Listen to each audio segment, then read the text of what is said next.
of this palaver. Let's get the show on the road. Good morning, everybody. Good of the morn. How do we wake the fuck up? There you go. I went to Batman last night. I know you guys went during the day. Yes, we did. I went to the 8 o'clock showing, the special preview at the IMAX. Yeah. And didn't get home till 11 o'clock. This is a long movie. That is a long movie. I believe someone timed it at 2 hours and 40 minutes. That's a long movie, ladies and gentlemen. And then you stick the previews on the front of that, and you stick those commercials before the previews. You're going to be sitting in a movie theater for over 3 hours to see Dark Knight.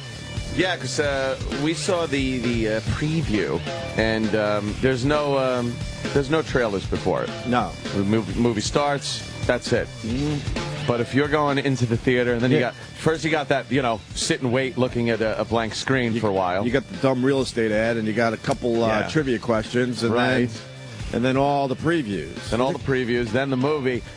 Oh, my God, you're going to be there for a long time. Was it crowded when you saw it? With us, it was a half-full theater, but that's because it was a preview. Half full, but the 8 really? o'clock, I figured it'd be crowded. 8 o'clock was just about every seat was taken, yeah. Yeah. I was next to a very old lady that really, really enjoyed herself. Yeah. I liked it, I guess. You liked it? I liked it, I guess. Alfred's wife? Was it Alfred's wife? I wish we could talk about this movie. Alfred. Yeah. We got crying, Alfred. Well, I don't understand why everybody's making such a fuss about this whole thing. What the fuck am I even saying? Yeah, thank you. I'm going to say this. Yeah. Make sure you clean out your ears really well before you see The Dark Knight. Because I didn't really understand what the fuck Bane was saying half the movie. Well, saying things like, why are you even... Wait, what did he say? How do you make a massive blockbuster and then someone is in a little studio somewhere going, yeah, I think everyone's going to be able to understand him? This is what I heard, really. It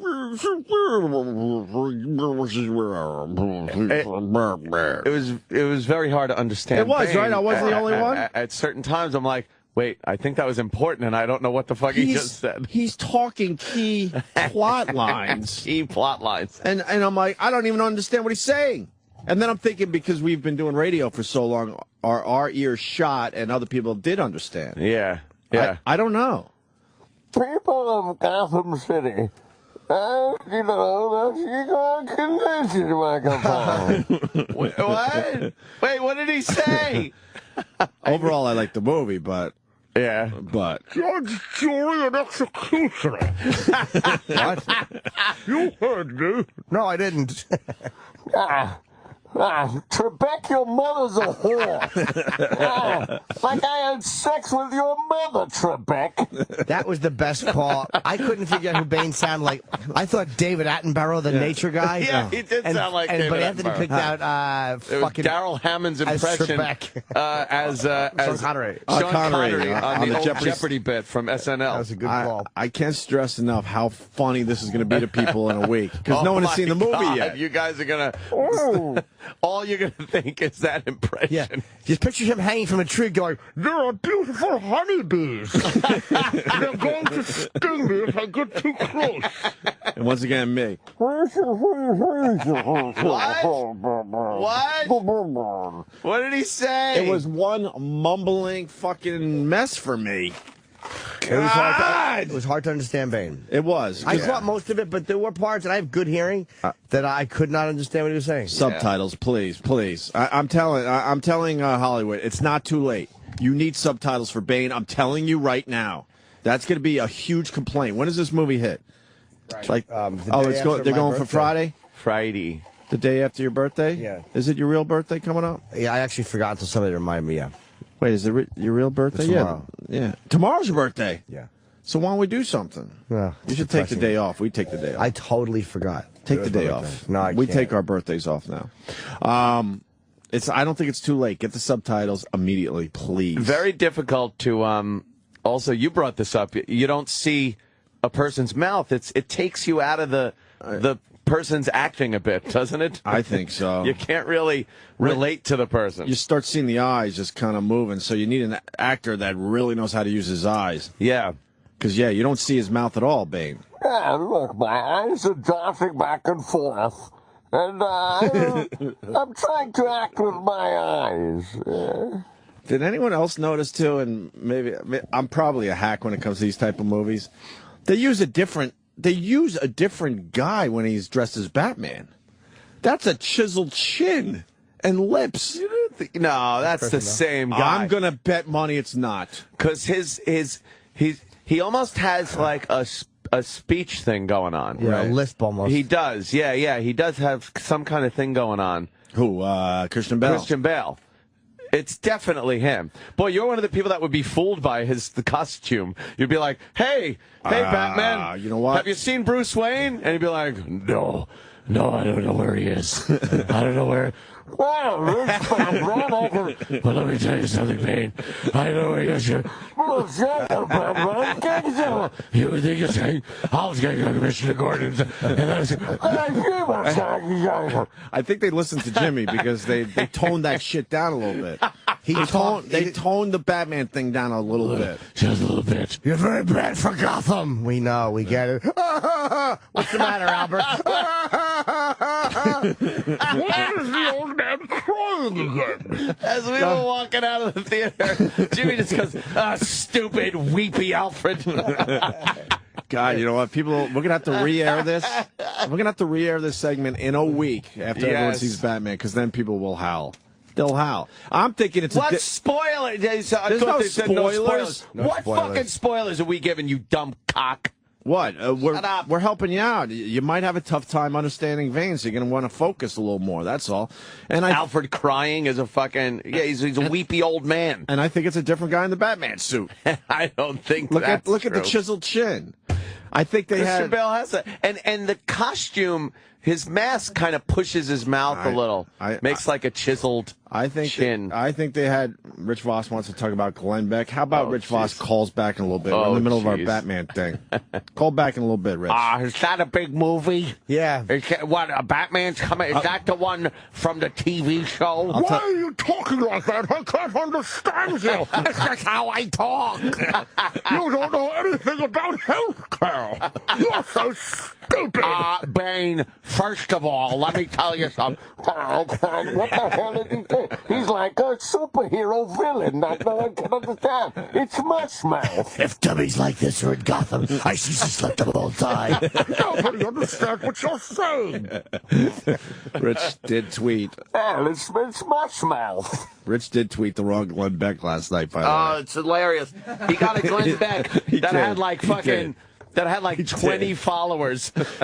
You know, there are times you want to go, you want to tweet somebody and you're pissed and you're looking, you have to see how many followers. You got to assume the real Glenn Beck has more than 20 followers. Right. You got to. You got to. Anyway, I'm going with it's a different guy in the Batman suit. No, I have got to say. I'm going with I think it's Bale. No, his lips Bale. and his chin aren't like that. No, his lips were exactly the same as he. He had the same little lispy thing going on. Swear. I didn't realize. know what also took me out of the movie, and it was such a subtle thing, but I want to say this because I think it'll get in people's heads and it'll bother them. Christian Bale has a horrendous mole between. Oh, he does. Between his nose and his right eye. That'll drive you nuts now that I'm pointing it out. He's had that forever. But I think it's growing. Is it? You should have that look older. As he gets older. He has to get rid of that. It looks like there was. I thought Robin was on his face. I'm like, what is that? How does he see? You saw that? Yes. It's pretty big. I thought it was a movie prop. It's pretty much a marble. It's fucking terrible. And then I saw that because it's in the opening scene, basically, or the first few minutes of the movie. And then I noticed that I guess you had to have a lot of moles to be in this movie in general. That woman with the one right on her head. She had one right on her head. He had his over here between his nose and his eye. I couldn't stop looking. And then you have fucking Morgan Freeman. Morgan Freeman's just... He's a moly mess. And then Anne Hathaway, she's got all sorts of shit when she's, when she has her arms exposed. She's did beautiful, look though. great in that fucking Catwoman outfit. She was sexy. Holy shit, she's riding the bat cycle there, and her ass is perched up on it. Is that a spoiler? No. Okay. No, it's in the trailer. I don't know. That one's in the trailer okay. where she's fucking riding around the little bat cycle. Sexy in this movie. Yeah, man. her hiney looks really fucking good. sexy. There's the mole right there. It's a mole / boil. It's a burry. It's got one of those burries. That bat cycle was pretty cool when it went. And then Morgan Freeman was good. What do you mean he was good? He played Morgan Freeman again. Yeah. I don't think the guy's Master Wayne, I'll fix it. Alfred, why are you crying, Alfred? Why is this old man weeping all over the place? Master Wayne! White. That's right.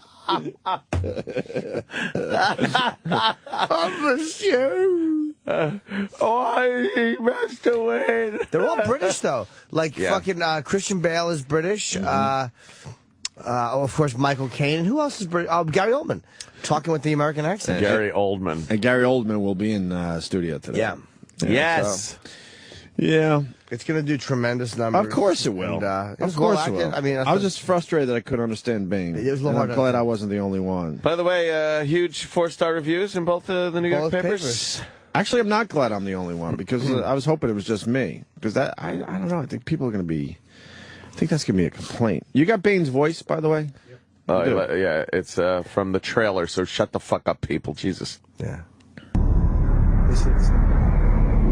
When Gotham is ashes, you have my permission to die. You understood him there. That's it? When Gotham is in ashes, you have my permission to die. You totally understand them there. Yeah. But it seems like maybe they redid the voice for the trailer because I don't remember it sounding that clear. My permission Yeah, that to doesn't die. sound like how it was in the movie. Well, thank you, glad I- E-Rock. They did something there.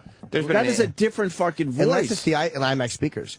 Maybe the IMAX, I'm wondering if because the IMAX speakers are so powerful. Right. And so surrounding you. I wonder if there's something with all of that sound that's fucking bouncing it off. Maybe. It's probably easy to hear on a smaller On a speaker. regular movie theater, you might hear that better. You get I a lot heard of that- bottom end, a lot of bass. I heard that clearly, but E-Rock, you're saying that's a different voice or a different version of his it voice? doesn't sound like it has that effect. Yeah, I know. On it like it does in the movie. There's been an internet thing about his voice for a little while. Oh, so yeah? It has. Yeah, I think it's gonna. What are they saying? It has. Just that nobody can understand what he's saying. I couldn't understand half the fucking words. I was I was starting to get frustrated. Yes. And then I gave up on the plot. I'm like, all right, there's something going on here. What?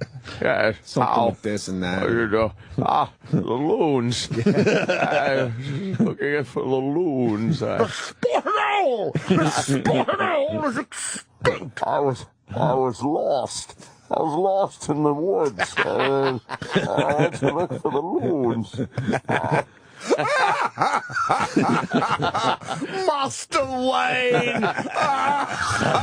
Stop your incessant crying, you fucking faggot. Oh, Master Wayne! Jesus Christ, pissy eyes.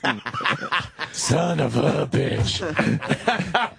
Batman sounded like Clint Eastwood. He was. Sounded a bit Clint Eastwoody.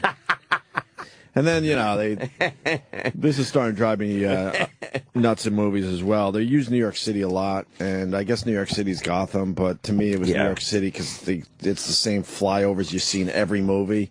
Yeah. At least Spider-Man, they built a building that doesn't exist that kind of throws you... But I think Spider-Man's supposed to be New York, right? Yeah, Spider-Man's in New York. Yeah. So it's supposed to be New York, but they build a whole different, new building for the movie. Yeah, there's that big fucking, building that they build in Spider-Man. New York City wasn't supposed to be Gotham City, even though it looked exactly like Gotham City. Yeah, Gotham City is Gotham City. Why don't they all right, it's New York, but... They could paint some shit in there to, change it up a little bit. Yeah, they changed a few things.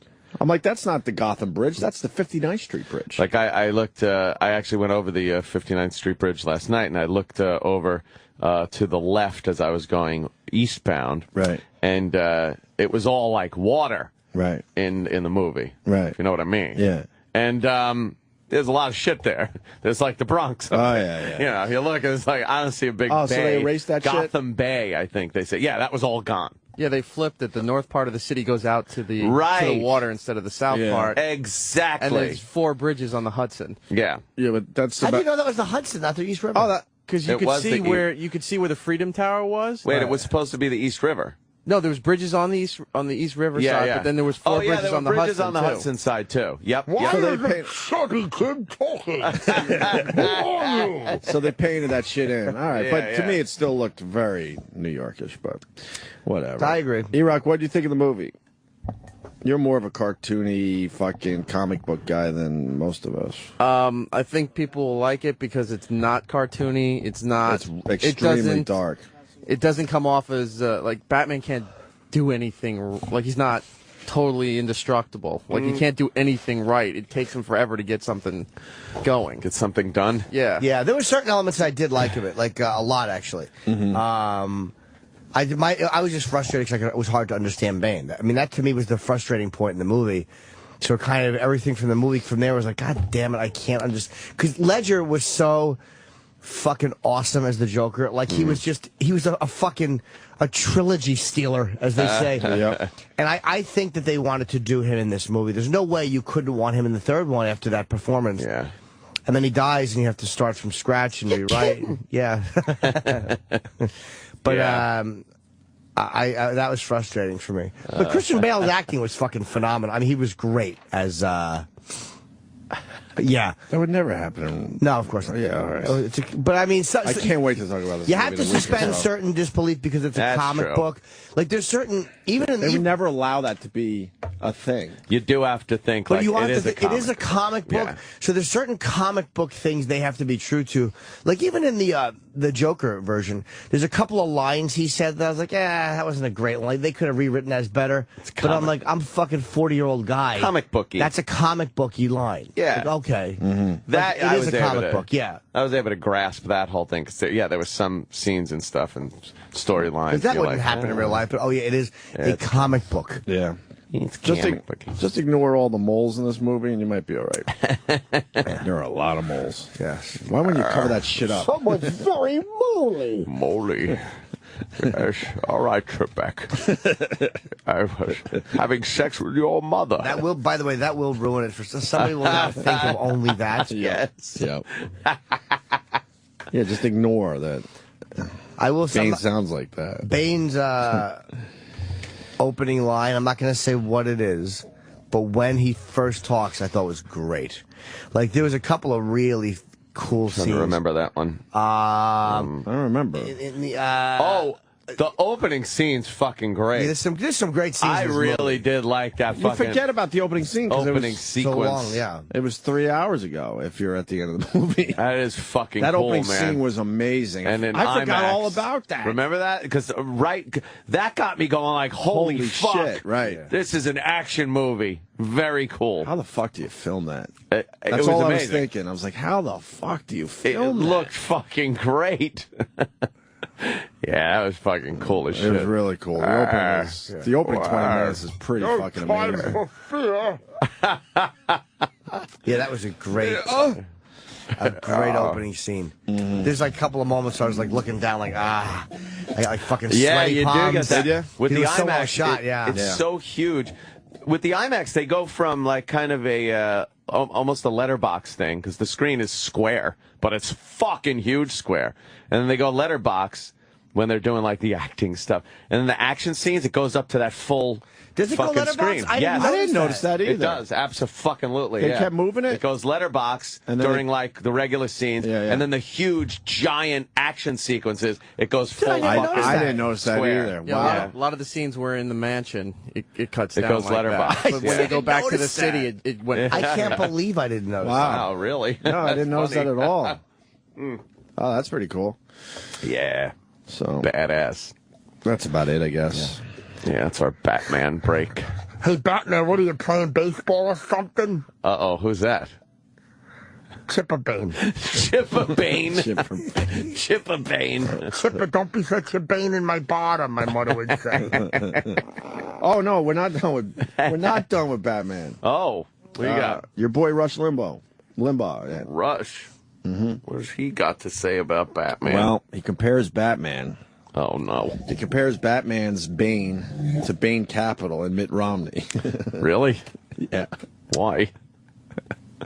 Oh, There boy. were certain, I will say this, there was absolutely an Occupy Wall Street kind of Yes. message, which I don't mind, but when a movie gives me a message and it's a Batman movie, I don't really need a social message from a Batman movie. A side note to that, when I was down at Occupy Wall Street filming my shit, they were filming Batman down on the stock exchange. They had all the streets shut down. But I did see the Batmobile. Some of those things you watch and go, how the fuck did they film that in New York? I know. Without just completely shutting the city down. Yeah. Yeah. Is Bane a character from the comic book?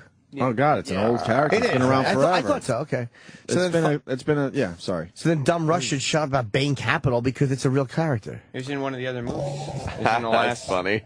in the last series of movies too. Bane was in. Oh, who played him? Just some big dopey wrestler guy. He had no. It was one of the. It was in the one with Uma Thurman. Yeah, with Poison Ivy. Oh, way was back. that a terrible He didn't scene? even. Let me see what that version of Oh, Bane looked way like. back. You don't even see Bane's face. It's a full, He has a mask covering on. it. Full mask. Oh, Is that he would've been supposed to have a great. mask?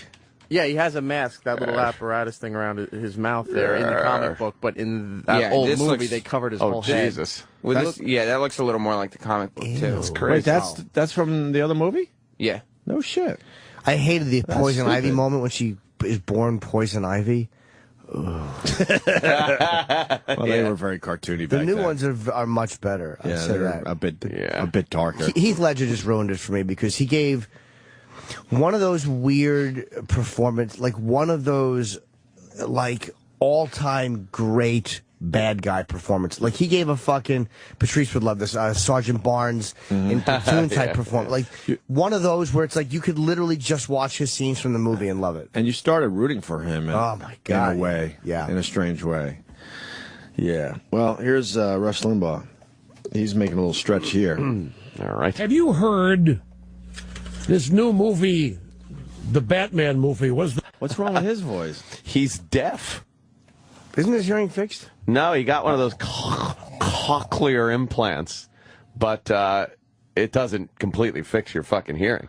That motherfucker went deaf completely. What really happened to then him? they shoved some fucking electronics in his ear, but he can't really hear himself very well. Wow. It's very mechanical or something. It sounds like this.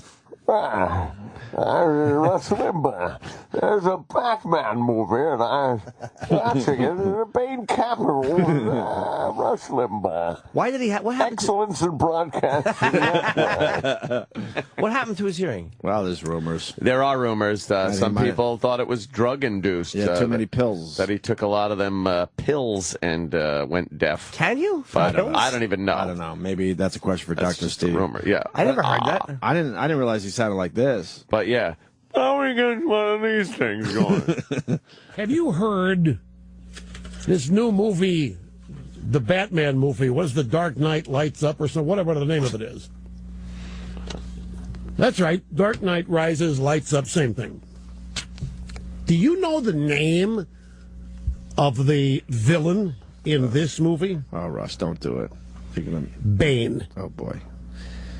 He looks stupid. The villain in The Dark Knight Rises is named Bane. This is so stupid. Bane.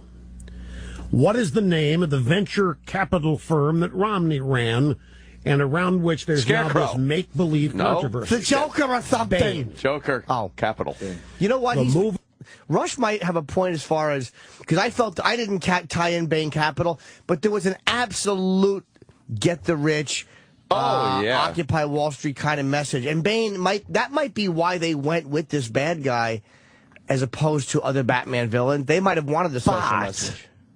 But the Bane Capital thing didn't really really get some steam until well after they started filming this fucking movie. Yeah, maybe you're right. You know? Yeah, they started filming this a while ago. Yeah. All right, fair enough. And we didn't even know Mitt Romney was going to be the nominee. I mean, like I said, a year ago I was down at Occupy Wall Street, and they were already filming this, the stock market scenes. And the whole Occupy Wall Street thing that like in this movie, it doesn't come across looking very good. No, they don't glorify it. Yeah, it's not like, That's the dregs of society in this I leaned movie. over a few times and went, man, during like shit that was happening, Wall Street, man. Yeah, it was down and dirty. It's Batman.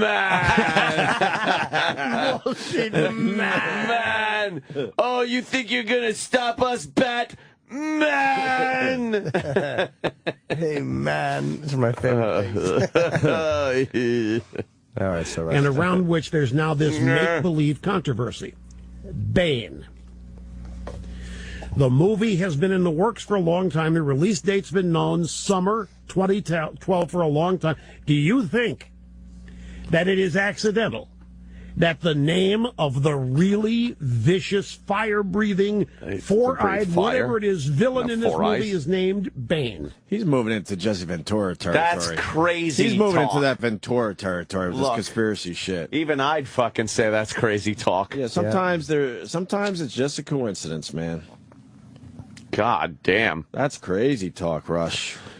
That the name of the really vicious, fire-breathing, four-eyed, whatever it is, villain in this movie is named Bane. And there's now discussion out there as to whether or not this was purposeful and whether or not it'll influence voters. It's going to have a lot of people. This movie, the audience is going to be huge. A lot of people are going to see the movie.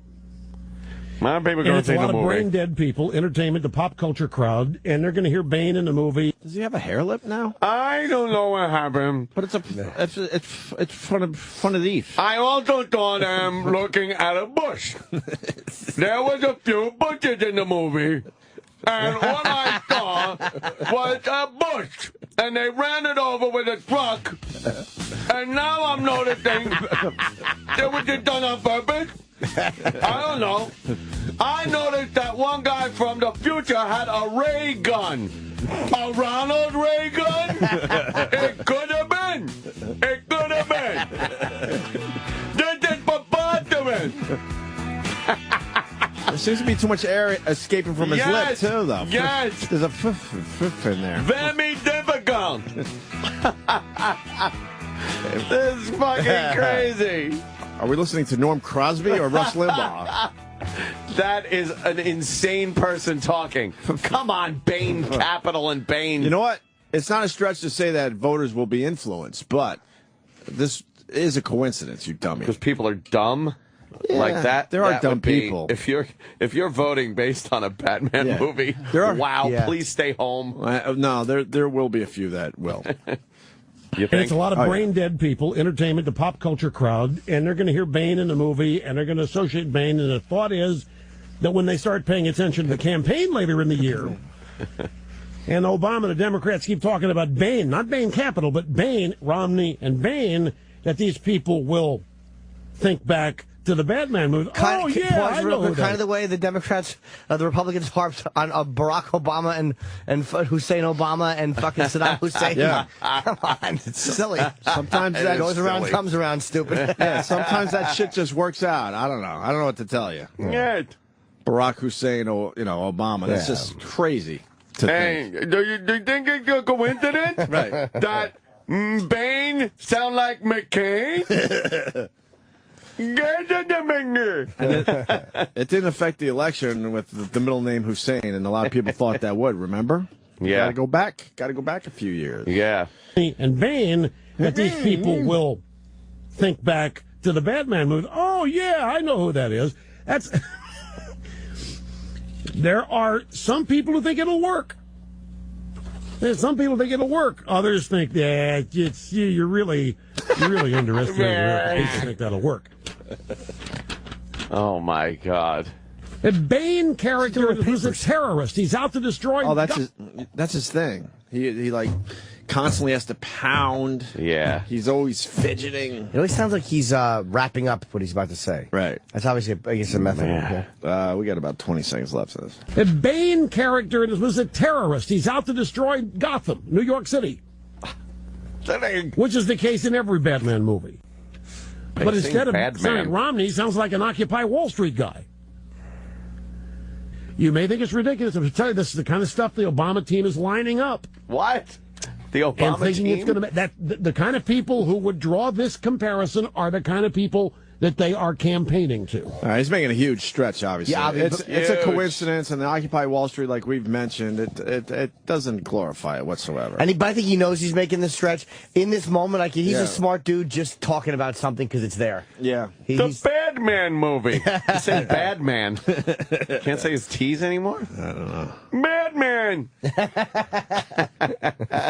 We got Rich Vos. He's been on hold. Oh, boy. Off and on. Rich, sorry about that, but we all saw Dark Knight last night. Oh, you must have went to the premiere. Because you guys are big... Screaming. Can you take us off speaker, please? Yeah, wait, you sound like Bane. Hold on. It's hard enough to understand you, and now you're going to put us on a speakerphone? It's the villain Inane.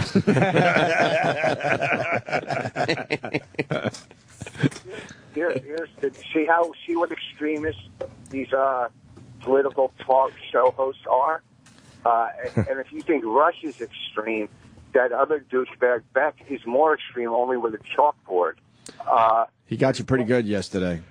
Okay, Wow. That was some good audio, man. You got to be honest.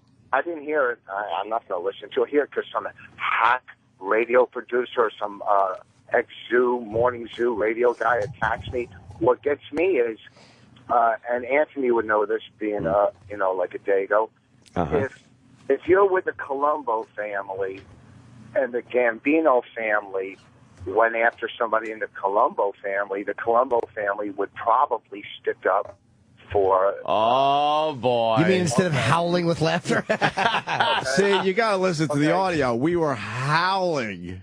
It was hilarious, Well, his take on you. He's very angry with us for not sticking up. No, he's more mad at you. Because he feels like you're like, you should be... I think he's angry with the whole show. Are you angry with the whole show, Rich? No, here's all I did... I know you're trying not to say it, but just say it. Here's the thing. It gives you a nice rhythm. Just say, here's the thing. It's okay. Okay, here's the thing. All right, go. When I was in studio last Thursday, all I said to Anthony was, why wouldn't people want free health care? Right. I didn't say I knew about the health care. I didn't say I thought it was free or I didn't think it was free. All I said was I pay $20,000 a year, which I would not like to pay. Mm-hmm. Okay, it's Glenn Beck's job to know all of this. It's not mine. It's not my job. My job is to do what I do, and I do it well. And I'll be doing it well. And I'll be doing it well in North Carolina at Good Nights this weekend, and playing Pinehurst too. So, it's not my job to know everything politically. How about something? Listen, I know a lot. I know Obama told Netanyahu to give up his borders, and that's what...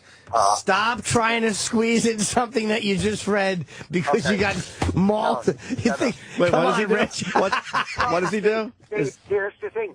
You guys should, every now and then, stick up for your Rich. team.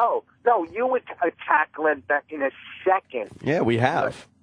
But You're right, because believe you me, he never stood up for you guys when you were going through hard times. We don't care about Glenn Beck. We don't care about Glenn Beck, Rich. It was funny, though, to hear one of our friends trying to make a real point and then just have a political guy. Smashed. Yeah, that's what was funny. We would have done that to anybody. We don't care about Glenn Beck. Yeah, but I wasn't trying to make a point. Yes, you were. I was asking a question. I said, if you play it back Thursday, I said,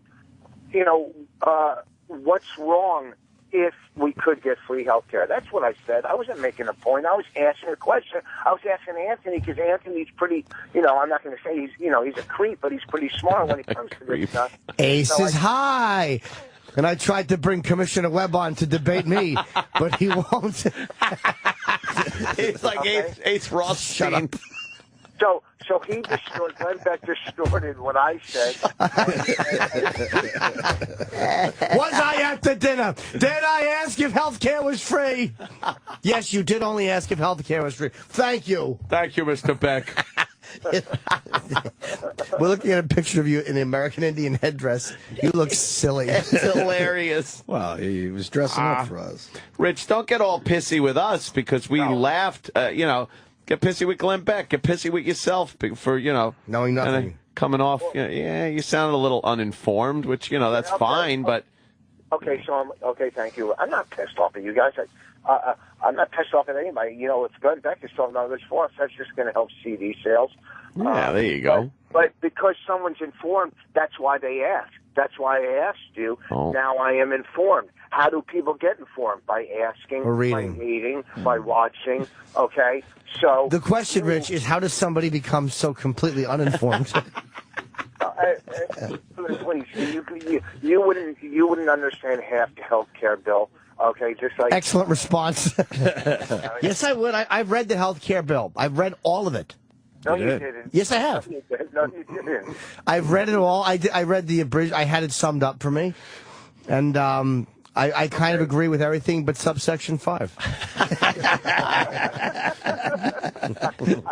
I read it all, and then I had it summed up for me. Yeah. Okay? Anthony summed it up for me. That's all. So now I know. Okay? So, that, whatever. I don't know. I just, I'm reading that you guys, I didn't hear. I just thought you guys were smashing me again, which is okay. We were laughing at we were howling. He had a really funny take on you, that's all. Yeah, but it wasn't even Glenn Beck. It was a stupid producer, right? Whoever it was funny. That means you heard the audio. I think they were both. No, I'm reading. I read it. It was both of them going back and forth. All right. Well, yeah. I mean, they didn't have your voice down at all, but... no. Okay. They had the essence of you, You're just doing a generic idiot. Yeah. A generic kind of Italian idiot. Oh, okay. All right. Well, because I asked a question. I guess that's what an idiot does, is try to find out. Oh, boy. What are you saying about Netanyahu now? No, I didn't say anything. I said when it's his favorite website. It's where... and Net and Google. What concerned me more is when Obama told Israel to give up their borders. Okay, because that concerned me, because if Israel did that, it would weaken their defense. And any anti. What do you care about what goes on in Israel? Because anti-Semitism throughout Europe and the Middle East flows over here. Because these uninformed people. Yeah, it does. Then why are we all scared of the Jew? No, because they could fire you. That's what I'm saying. They have quite a lot of power. So what are you talking about? Okay, and they have a lot. We're all scared of the Jews. It's kind of weird that it's kind of strange that 3% of the population has so much power. Doesn't say a lot for the other. Nah, well, we went into the business that they own, the media What's business. They own the media. Oh man, they don't own it. The advertisers own it. Okay, that's who owns it. Advertisers. They run it. They run it. Right. They don't own it. Well, the reason they run it, Rich, is because the Jews allow them to run it because the Jews are afraid of their money being affected. Oh, boy. Spoken like a true white supremacist. Right. Listen to you. No, but Rich is right. The advertisers do actually. So why don't we allow Rich Vos to respond to the Glenn Beck thing? What do you have to say about Glenn Beck? Yeah, fire back. Yeah, fire back. What do you want to say about that blowhard? Let's go. I don't really have any. What am I going to say? The guy, he failed on his comedy tour. Okay, he's not a comedian. He went on tour to do stand up. Okay, and that failed miserably.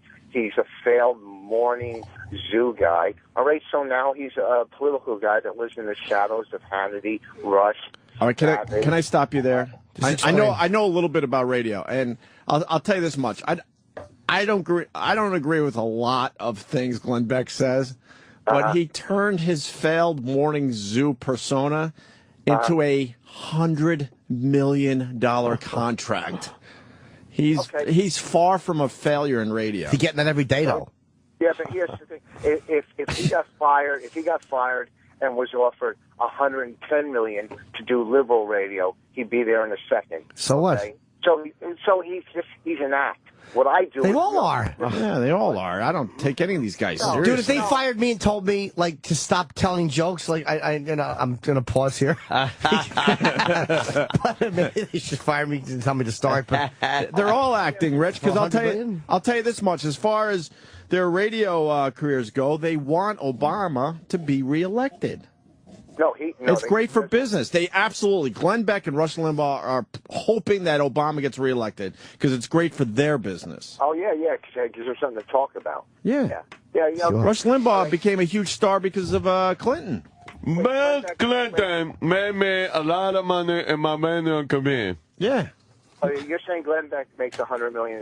He just signed a $100 million radio contract, and and then you have to think about the money he's making by doing the TV show on the internet.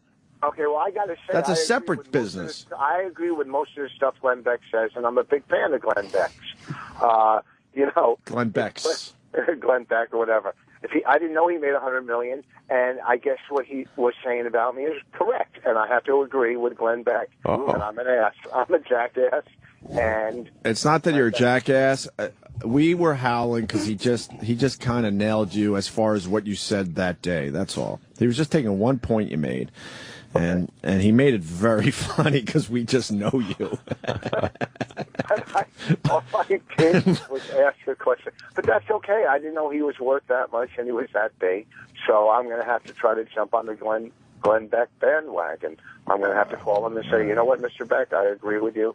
Well, listen, Rich, we got to eat. Yes, indeed. Where are you off to? It sounds like you're in a car. Are you flying this morning? Yeah, I'm going to Good Nights in Raleigh. Where? Good Nights in Raleigh. Good Nights in Raleigh. Okay. And I'm playing Pinehurst while I'm there. Pinehurst 2. What do you care more about, Good Nights or Pinehurst? Pinehurst. Of course. You're an honest man, Rich Vos. You're an honest man. Golf. Well, all right. Well, listen, we have to talk again. I'll see you guys. all right, buddy. Who wins the British Open? Because it starts tomorrow. Who's going to win? Mm-hmm. I hope to God it's John Daly. I hope he does. I hope he just miraculous. Daly, is he even playing? Yeah, he's playing.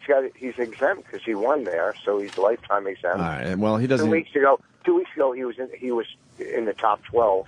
In other words, he was 12. You picked the long shot. You're right. Like I a like true gambling addict. Huh? No, because I like the underdog because I've been an underdog. And can I tell you something about the British I Open? also really like fast? sweet Polly purebred. Let me tell you something about the British Open and why his pick is ridiculous. The British Open, especially, you have to hit accurate shots. John Daly is a lunatic. No. Wait, did you just say in golf you have to hit accurate shots? You jacket. You know, in boxing. Yeah, but what I'm saying, okay, I'll debate you on this point. Uh-oh. But the British Open specifically, and Travis will back me up. You can't fucking hit it in the rough as much as other places. Listen, You'll get you fucked, and John Daly part-time- never hits a goddamn fairway. So yeah, he's fucked. Listen, you stupid part-time golfer, in any major or in any tournament, one fucking stroke to side. So you got to hit it in the fairway in every tournament. You know, when you're in a NASCAR race, you can't run into the wall. What? I will bet you $1,000, but you don't bet anymore that John Daly doesn't even make the cut. First, give me odds. I'll bet you. You're not supposed to bet. I'm not supposed to do a lot of things. Okay? All right. Well, listen. All right, Rich. Thanks for having me on. It was a pleasure. First time, long time. I gotta go. All right, See you, Rich. Later, man. What is it? Good Nights in Raleigh, he said? Yeah, it's a Nights good club. in It's a really Raleigh. good club. Yeah, Good night. great club. And Raleigh. They're just saying you have to be more accurate than usual to win this British Open. That's all I'm saying. Yeah. You want to eat? Yeah. We got a really busy day. Holy fuck. Oh, not really, because D.L. flew back Hughley to had to LA. fly back to L.A. He's not doing our show today, and a lot of people were looking forward to having D.L. on the show because he's great. But we do have Gary Oldman Which is very fucking from The Dark Knight. Yes, who's a very, very good guest. Gary Oldman's going to be. Gary Oldman is going to be his last Commissioner Gordon on Batman. I've decided you have our permission to come up. Jimmy's really got it down. Oh, that's great. Creepy. And then Mick Foley's coming by a little later. Ooh. He was asking for a favor. He needs to come in today. What's up? What's he He's doing? got a bunch of comedy gigs starting tonight through Saturday. Cool. And then he's going to be on Raw on Monday. Monday night. Are they using him again? Yeah, they're doing the 1000th episode, so they're bringing back a whole bunch of people. Who else? The Rock's going to be there, Brock Lesnar. Wow. Has Brock HBK. wrestled? Brock wrestled John Cena in what many are describing as possible match of the year candidate. When was that? April? Was it a good match? End of April? Yeah, it was really good. So he hasn't wrestled since April? He wrestled one match in April. But That's it's what he fake. wrestled. How is it good? But I thought he was back Well, with... you could still do it. So was Batman. Did you enjoy it? Well, It wasn't actually happening. yeah, but I knew, like, you know. Gotham doesn't even exist. But it's, you said it was a good match. But Right. it's like a good movie, like a you good... kind of. That's like saying that Batman's a good documentary. Yeah, yeah, No, yeah, it's not. yeah, It's yeah, still a match. yeah. It's a good movie. It's a good match. chap. We don't even know what race you are. But he does look like Christian Bale. We brought that up last week. Thank you. Yes. Wait, were Thank you here you. for that? I was here. Yeah, I'm the one who brought it up to you. And then you agreed with me. Yes. Yeah. I don't see it now. No, not me either. You got, When you went side to side, you guys were like, Yes. holy shit. you got to You're trim the looking more eyebrows. like Maggie Gyllenhaal's whatever the fuck that bitch is. Gyllenhaal. I want to Gyllenhaal. Oh, boy, do I hate that. I know. So loud, I'm trying to sleep. Or the foyer. I was trying to say Gyllenhaal's clit, and I got anxious. Chicken Hall. Gyllenhaal. Nice.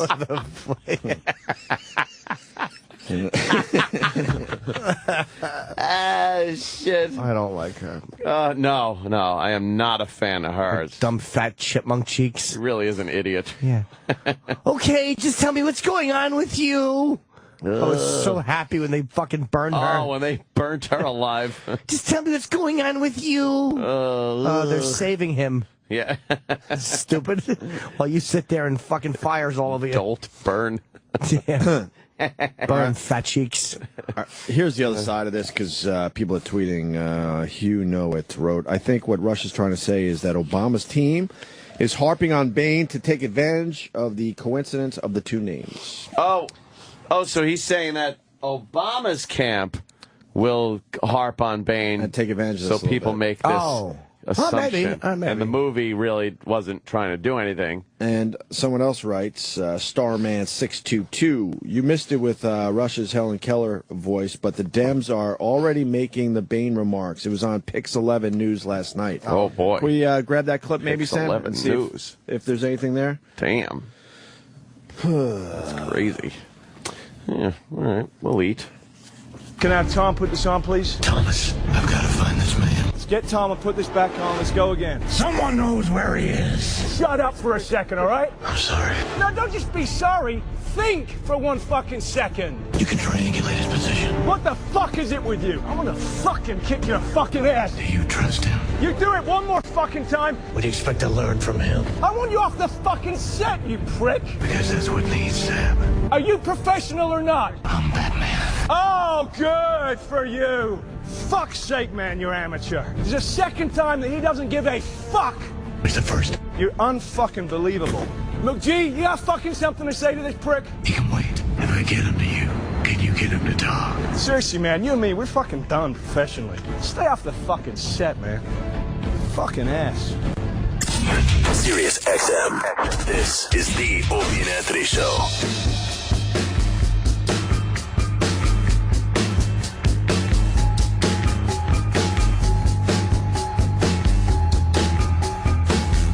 And went and saw Colin Quinn last night, and wow. I did want to bring that up. I can't hear at all. Huh?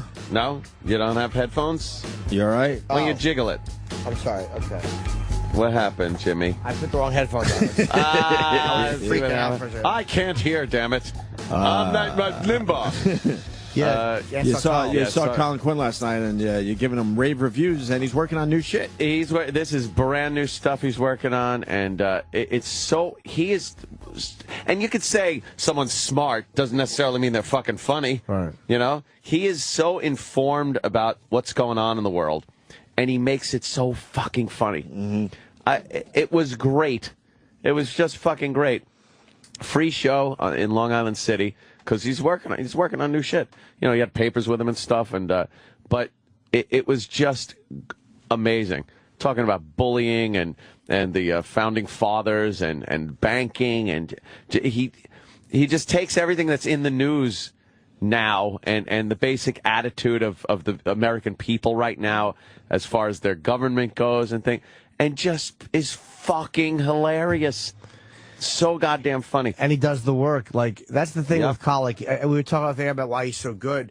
He bombs. And I'm saying that, I'm not shitting on him. He's willing to work through, at the cellar or wherever he's working, things that aren't working yet to get them to work. He doesn't bail on them and cheapen them by fucking, and that's why he's so great. He takes chances, which a lot of people are scared to do.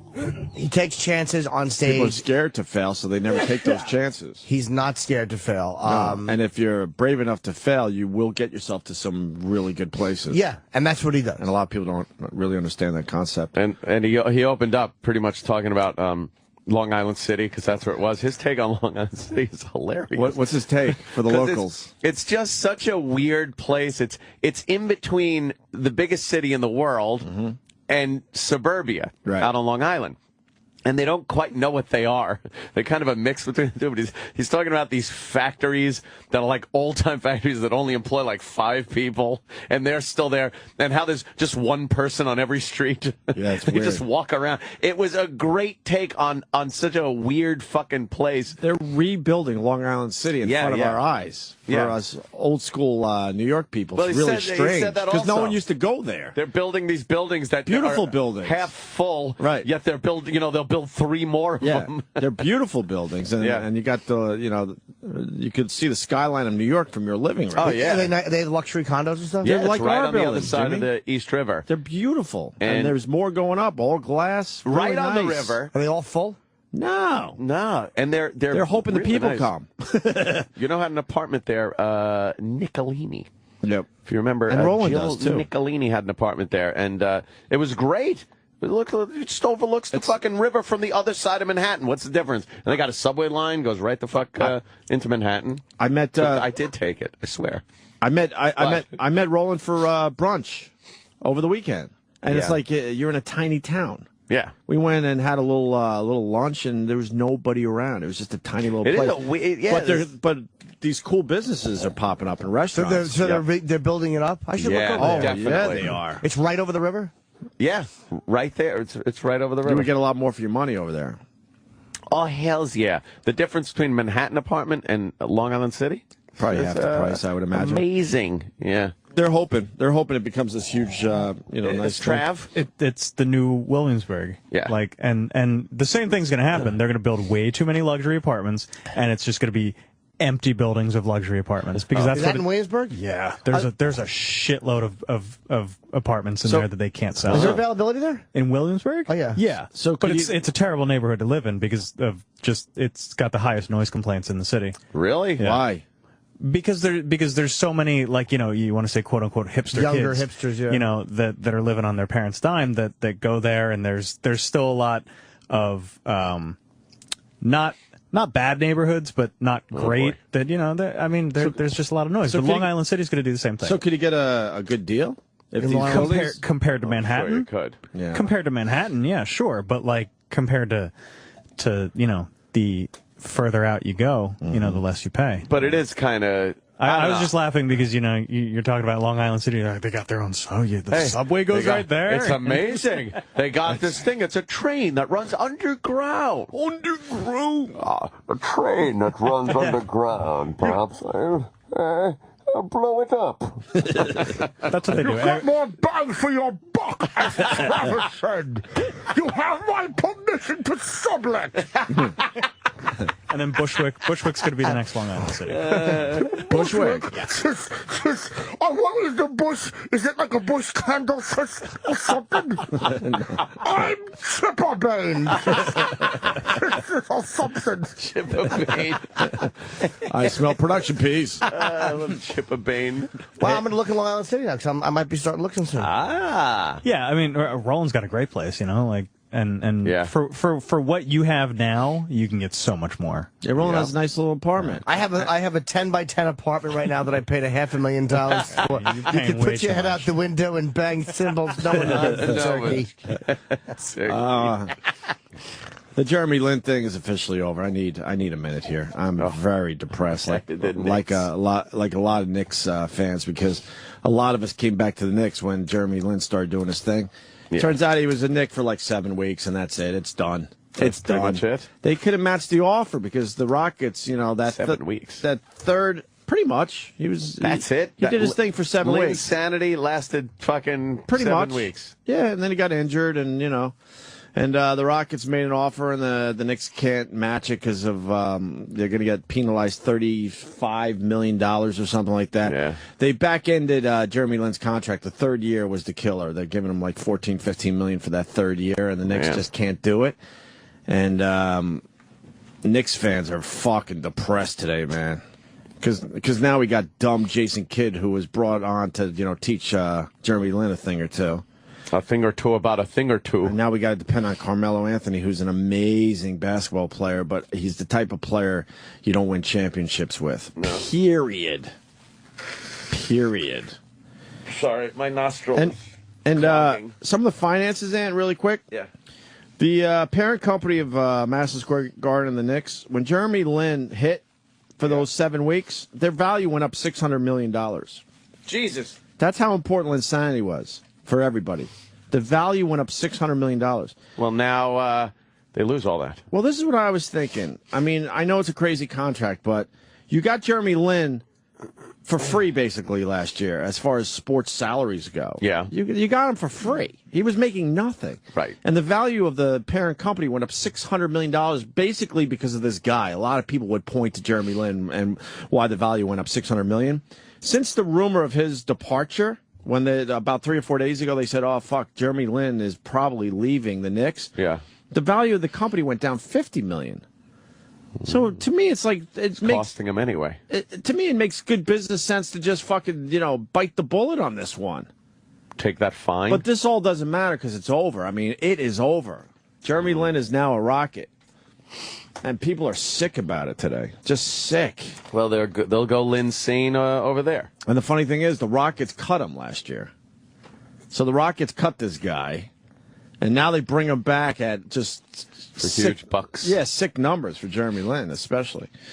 Who makes those decisions? Huh? Who makes those decisions? Like, yeah, we'll cut him. Well, pay him. He's great now. And they have the room, so they don't get that penalty shit. They can give him that crazy third-year contract, and they don't have the penalty on top of it. So, fucking New Yorkers who like the Knicks and this whole Linnsanity thing are fucking bummed out today. I don't know anything about the basketball. Plus, he was a great cheerleader. He was just a great presence on the fucking team. Just wait till he goes back to being not good, and then everybody will be like, "Oh, I'm so glad." That's what the Knicks are banking on. That maybe this was just a fluky thing. I still think it's a fluke. He had 3 good weeks. He was cut by 2 teams last year. There's no Yeah, we'll see. I would have liked to see him stay because it brought me back to the team. I like his velvety haircut. That stuff's great. I think that's fucking Kobe. I think that's the ABCs of the Jeremy Lin thing, though. Pretty much. But the value's drastically dropping, so I don't know. Yeah, Fuck. We'll see.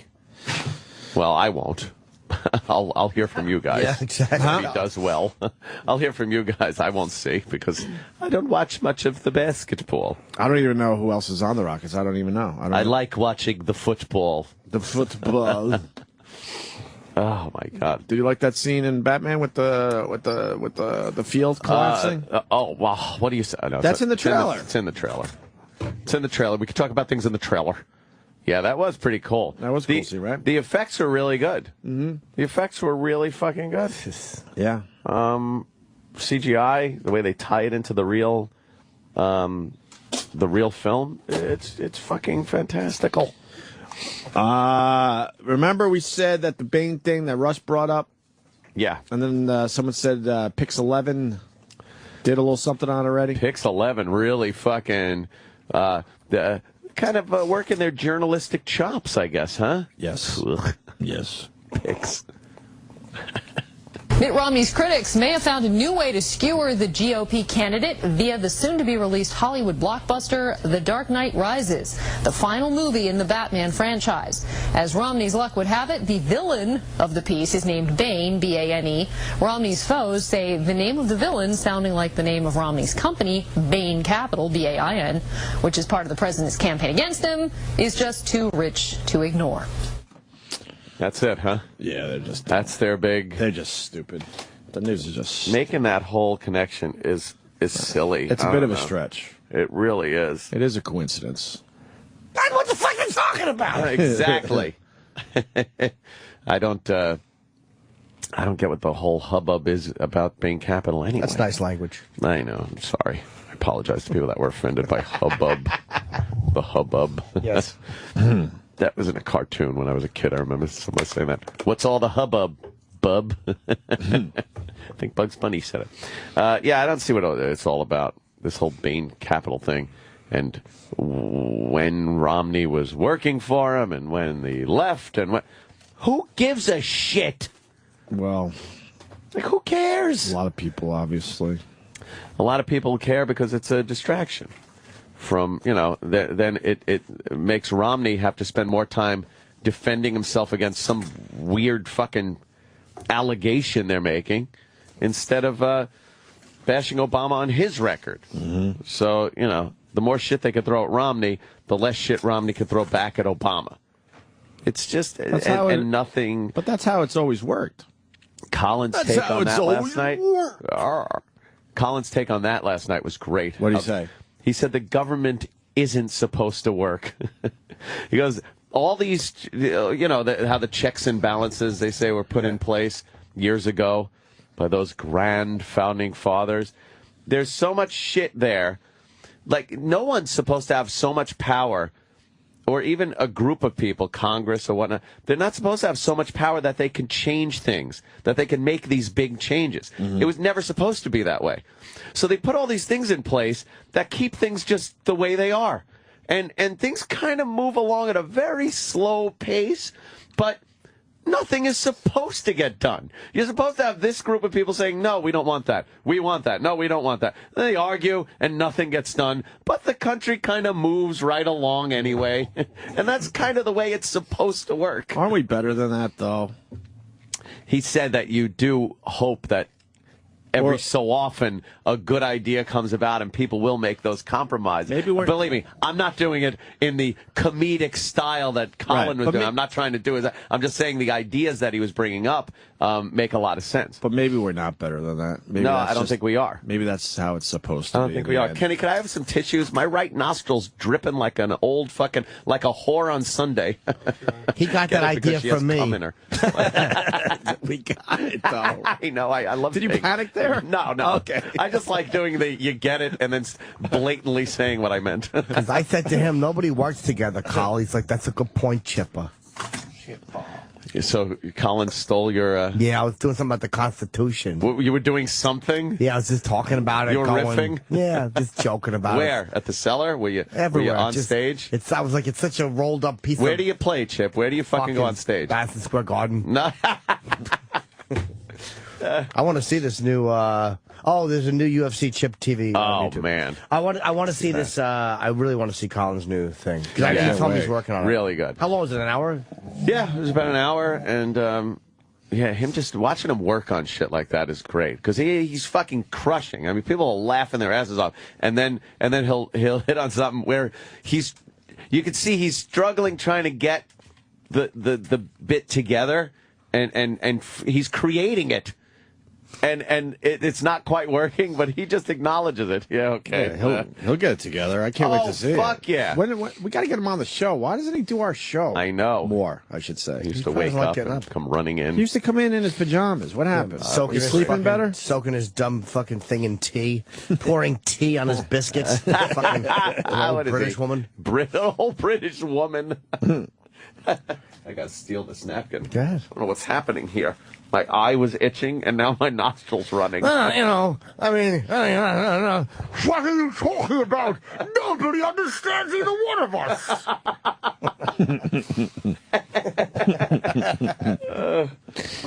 In other news, yes, stupid Boy Scouts reaffirm their ban on gays. Yeah. What? What is their problem with the gays? I think they assume that gay goes hand in hand with pedophilia. And if there's a gay gentleman that is in charge of young children, young boys, that they might be apt to touch said boys. See, I don't know how I'd feel if I was like, I hate the Boy Scouts. Hate them. Because I think they're just goody two-shoes. I hated it. Yeah. But I don't know how I feel. Like, if I was, like, for me, I'm like, they should let gays in. But how would I feel if I was a parent? I don't know. It's easy to say, but would it bother me if I was a parent? Would I worry about my 12 or 13-year-olds? First of all, if your fucking kid is loving the Boy Scouts, he's probably a douche. Your kid's probably a douche. You don't see that as a good stepping stone to learning responsibility and programs, teamwork. No, I'm sure you get good things out of it. I'm sure there's good things in it, but I hated being I don't know. I don't think I officially made Boy Scouts. What is it? What Were you a wee blow? No, what's below Not that? wee below. Wee blow. It's wee below. Wee blows. Wee blows. You were in the wee blows? I was a Cub Scout and then a wee below. Yuck. But Wee, then don't not say a- wee below. It's wee below. Let me see it. We be loyal scouts. Wee belows. Is that higher than a Boy Scout? we be loyal scouts. Is that higher than a Boy Scout? No. So how does it go? Cub Scout, wee below. I was Boy a Scout. Cub Scout and I said, this shit isn't for me. Wolves, bears, wee belows, Boy Scouts. So I barely made it to the first stage, and that was it? Bullshit. If you didn't make the Hitler Weebelows. Just creepy. They're all wearing those fucking faggoty ascots walking around. Ascot. There's fucking little things tied around their neck. Grown men in shorts. Come on, let's camp. Instead of staying home and fucking your wife. Assholes. Come on, let's camp. Yeah, it just stinks. I like your take, Jimmy. Yeah. That's hilarious. Belows. Learn to tie this and do this just in case you're ever stuck in the woods for 8 months. What, you don't think getting a badge in knots is good? It's valueless. I Yeah. have so many fucking belt loops. I had more belt loops than Yeah, where'd it any. get you? Belt loops. Where'd it get you? What do you mean, where to get me? What's the one thing you learned from the Boy Scouts? How to have a little bit of integrity in this world. Oh, That's well, it? Where did that Or go? could you start a fire? Could you start a fire? No, but I could tie a fucking mean square knot. Who gives Yeah. a fuck? When you need a Anyone knot, can. you just know what to do. Hey, No, what do not you a mean square belt knot. loops? See the little loops on his belt, like the triangles there? No. You get a little belt loop if you can accomplish something. You get Oh, a it goes swimming on your belt belt? loop, and a marbles belt loop, and a bowling What belt about, loop. what about a swastika armband? There you go. No, that's not Did you Weebelows. earn that? How do you earn that? You're thinking of the Nazis. Did you make it to Oh. Boy Scouts? No, I left Boy Scouts because they made fun of Brown shirt the organization. young kids. Oh, no. What'd they say? And you didn't like that? Well, I went in for a preview, and they were making fun of the old Boy Scouts were making fun of the new Boy Scouts, and I said, I don't want to be in that world. Because Sam was his mother was so good to him and so loving, Yes. he couldn't handle being teased. Right. What Yeah, the wait. fuck? What do you It's mean? like when You the can't new even wanna replacements go- came in. You can't handle a little hazing? A little razzing. You haze every new guy that comes Yeah, into you this know, a little organization. razzing. I was in Hey, 5th grade. You earn your keep, and then, Yeah, and then when hazing- you earn respect, then you get it. It's like the new guys coming into the nom. Or you don't- Hazing's part of the world. I didn't say Gardner. it was bad. I said I didn't want to do it. It wasn't worth it. Take a look at this piece of shit. Yeah, tag him and bag him. This biracial, we don't know what the hell he is. Curly-haired Yeti piece of shit. Maybe they don't like your kind in the Boy Scouts. You only get hazed for something that you want to do. Yeah. So if you don't want to Yeah, but do you made it, it all the way to the Wee Blows. it's 5th grade. That's 4 years. That's not a. That's a lot. accomplishment. I only made it to Cub Scouts. I didn't even know what the next stage was. You have no follow through. Nah, I hated it. I really did hate it. I also didn't like camping. I didn't like being outdoors. I liked camping, You though. pussy. Any knot that wasn't a square knot. I had trouble with. Jesus Christ. I do like camping, though. You do? A little scary, but I like it. I don't Did you ever mind go to some Siwanoy? camping in, comfortable weather. What? I don't want to camp. No, I just mean comfortable weather. I don't have to be comfortable. Did you like do drive-by beds camping, or anything? or did you used to go into the woods and do some real camping? I used to fucking go camping, especially in California, man. Riding horses into the fucking mountains and go camping. For real? Crazy, yeah. You slept out there? Real deal. Not the drive-by lots and shit where, all right, No. your space is 27, it's No. right next to the urinal. Not that shit. You're I talking hated that. pitching the tent Yeah, that's and, scary, though, gathering the wood. I hate. Someone just sexy. twittered. There's nothing worse than a grown man in a Boy Scouts uniform. Yeah, they do look silly. You really do look like an asshole in that outfit. Excuse me, Scoutmaster Sandusky.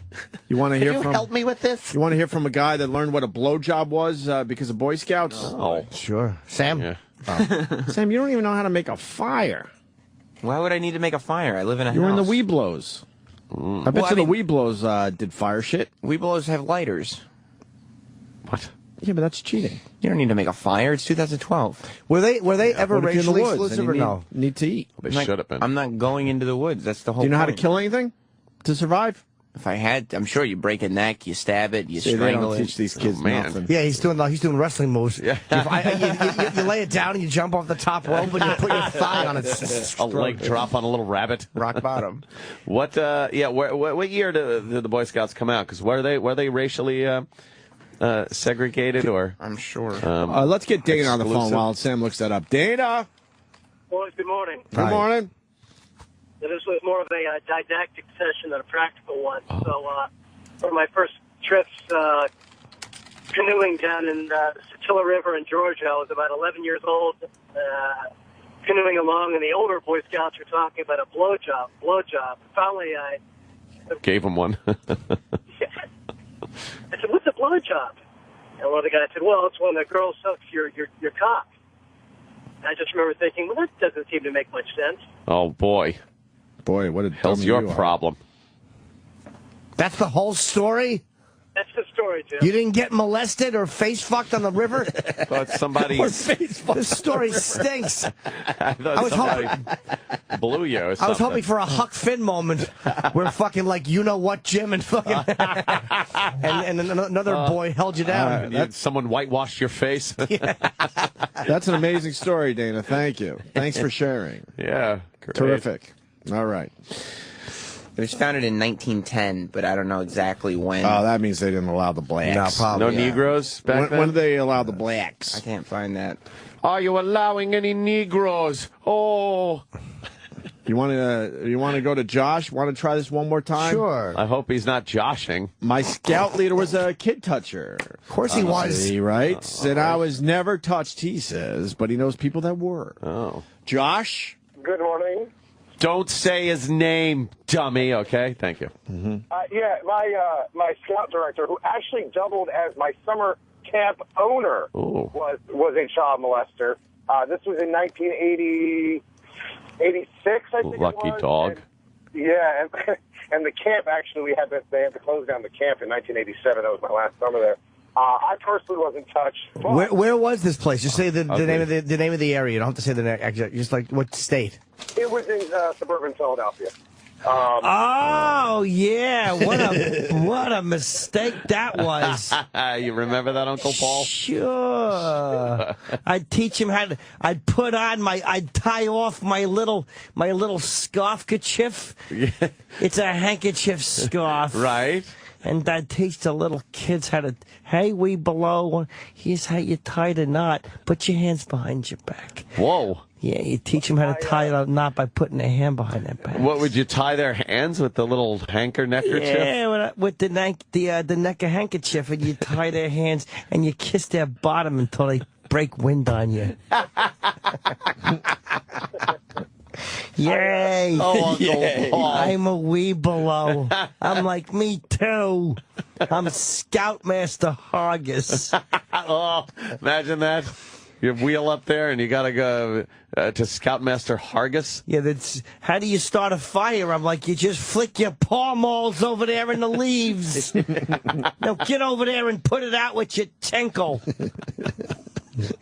Started getting a tent with Scoutmaster Paul. Oh no! You would share the tent with the boys? Sure, one tent, 9 boys. Everybody, Wow. We would play. Let's roll around like we're practicing. If there's a fire, everybody rolls around. You stop, drop, and roll. That's how you put the fire out. And you got to roll over the magic fire putter out a stick.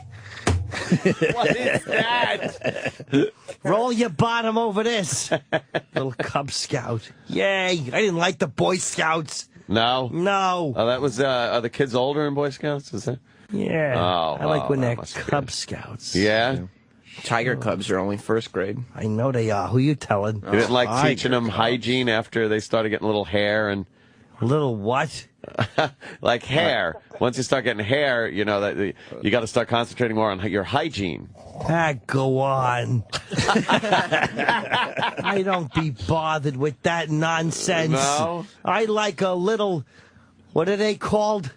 Tiger cubs? Tiger cub. Oh, You God. get them in there, and drop and roll over the bump. Roll over the bump in the tent. Yeah. Sure.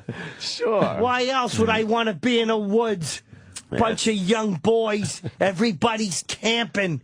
Here's how you keep that clean. All right, Uncle Ryan.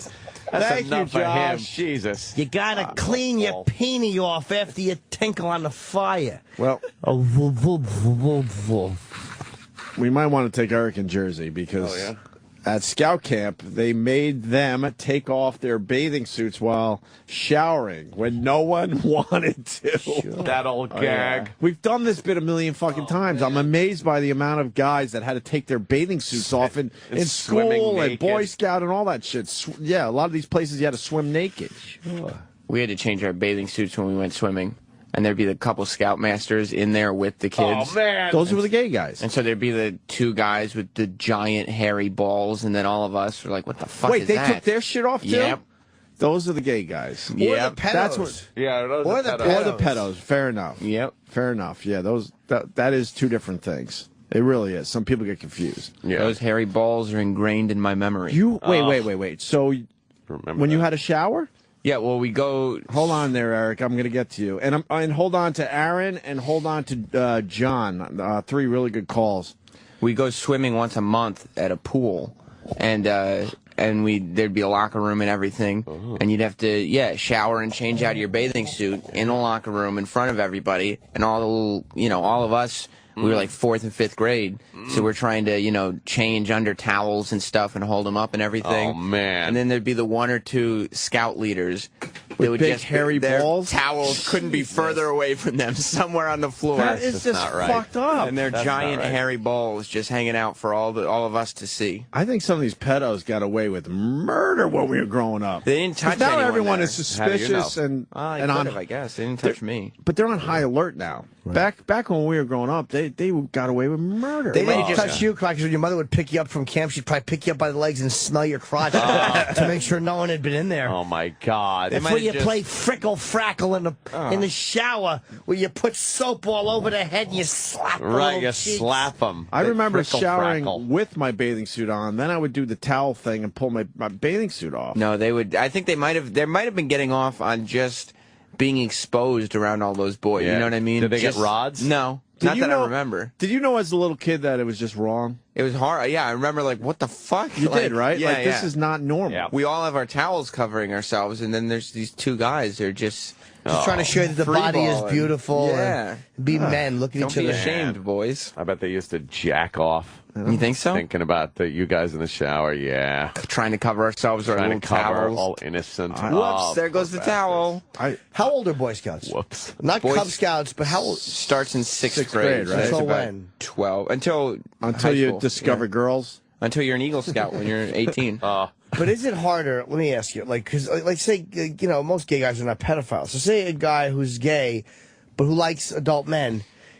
Is it harder for him? Like if you're a 16-year-old teenager and you're a Boy Scout and you're in the woods, is a gay guy might want to fuck you? As a man, if you're out with a bunch of teenage girls, it's going to be really hard not to want to fuck them in the tent because you say you're a guy, you're not a pedophile, you don't like little girls. But it's a girl 16, but you're almost 17. Right, How do you not want to fuck her in the give woods? me the fucking eye. That's what I'm saying. Like, But as a straight man in that situation, you're thinking things. Yes. You're absolutely thinking things. Yeah. Yes. So is it harder? Is that why do parents? Would I worry about that if I was a parent? I don't know. I might. Well, we traveled with den mothers. Oh, okay. I remember the den mothers. Yeah. They were mothers- weird too. They were called the cock blocker. cock Yeah. blockers. Let's go to this guy who had to take his bathing suit off too. That is the weirdest fucking thing. It comes up a lot on our show. Eric, go ahead. Hey guys, how's it going? Hi, Rock. All right. So I did not remember this at all until I got in my car and started listening to this bit. So That means you were touched, probably. Mm-hmm. According to Jimmy. What was his name? Jimmy's flow chart. Yes. It was in a sleepaway camp in Maryland. I was probably like 12 or 13 years old. And there was just this big wooden box that had 14 or 15 shower heads. And he used to just make us line in. And, you know, we're all young kids, so we didn't want to take our bathing suits off. And we had our scoutmasters in there, probably like 60, 65 years old. And they would not let us leave the shower until all of us took our bathing suits off. And whatever, I'm scared to death, so I'm taking it off. But then you have the Cub Scouts and Boy Scouts that were fighting the scoutmasters, like, no, we're not taking it off. And they just started to almost start whipping us with towels until we would take our bathing suits off and make us soap up ourselves. You're not going to get clean with a bathing suit on. And I would imagine if you're an older gay guy, that's just good enough. You get to see, like, you know, boys turning into men, fucking young naked. Men. That's crazy. It was awful. And then, like, I was telling my mother, and she was like, you're exaggerating. It didn't actually happen. Oh, nice. Isn't that great when a parent won't listen? So what do you say? Oh, my God. So what do you do on Mother's Day? Do you call up and go, hi, cunt, I just wanted to wish you a happy Mother's Day? Hey, thanks. I just sent her pictures from exactly what happened. So, all right, guys. Thanks, man. Yeah, no, taking the bathing suits off, that's just a turn on for somebody.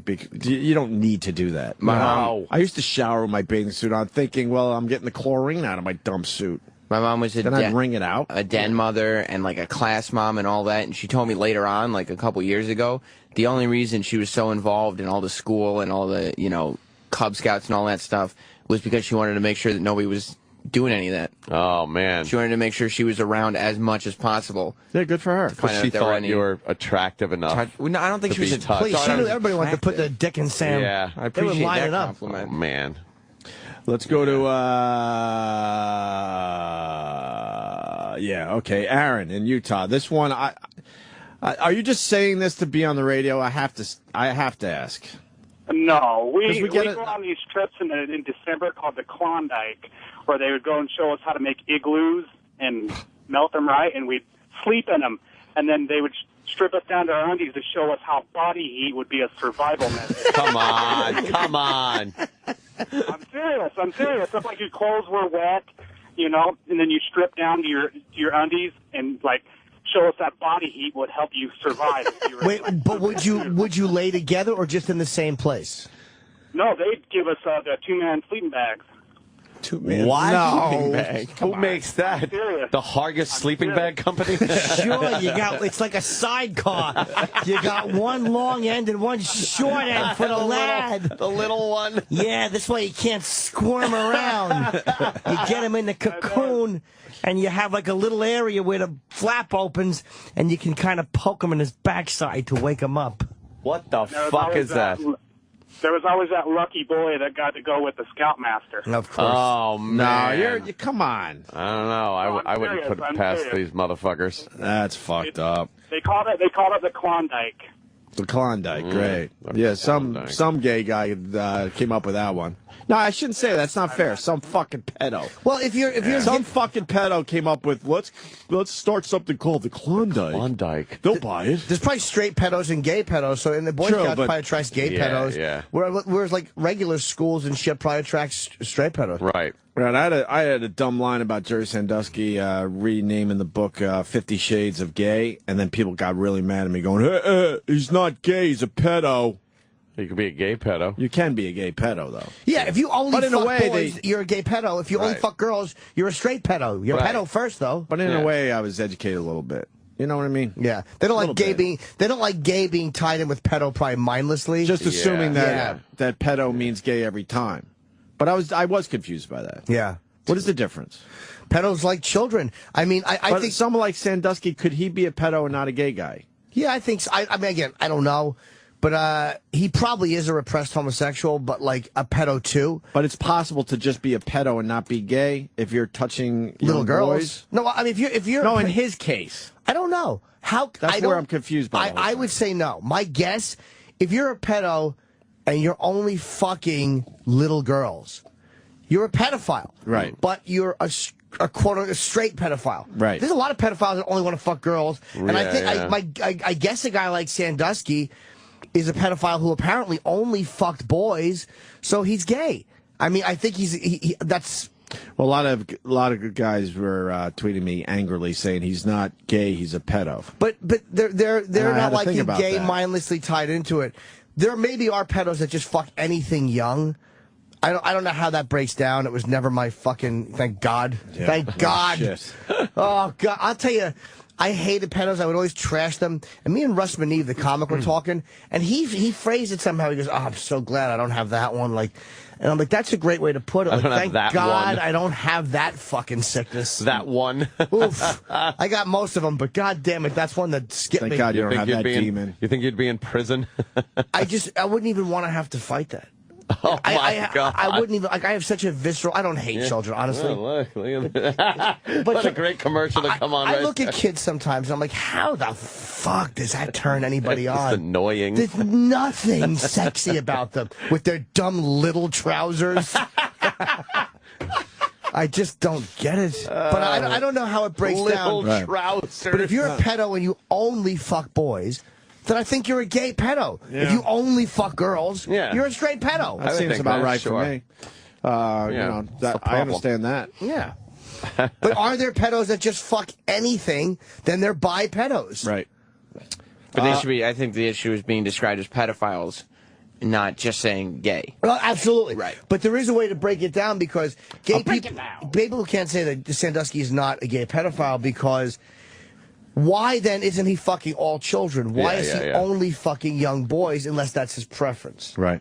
Right. And then someone, Mike in Jersey, we don't have time to go to you. The body heat thing is a special forces. It's not uncommon. Yeah, but Boy Scouts don't need to learn not that. Special forces, yeah. Believe me. Some special forces going on in there. Yeah. Love. If you're going to special forces, then you'll learn that. Yeah, shit. exactly. You don't need to learn that in Boy Scouts. Yeah, because if you try to fucking, oh god damn it, I forgot the reference. What happened there, Jimmy? I was going to do a reference to the fucking, I couldn't quit you. Yeah. Brokeback Mountain. Yeah, I was way off. Midnight Cowboy. Oh, Jimmy. Sorry, boo. Let me say hi to John in Philly. John. Hi, Shaq. Good evening. Oh. Yeah, so I was a Boy Scout, and I was just straight up molested by my Scoutmaster. Damn. Yeah, it was kind of messed up. How did it happen? Like a little kid crush on his sister, so I'd had like a little afternoon date with her. Afterwards, we went back to her house. I'm really nervous telling this. Wait, how old were you, and how old was she, and how old was the Scoutmaster? I was about 13. The girl was about the same age. We both went to the same Mormon church. This was in Southern California. Yeah. And he was probably late 20s. Oh, boy. So we had a little date, like walking around the neighborhood. And then afterwards got back to their house. The date was kind of over. I was going to say goodbye and walk home.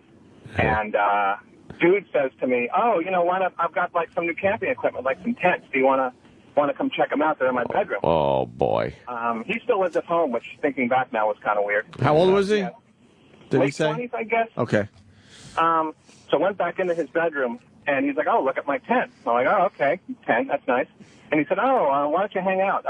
Want to play a game? Oh, and I kind of said, okay. He said, how about truth or dare? Oh, no.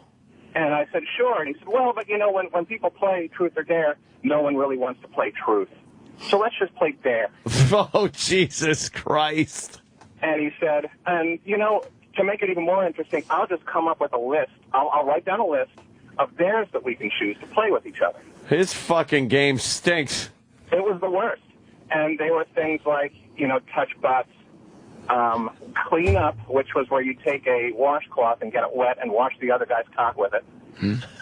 One of them was, I forget what he called it on the list, but you know when you get your pants back from the dry cleaner and there's that cardboard tube on the hanger to keep your pants from getting a crease in them? Yes. Yeah. You take that thing off of the hanger, put it in the other guy's asshole, and blow through it. That is hilarious.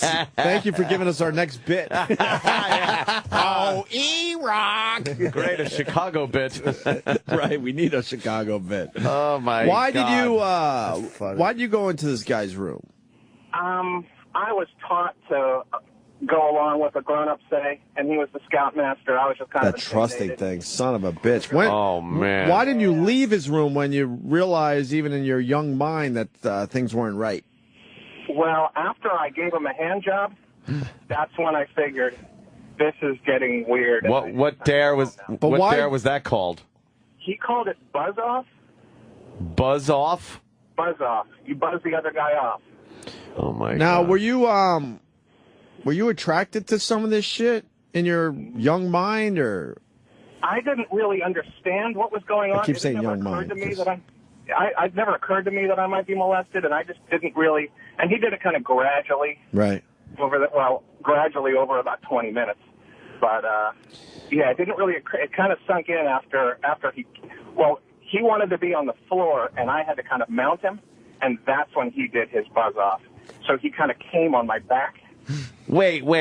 I don't even see how this works. I do. He's laying. The older gentleman's laying on his back. Yeah. You climb on. Are you rubbing your asshole on his dick, like lap dancing him? I wasn't rubbing on him, but that's about where my ass was. Oh, so he was humping your ass? Well, his cock was kind of right below my ass, and he was jerking off, and it landed on my ass. Oh, okay. He couldn't believe he was that close, feeling no. he was feeling your penis pressed against his pubis. Yeah, it was the closeness, I think, that did it for him. Ugh. And yeah, then when he came on my back, that's when I said, I think I needed it home. Did you ever? The Boy Scouts. There's the gay dumb Boy band. Scouts on CNN. As this guy's telling his story. Look at how ridiculous the guy looks in my his Boy God. Scout shorts. He's 70 years old. Yeah. So did he do anything to you? He kind of just kind of tugged on me a little bit. He never fucked me or anything or made me blow him. But he definitely touched me. I got out of there. Nothing ever happened again with this guy. How long were you in contact with the guy after the fact? Maybe a year. I don't live anymore. I don't live out there anymore. I still have family out there though. He's still around. He's married now. Why don't you knock on his door and go, "Hey, motherfucker, Yeah. you want to come on my back again?" Well, a couple things. Nothing. Hold on, sir. A couple things. Nothing happened to this guy. No one else caught him doing any shit. No, he's still out there. Okay, and how did this affect you as you grew up? I'm sure it has, but I'm not. I couldn't say how. Maybe I hit the Boy Scouts. Are you? But yeah, I'm not homophobic or anything. I don't freak out like that. Are you gay? No. There's a weird. My girlfriend. I'm getting a tweet now. Someone saying pedos don't care if it's a boy or a girl. It's the fact that they're kids that they like. But I don't know how true that is. I think that maybe for some of them it is, for bi pedos. But there are pedophiles that only fuck boys. Yeah. And there are pedophiles that only fuck little girls. I think just because, and I don't blame gays for not wanting to be lumped in as pedophiles, because most of them are not. But just because they don't want to be lumped in, you can't call something other than what it is. Right. And you can still have an orientation and be a pedophile. Sure. Mm-hmm. Sure. But there's, you know what I mean? It's like, I don't believe that pedophiles just like anything under 10. No. I think some might. Michael Jackson. What about him? Well, was he with boys and girls or just Boys, Yeah, boys only. Boys. I don't even know if he was a pedo, to be honest with you. I mean, I've always thought he was, but then I'm like, I don't know. He's just a fucking weirdo. Yeah, let me read this tweet from John Dad with 2 D's, Jon as well. You probably shouldn't link up someone being gay, which isn't wrong, with being a pedo, which is very wrong. I get that a little bit now, or I get it more. Not mindlessly link it, but if you're a pedo who only fucks boys, right, then you Then probably you're are a gay. gay pedo. Right. You're gay and a pedophile. Doesn't mean that every gay guy is a pedo. Right. Jesus. I got you, John Dad. Because how many guys fuck little girls? They're straight. Yeah. You know, they're just pedos. Yeah. Maybe they say they want pedophile to be first. You're a pedophile who's gay, or you're a pedophile who's straight. Pedo being the first adjective. Yeah. But that to me is just almost a PC way of saying it. You know, it doesn't matter. Right? Yeah.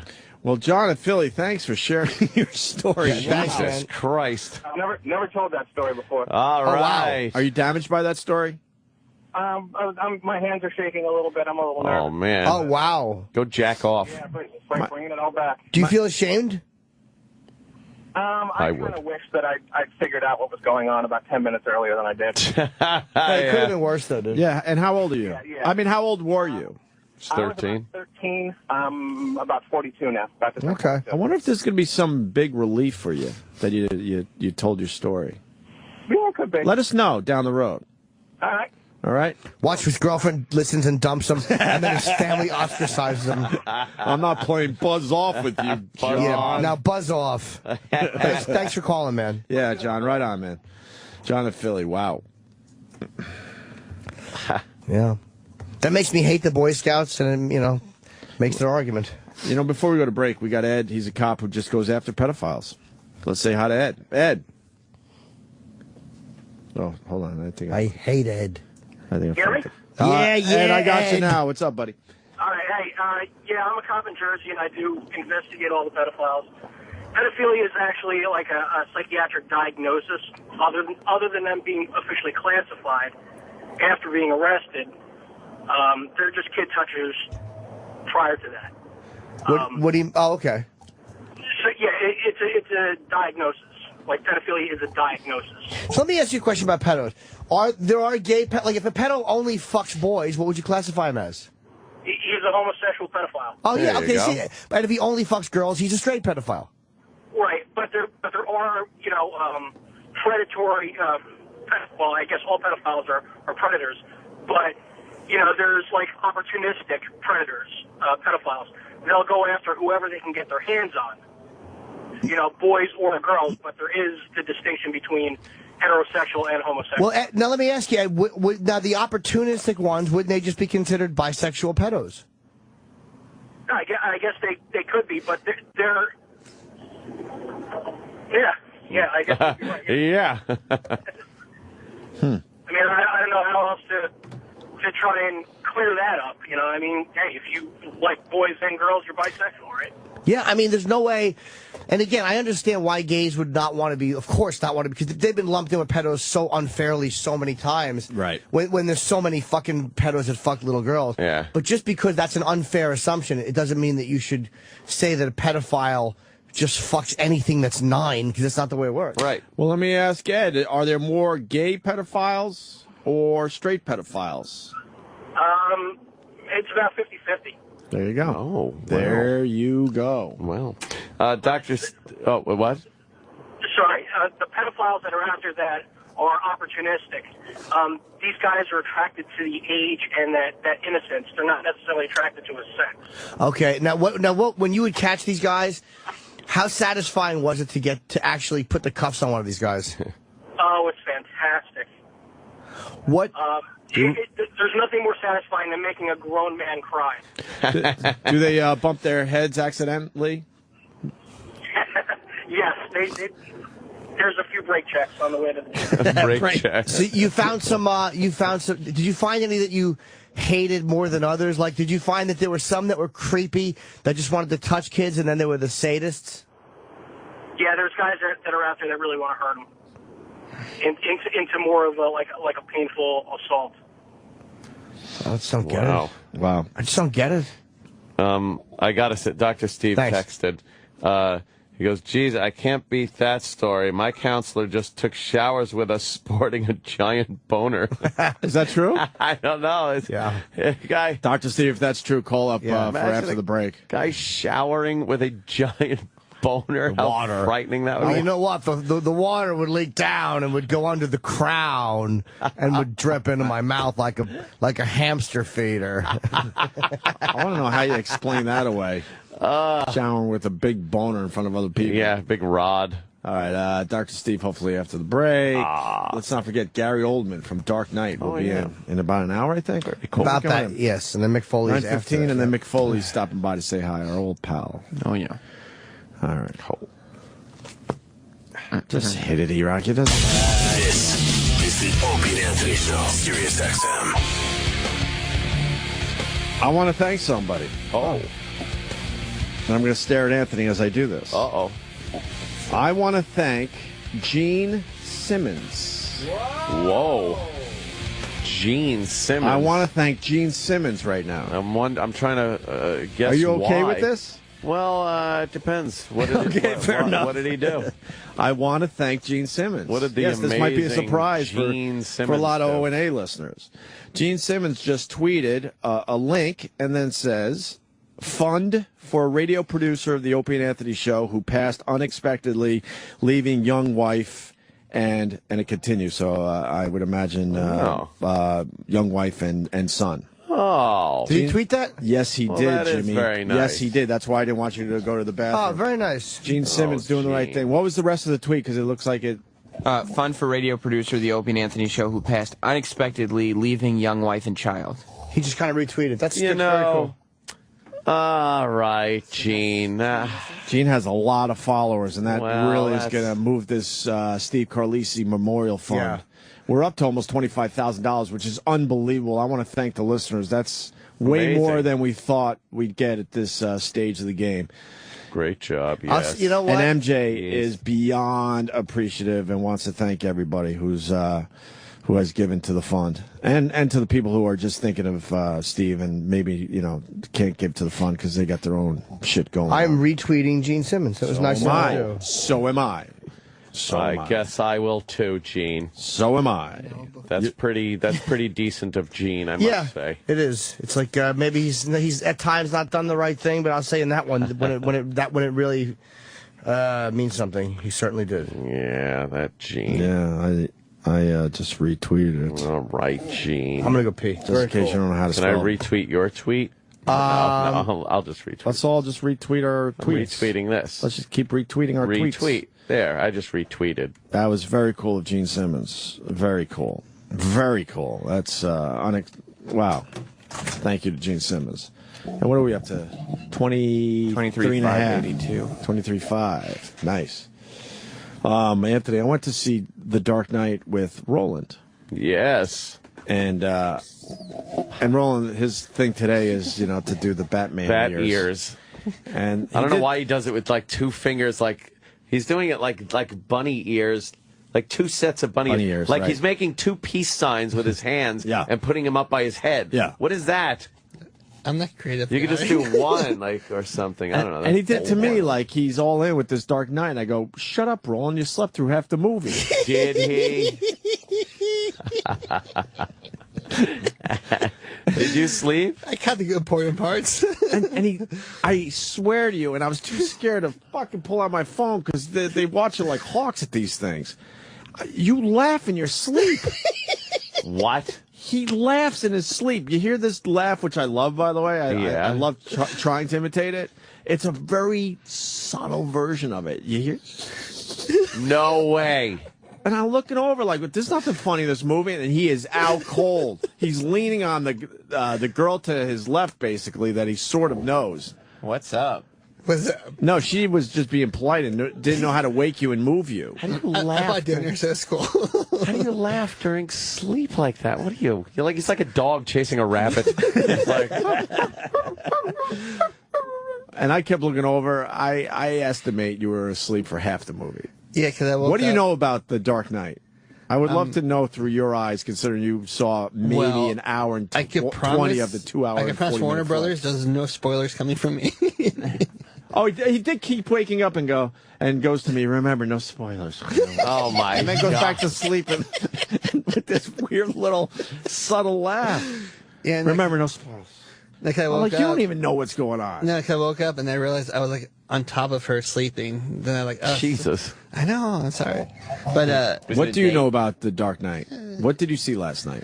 I saw the beginning with the awesome aerial view, and then all of a sudden, Anne Hathaway was there. So I was like, oh, Catwoman's finally there, and then all of a sudden, That was 20 and then minutes I saw into the Gary movie. Oldman. Hence the sleeping part. That's why this is great, because then he wakes up, and what do you see when you And wake then up? I woke up, and then Gary Oldman. I go, he's police commissioner, and then something happens. I'm like, I don't understand what's going on. Yeah, you must have had no clue. Jimmy, you missed her. And then during dinner, she was telling me about it. She goes, yeah, I remember they do this and this. I'm like, I don't. And then she goes, remember this and this happened, and I can remember nothing. I went to The Dark Knight with Roland, and he slept through half of it easily. I fell asleep during it. You fell asleep to it? Yeah, I was. You were tired though. Yeah, But Roland falls asleep, and then he laughs in his sleep. Not like that over-the-top laugh that we love. Very subtle and very softly, he laughs in his sleep, like that. I bet you when Roland sleeps, he just thinks of being in a big padded, soft room and just being tickled with feathers and loved. Roland Yes, and he's dreaming. He's just thinking of people saying yes to guests. Oh, shuffling. Yeah, he's thinking he sends out an email and he goes, "This guy's going to be a big actor," and we all go, "Absolutely." He immediately gets a response from everybody, and it's yes. Yes. It's all his favorite actors. David Duchovny, and it's always dreams. I'm like, Suits people, yes. Wow. Yeah, the guys from Suits. But he would wake up and he would lean over to me and go, "Remember, no spoilers," and then go back to sleep. It was the weirdest thing. Why do you go? And then I remember. Yeah, what do you remember? There's a battle, but I was like, why are they fighting? Well, it's a Batman movie. And then Joseph Gordon-Levitt character really confused me until during dinner she explained everything to me. It's like, that's who did? Who? Somebody that I took to the movie. But who confused you? Joseph Gordon-Levitt, the character. So I was like, what's going on with him? And then I could understand it. And then I see people parties happening. The young police officer. Yeah. I don't know. Why is he there? Then she filled in. He was good, that guy that played a cop. He was really good. I missed a big chunk of what happened with him. That guy, he used to be that child actor. He was on Third Rock. Third Rock from the Sun, yeah. It's an Inception. And then he was in that movie 50 Days of Summer, which I did like. It was his little comeback movie. And now they're using him a lot. Yeah, he actually was really good in it. Yeah, I liked it. Yeah, it was good jab. Good You jab. liked the movie? Yeah. What you saw? Yeah. How could he like the movie? There's no liking How the could movie. you like it? You snored through the entire thing, you idiot. You didn't see any of it. You thought I had sleep apnea. Yeah. Did you think Bane just had a sleep apnea mask on? I didn't understand what was up with him. It's Bane Capital or something. Oh, boy. I'm Yes. Bane Chipperson. Bane Chipperson. I woke up, he was attacking Batman. I was like, what's up with that? Yes, I was attacking Batman because I don't like bats. I like badminton. Fucking Roland rules. You are a lot of fun, buddy. Yeah. Your slide video's doing well, by the way. Yeah, my leg still burns. Does it really? Yeah. I put cream on there. That's cool. Oh, jeez. I know. The sound it makes. Did we play the sound on our show? I don't think so. Did you play it really fast? This is Roland going down a slide. Listen to the sound. Let me see it, Sam. Oh, I just got fucking chills. I just got goosebumps. Yeah, that's. Oh, God damn, look. That's a great video. I got goosebumps. It's called. That's like. That freaks me out. Yeah, but thank God for Eric's King Vodka. It didn't hurt. Eric, we put that on the Facebook page.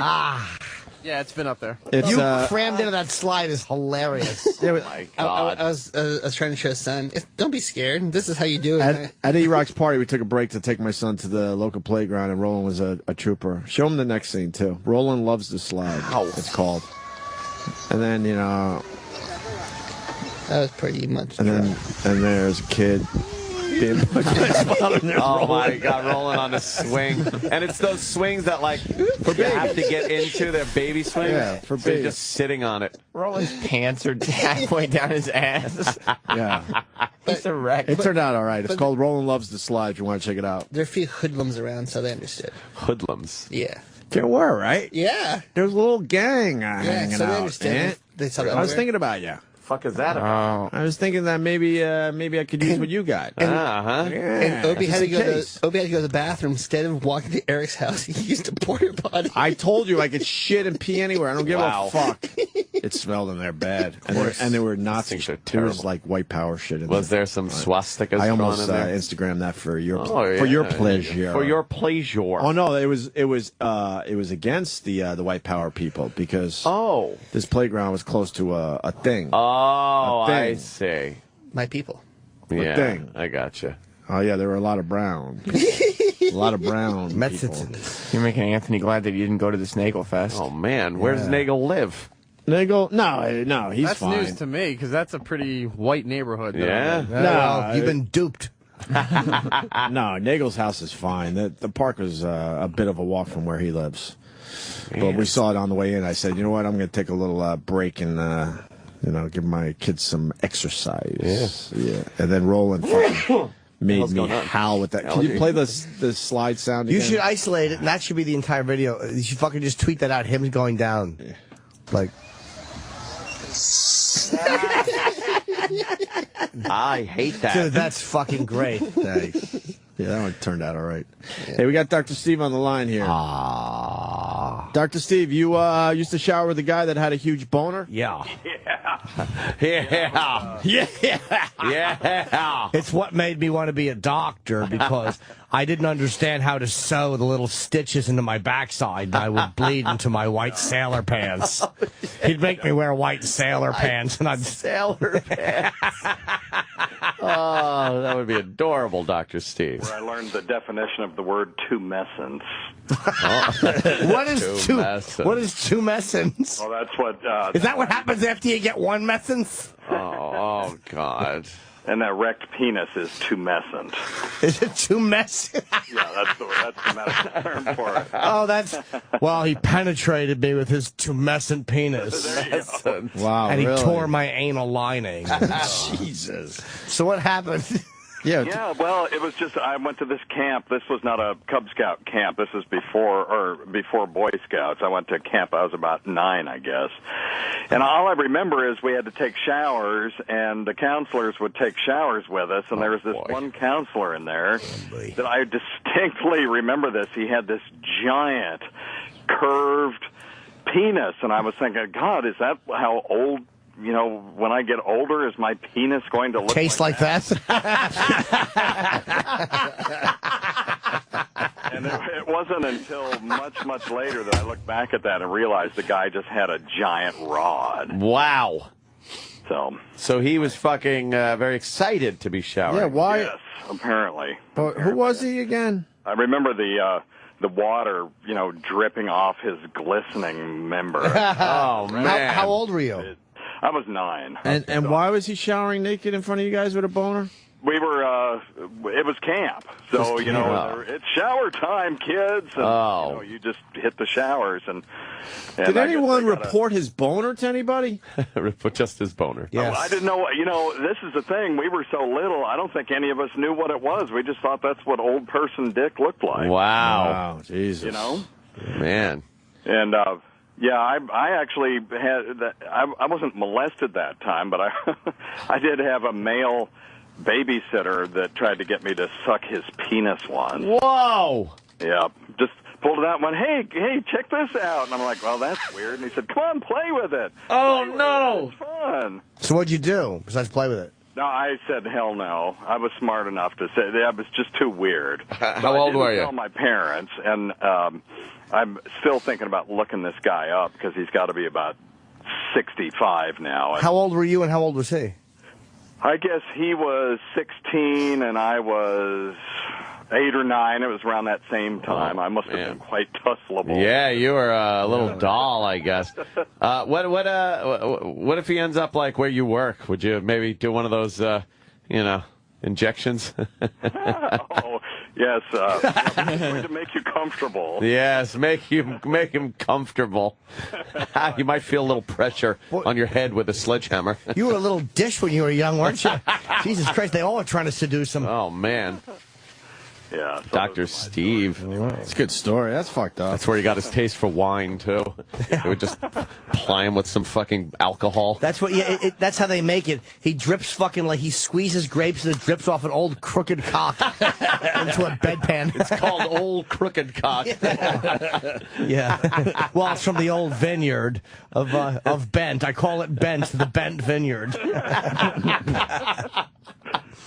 Well, Bobby Kelly will kill me if I don't mention my podcast. So. Yes. Oh, yes. I hear it's doing well there, sir. Check us out on riotcast.com. Well, I've descended to about where I need to be, right under Vos. So. Oh, shit. Wow. We did really well, but I think iTunes looks at velocity, so in the beginning we had a lot of people signing on, and now we're our audience has matured. So, I'm about where I deserve to be. You're a hardworking guy though, because I'm constantly seeing your tweets where it's like, hey, here's the number. Hardworking, now. no money. Yeah. Unfortunately. And SiriusXM owns my name and the names of the characters on my show. I just realized that from looking at my contract. So that's wonderful. But let me come on. How is that fair? Your how name is it, Steve? Yeah, how is it fair that doctor. they own your name and I your don't show know. without I don't paying think you? that one would fly, but that's what my contract. No, I know. And then you go, well, this isn't fair. They go, well, take it or leave it. Take it or leave I it. wish that if I left that they would try to sue me for my name or characters. I have a girl that will tell you I was doing Chip before I fucked her, before I was working here. Exactly. Don't even think about that shit. You own none of it. Oh, Dr. Steve, when are you coming back to New York? So we hang out for a beer or two. Yeah, I would. We were looking at August or September, so I just got to come up with a bit. Ever since doing Tippy Tom's rectal exam, Yes. I think every bit we've had has paled in comparison. So. Yeah, when you start out that big. I don't know. I like the tasting of the urine bit. That was pretty good. Yeah. That was pretty good. So we'll think of something. Yeah, we could shower together. It sounds like you were fun. We could blow into each other's assholes with a tube. We With learned a that one today. Cardboard hanger tube. From the dry cleaner. Oh, my God. We learn shit on this show every know. day. Fuck. Riotcast.com. I got to feed the boys some breakfast. Riotcast.com. Good luck, buddy. Call it? All right, Steve. All right. Bye. Thank you, Doctor. Going to feed the boys some breakfast, as they call it. That's what the guy did. Somebody would get in the shower with Steve. I'm going to go feed the boys. This young mustachioed 9-year-old. This creepy 9-year-old mustachioed boy with a weird voice. I don't know if this is normal for us to be doing this. I want to play with my Legos. He's got like the deep voice, the mustache. Yeah. He's 9. He's 9 years old talking about Toying. physics. What was the word he used for erection? Menis. Yeah. I don't know. You have to be a good listener to answer that. Hey, today is Chappaquiddick Day. Oh, yeah? I love Chappaquiddick Day. Tumescent. Tumescent, yeah. Thank you. Tree clouds. Yeah, tumescent. 43 years ago, Ted Kennedy did his thing and got away with it. Yeah. Plunging off the bridge with Mary Jo. That was it, huh? And then what? He walked back to he's a scumbag. He walked back to his place all wet. I'm walking Fuck back Ted to the Kennedy. compound. Yeah, but he couldn't go to the police. Fuck that cocksucker. He let someone die that night. He was a period. Or he just let her lay there overnight. She would have died maybe, but what a piece of garbage he Who knows? was. Are you drowning in a river? Oh. The point is, Mary Jo. What was her last name? Smell this water. The car went off and to the right. Off and to the right into the water. Oh, Mary Jo. Won't you glug glug glug, Mary Jo? Won't I get a hold of my head as retribution? God will pay me back. What a cock. I've read the account of that where he just went back to his room and went to bed. Left a girl in the water overnight because he said he was dazed. What a piece of shit. Yeah, he never gave her a chance is the point here. Who knows? Maybe she did have a chance to survive if he did something. But you see how he kept getting elected after that. I know. They wanted a Kennedy so bad in Boston. People just forget Amazing, about right? that shit. Oh, my God. Yeah, everybody that's bitching about things like Bane Capital and stuff like that, it's like, really?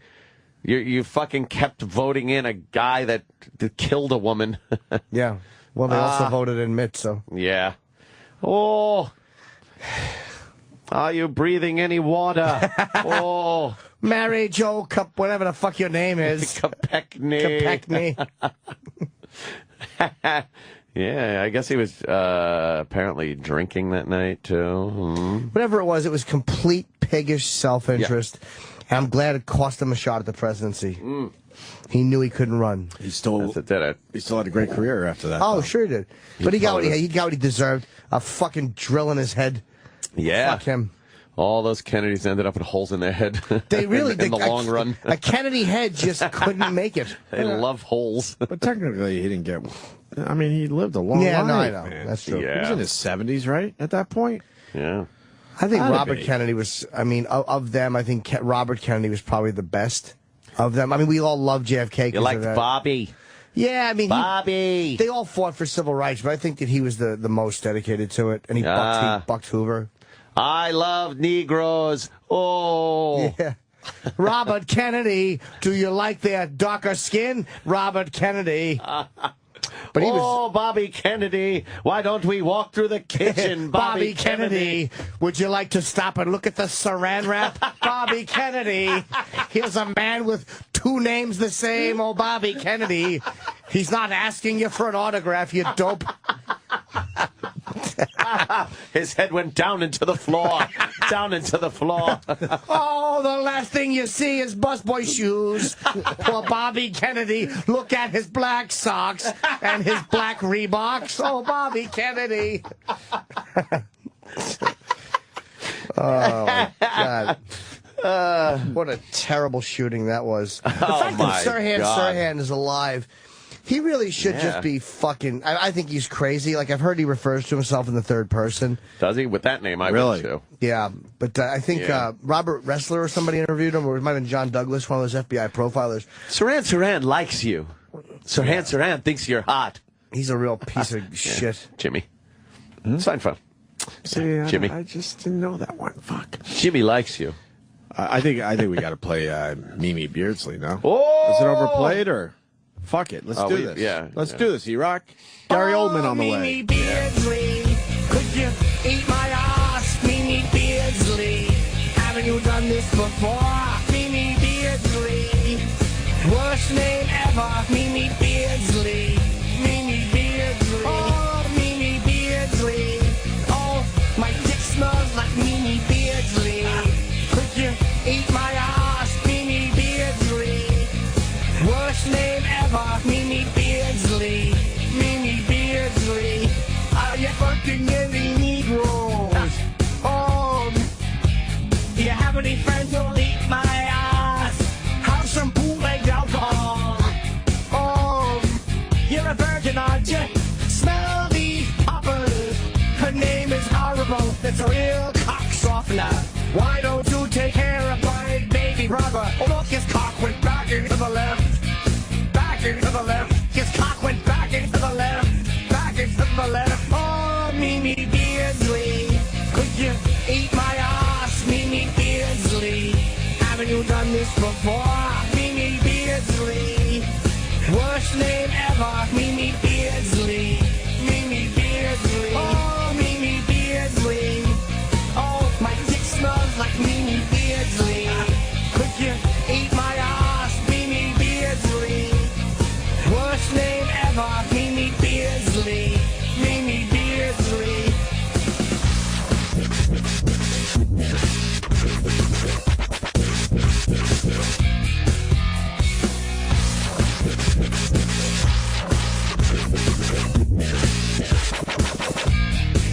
His cock went back into the left. Back into the left. His cock went back into the left. Back into the left. His cock went back into the left. Back into the left. His cock went back into the left.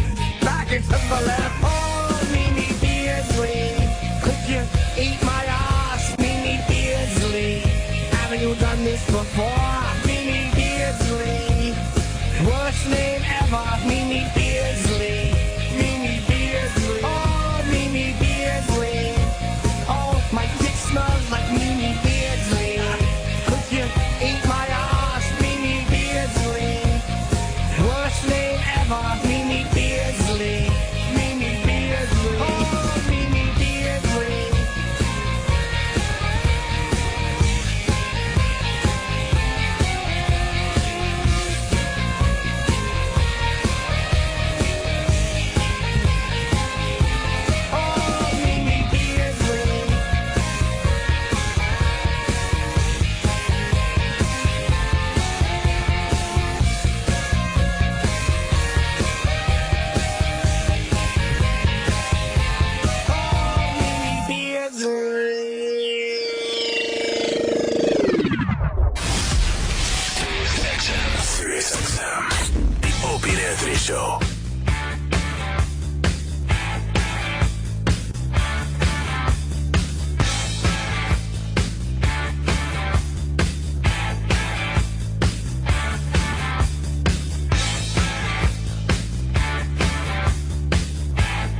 We're discussing Chicago during the break here. Chicago. If you don't know, Opie and Anthony.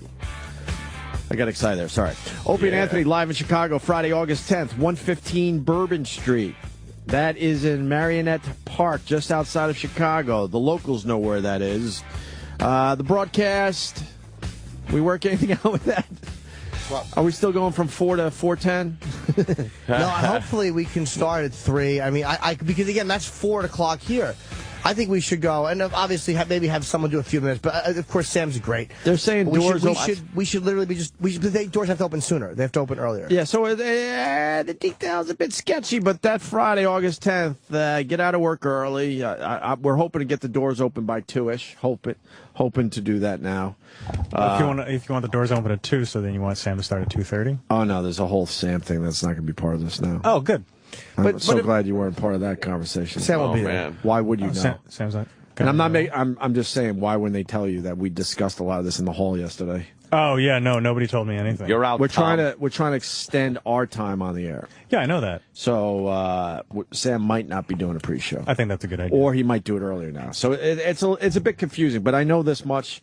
We definitely will be broadcasting live in Chicago. The first fucking time we've ever done our show in Chicago. We have no idea. You know how I said earlier, taking chances? We're taking a chance here. Huge chance. We're taking a huge chance. We have no idea, but we're assuming people will come from a whole bunch of different places and meet in Chicago. I don't care. I'm going to go, and I'm going to have a good time. That's right. So I don't fucking care. What if big crowd, no crowd, don't matter. I think we're going to get a nice crowd. I think we're going to have a really nice crowd. Chicago's a fun... Dude, I'm actually psyched because I love Chicago. It's a fun city. Never been. It's a fucking... Don't they call it Fun City? Well, I call it Fun City, but I don't even say it like that. I say, where you going? I say, I'm going to Chicago. It's Fun City. Oh shit. I clap and I lean in. That is good. It's a really cool place, though. Why don't we do this? Facebook will have all the details as we update them. But make sure you're available Friday, August 10th for the big Opie and Anthony live show in Chicago, please. Yes. 115 Bourbon Street, Marionette Park there. All right? Yeah. What kind of bits are we doing? We're discussing... something. I don't think we should say it yet. We shouldn't say what we were discussing? No. I guess you're right. Okay. No. All right. What other bits are we going to try to do the pig races with hot girls? If you want to do them, sure. Well, we got to kind of. Well, I sent you guys a big list. You should. I know, but we need to start asking. Could you print it out? I can print it out and just give them to us. We'll look at it's a lot easier to look like that. Yeah, let's look at it right now. You want to do it right now? Yeah, why not? All right. I want Go print it. We got to get the word out to the big fat messes out there to help us out with our pig race. Yeah, go print it, bitch. Motherfucker, Yeah. cocksucker. Fuck that. You think we can get 4 big women for our pig race? Yeah. If we can get 4 women, rest assured they'll be fat. And we could cover up your identity even.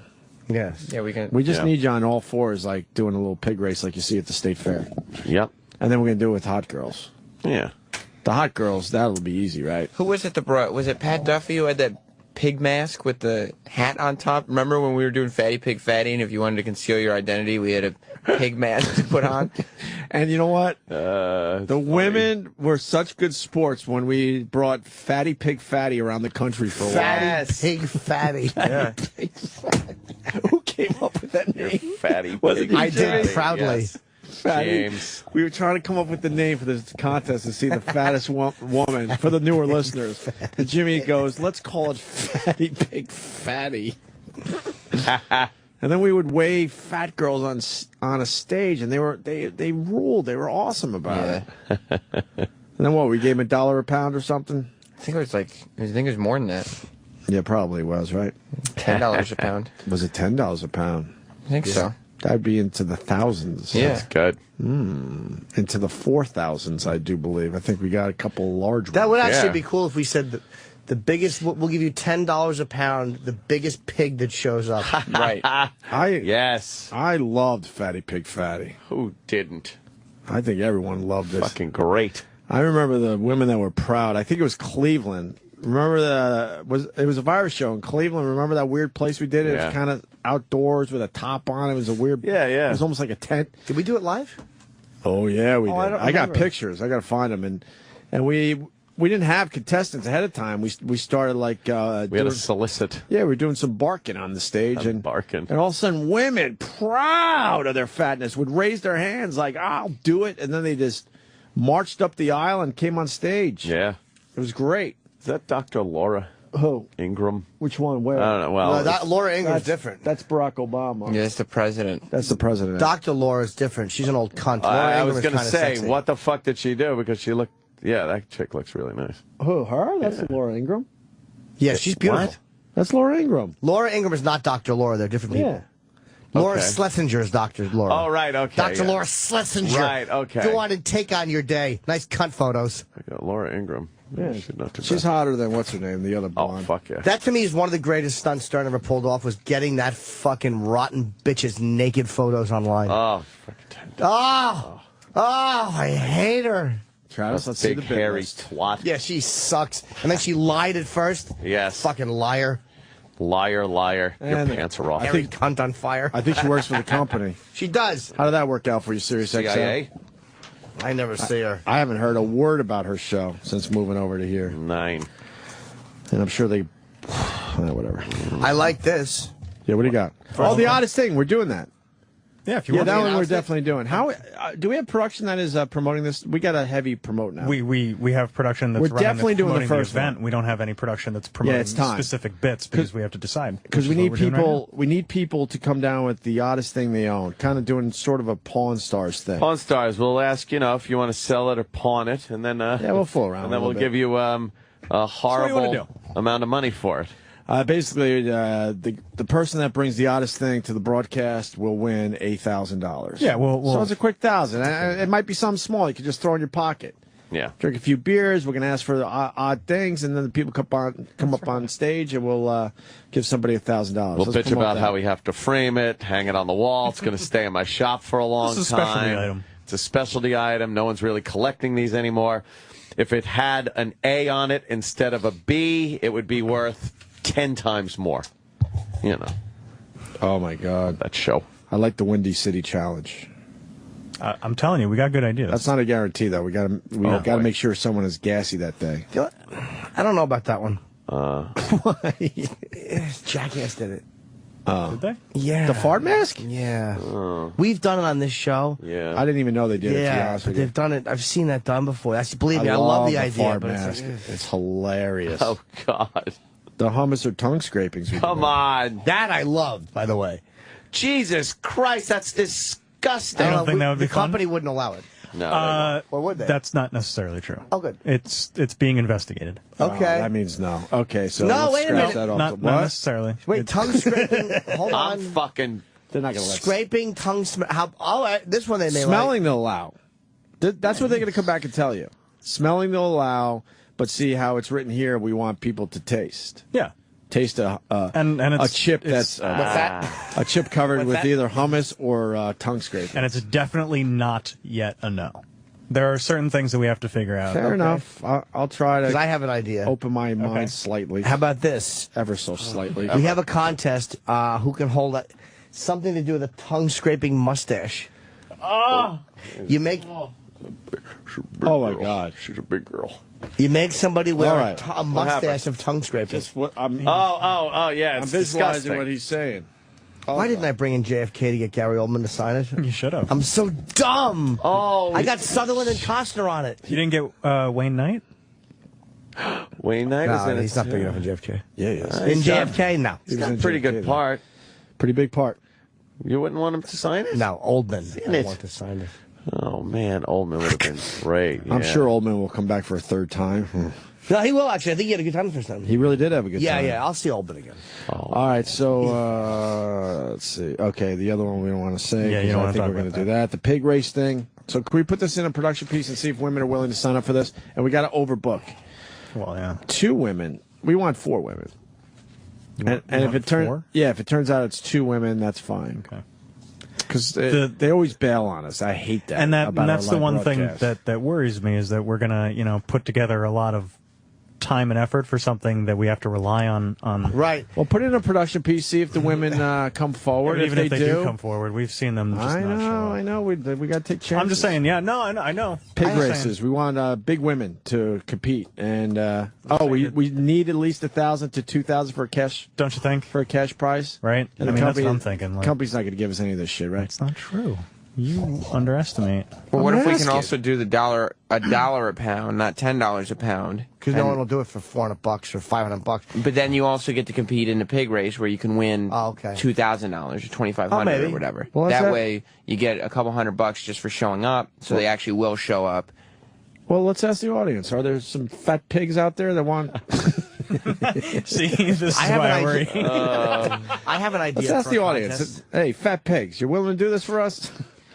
Jimmy, yes. We have listeners do Chip Off the Old Block. Oh, no. And then audience members come up and do their best impression of Chip, and they have to pick a look.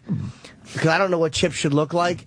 I really don't, because I get recognized too much when I do Chip, as Jim. I love it. So Chip Off the Old Block. Whoever comes up with the idea, the best look for Chip and sound, we'll have to decide which is which. It's a small prize, but it'll be funny for the audience. You come up and do an impression of Chip. Maybe we have 2 categories, the best impression and look. No, just the overall. The best overall Chip. Yeah. I want to see overall Chip. Yeah, I want Because to if his costume isn't as good, but he's got the impression down, then, as judges, we'll figure it all out. We can replace the last thing on the list with Chip Off the Old Block. Because I want to see I want to see what people think Chip should look like with a bad. And the judge should be Chip. Yeah. Something like that. Right. Yeah, none of them will be as good as me, but. Right, exactly. You're great, Chip. But you don't give a fuck anyway. All right. We got I don't get all right, we got some good ones. We got to get a production piece to start promoting this so we could hopefully get some people involved. The Chip Off the Old Block and the pig thing. Let's run with those Do you two. think You're Funny is a lot like Car Crash Comedy? Yeah, but not as structured. There might be something there with Do You Think You're Funny? Like, we've done it before, and then it always just devolves into racism. That's fine. Hey, people can be racist if they We've want. done it in the hard way. I think certainly does. I think we have enough going on where we don't have to do that one. Yeah, well, I mean, that's why there's, because the Chip 15 thing bits, is we going only to have be do a funny. Because they're going to come up with their silly stuff, right? What else can we do besides a hum? I love the idea of a fucking tongue scraping mustache. We're definitely doing something with tongue scrapings. Definitely, because even just smelling it is brutal. Smelling it's terrible. All right, how about that? Imagine having to eat. And Jimmy, make sure you come on your belly button before the Chicago trip. We might need that as well. And during it, believe me. And maybe we could do something with. I can't believe I didn't print JFK. What? I'm so mad at myself right now. What time is Oldman here? 10 minutes. God, too late to even go get it. He's already here. He's doing something else. He's already here. Hey, Twister. You don't have enough time. No. I'll never make it back to my apartment. No, I don't think so. You're not happy. I'm very mad at it. Whatever. Oh, Jimmy. This is going to wreck the Gary Oldman interview? No. I'm going to be obsessing about the JFK. No, I should shut up. I already got it. I'm just annoyed. But again, I have an idea for the tongue scrapings. Who could we get to? Maybe we could get. I have an idea. Ooh. Jimmy's writing it down right now. What is he writing? Yes. I would love to have a worst breath contest, which is disgusting. Yeah. And maybe we have, do you have someone in mind? No, not necessarily the show. Ringer? From the audience. Yeah. Well, we need someone to smell it. Well, E-Rock. Yeah. E-Rock will smell the... E-Rock is E-Rock, great for that's that. your job in Chicago. You're going to smell bad breath. And there's a cool toothpaste, which I actually use because it's organic. It's hard to find toothpaste that is like... Yeah, but the beauty of this contest, because it's not like we're pointing and laughing at the individual, because they can make their breath really bad for Yeah, the anyone event. can make their breaths bad. But maybe we could get, I know a toothpaste thing that I like, actually. Maybe we can get them to sponsor it or something and give a big package of their stuff away. Because it's actually great stuff, which I use. Oh, you want to do good, do you? Look at that. But Look at Jimmy wanting to do good. No, but I mean, make it, it'll be a prize or something. Yeah. All right. For the worst breath. That E-Rock will be Determined by smelling. Eric. Yeah, that's official. Put that in the production piece. Eric will be breaths. judging Chicago bad breaths. But you have to give people a reason to want to come up.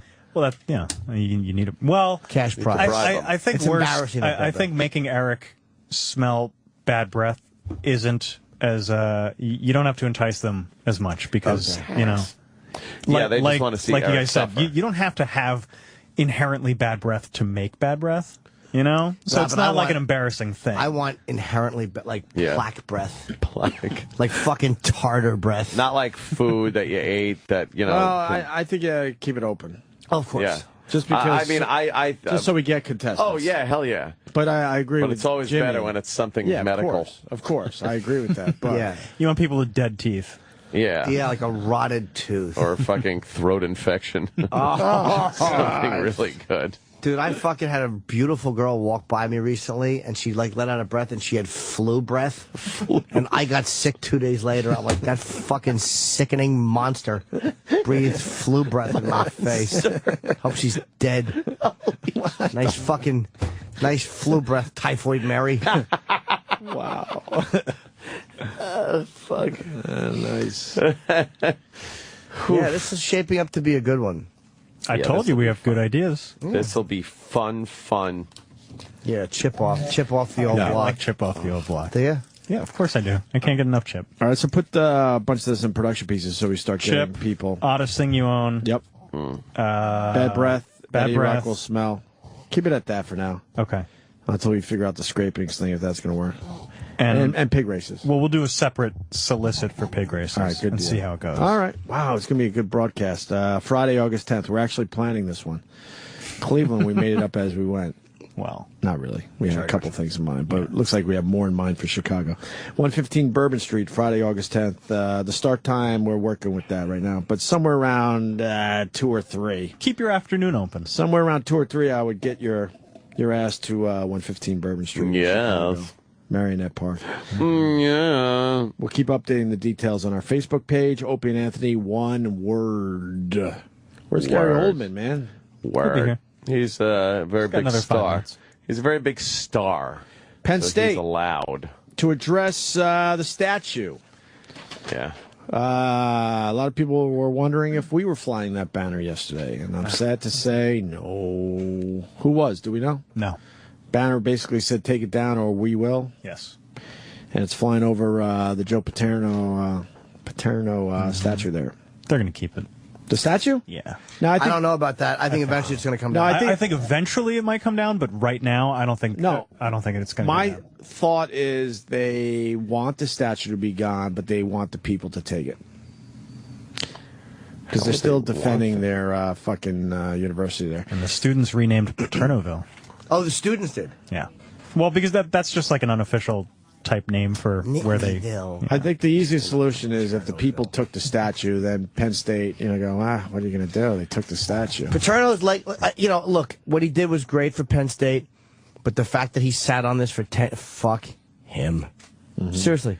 Yeah.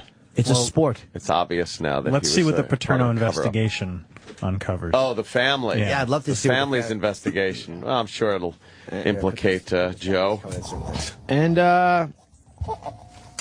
what was the other thing about Penn State? The NCAA, right? Yeah. Do you think anything will happen with that? No. They'll suspend the team? I don't think so. Or the program, I should say. How embarrassing to be on the team now. It's just yeah. Yeah, it really is disgraceful. Kid fucker team. It wouldn't surprise me if they suspended it for a year, though. I don't think they will. Because that went to the top, dude. The president. That Yeah. wasn't just like a rogue coach. No. It was the head coach. It was the fucking president of the university. Like, Yeah, but the thing with that is that I think they have to find that they violated NCAA rules. Right. I'm sure they could find a way. There's one thing they did with a code of ethics where they don't report boy fucking. Penn State interim president Rodney Erickson says the school will respond to the NCAA's demand for information regarding the university's role in the Jerry Sandusky scandal. So they want answers. That could happen. They want answers. So maybe they do suspend the program just to come. I don't know. Oh man, they wouldn't do that, would they? Who's that? The hell, it's going. Probably Gary's publicist. How much time do we have till he comes in? God, A couple minutes. like a hole or something. You should pee now. What is that? Yeah, Do we have more than a minute? should pee. I would. Has he checked assume in? so. Oh, Well, yeah. he's doing another interview. Oh, he is? Yeah, where's his last interview? Oh, who's he interviewing with right now? I think he is with Morning Mashup, or yeah. Morning Mashup. What are they talking about? Nothing that we're going to talk about. Oh my God. Nothing. So you're in Batman. So what's it like? What's that like? Fun? Those quick 3-minute interviews. So tell us about. Tell us about it. What's your favorite song? We'll play it for you now, Gary. And then they got to go into a song. Right. As long as it's in their rotation. The interview's not even Lady live? Gaga. What? Sam knows. What? Sam. They're taping the interview as the music goes so they can edit it down to something quick? No, they don't do live interviews. They'll go like... They don't do live interviews. Almost never. Why? They did one with The Situation. I think that was just like a coincidence. Hey, The Situation's in here, blah, blah, and then they went They right did to Gaga break. live, right? I don't know if they did or not. Do they panic? Why? What's the problem with doing live interviews? It's about the music, Opie. So everything has to be like... Yeah, they got to put beds under. So, like, literally, they'll get him in, they'll tape, like, a 10-minute interview with him. But then on Friday, when they're doing box office biggies, yuck, Stan will be like, that sounds good. What's a box office biggie? Box office biggies. That's how Stan says it. Don't ever do that. Stanley's miserable, huh? And Stan does box office Why biggies. can't we get him on Shade 45 and blow up that whole show? Rich does flat screen favorites. Oh, does it What's a have to flat always... screen favorite? TV. Mikey Piff does the Web Not everyone Watchers. has a flat screen. What's Web Watchers? The viral video of the week. Oh, God. The fuck is that? But What they'll does the go other one like... do? They'll What does go Nicole like... do? Nicole does the 411. Oh, right. Which is, I guess, That's a information. daily thing, right? That's so every she day. gets daily, everyone else gets weekly. Right. You know, Yeah, it's, but she's just reading TMZ. That's very interesting. When was the last time anyone dialed 411? I mean, calling it the 411. Mm-hmm. I think that's something else that left with my generation, because I remember dialing. Yeah. Now, though, no one uses He's on his way? 411. I actually think I already got him this on JFK. I'm just thinking about that. Oh, my God. I believe I did, yeah. I would think you did, too. First time he did. It's kind of crazy. Oh, you know what? I think somebody went out and bought it for you when he was in last. Oh, no, that was somebody else. For Sutherland? Yes, for Sutherland. We bought you JFK. But I might have brought that in anyway. When? I don't remember. For Oldman? Camera's Oh, he's on. coming. Camera turning on. Gary Oldman's coming. Oh, Yeah. my God. Oh, my God. Oh, my God. Oh, my God. He's a very nice guy. Gary Oldman. There he is. Look at him. Oh, Gary he's a Oldman. dapper guy. You can come right in, sir. Come right You're, in, Gary Oldman. Oldman. One of our favorites. How you been? Hello. How you been? How you doing? Take a seat. We're on the air, too, sir. Yeah, we're always on the How air. are you, sir? Oh, yeah, we just You popped came right back. on. I came back. Gary I know. Oldman came back. We I weren't am. sure you would. Very excited about that. Locked in a cupboard. We're very excited when you guys come back. I'm looking going, this is the guy. I just saw you yesterday in Batman. On the big On the screen. giant screen. screen. Man, does that look amazing on IMAX. Yeah. It's just huge, vast. You're just looking at that screen, and the action is amazing on a screen like that. Yeah. Fantastic.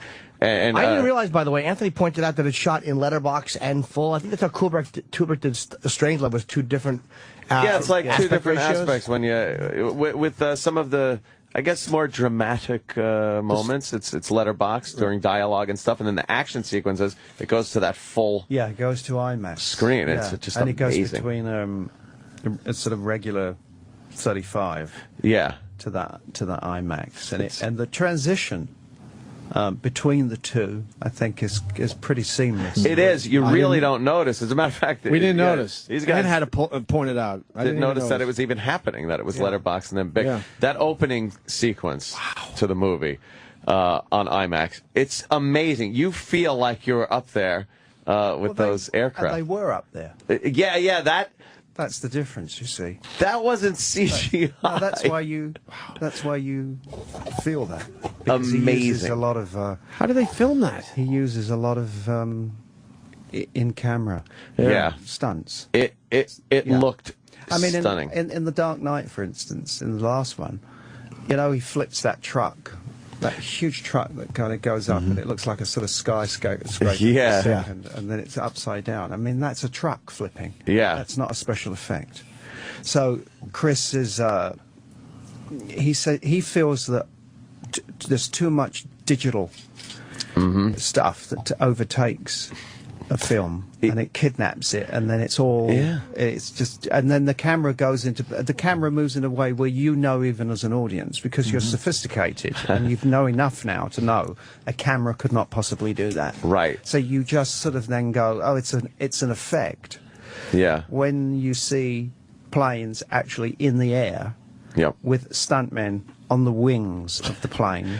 And all of that. It was horrifying. Amazing. It was horrifying, It was amazing. and it was uncomfortable to watch. I mean, nobody likes being outside of a plane, but it was uncomfortably frightening. Yeah. That down shot. I was like, my hands got sweaty. I was like, oh. Yeah. Really, really unbelievable. And the CGI that is used, it's used to enhance the movie. For things that obviously you can't do, certain destructive scenes in a city, obviously you can't do that, but it's done so well, it looks very realistic. And then the other things, like you're saying, the stunts, when there's just no replicating a real truck flipping over, a real aircraft in distress. You just can't do that. Yeah, and he's chosen to shoot, I think he shot 65% of the movie was on IMAX. Whereas I think last time he shot maybe sort of 10%, and refuses to do. He feels that for a movie like this, that the trend is 3D. Yeah. But it makes something oddly. It's stereoscopic. It makes it makes it in a way. It brings it. It closes it in. Your experience is... That's odd, because it is almost like you're looking in a window at it. Instead of being part of it, you're kind of looking through a window at this 3D movie. That's a great point. As opposed to the IMAX, it's just huge and it's around you and you feel more immersed. And it's film. Yeah. And it's the best film you can get. I mean, it doesn't sort of come sort of better than that. I mean, the neg is 4 or 5 times the size of a regular 35mm. So. I'm still a Viewmaster guy. That's me. You remember the little Viewmasters that you I love those. Those were the greatest. Those were great. Yeah. They look so realistic in there. That's how I know I'm an older man, though. Like, if I'm joking with a 21-year-old girl, I'm like, Viewmaster, and she's like, what? I'm like, oh, fuck. Oh, she'll take your clothes off. Stop talking like my age, Just to act like one of the kids. But I remember those pens. I mean, the pens where you take and the bikini. Dropped away from that was so hot. That's what we had. You could never get any work done. That was about the naughtiest thing you could. Yes. Yeah. Now they actually sell now naked girls tied to pens. That's what you can buy now, which is much better. And they're cheaper. Yes. When you do something like you were great. Your performance was great, and it's like, but I think people look so much like in the last one it was Ledger, and then they look at Bane and the character and the effects and there's so much around. It's like, do you think that they see how great your performance really is? Like, it's unbelievable. And it's like, you're not watching it going, wow, Commissioner Gordon is awesome. But it was a great performance. And it's like, it's hard when there's like comic book characters. That makes sense? Yeah, but when you take on something like this, you go in knowing that, I mean, I always see it as in a way, I am the vase. And Bane is the flowers. Batman's the flowers, and you tend to look at the flowers, but they have to stand up in something. Yeah. So that's kind of how he's sort of the conscience of Batman. He's the sort of moral, even though that in this movie that is compromised. Yeah, he is the sort of moral core of these films. What a great way to look at it. Jim Gordon, he's honest and virtuous, and he has moral certainty. Wants to, to serve. Loves Gotham and all of that. So I kind of sort of see it like that. So you take a back seat when you play a role like this. You kind of know what you're. Well, there was in this one kind of it was something a little distressing about your morality in this one. Yeah. Which was an interesting little twist on it. No spoilers from me. No spoilers from me. But he gets a chance to redeem himself. Oh, absolutely. Yeah. But I watched you carefully during it. Like, I watched in those moments like, where you're looking around the wall. Like, almost I was watching, stalkerish. Yeah. I just kept saying, every time you would come on screen, I would just stand up and scream, "Shut up, Gary's talking!" It really bothered people. But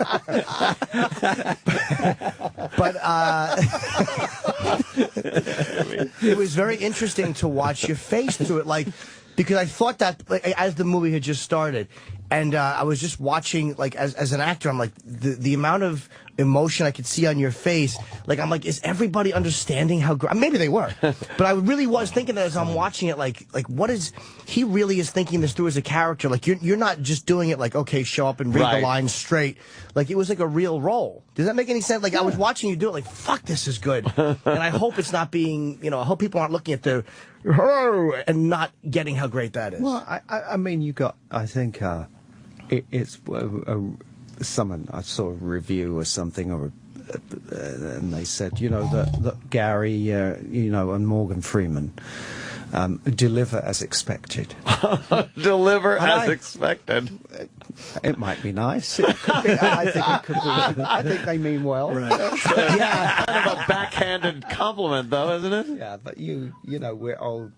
You're going to look at, you know, I think the new guys in the that have joined us. Well, that's true. Yeah, and then I mean, Anne Hathaway.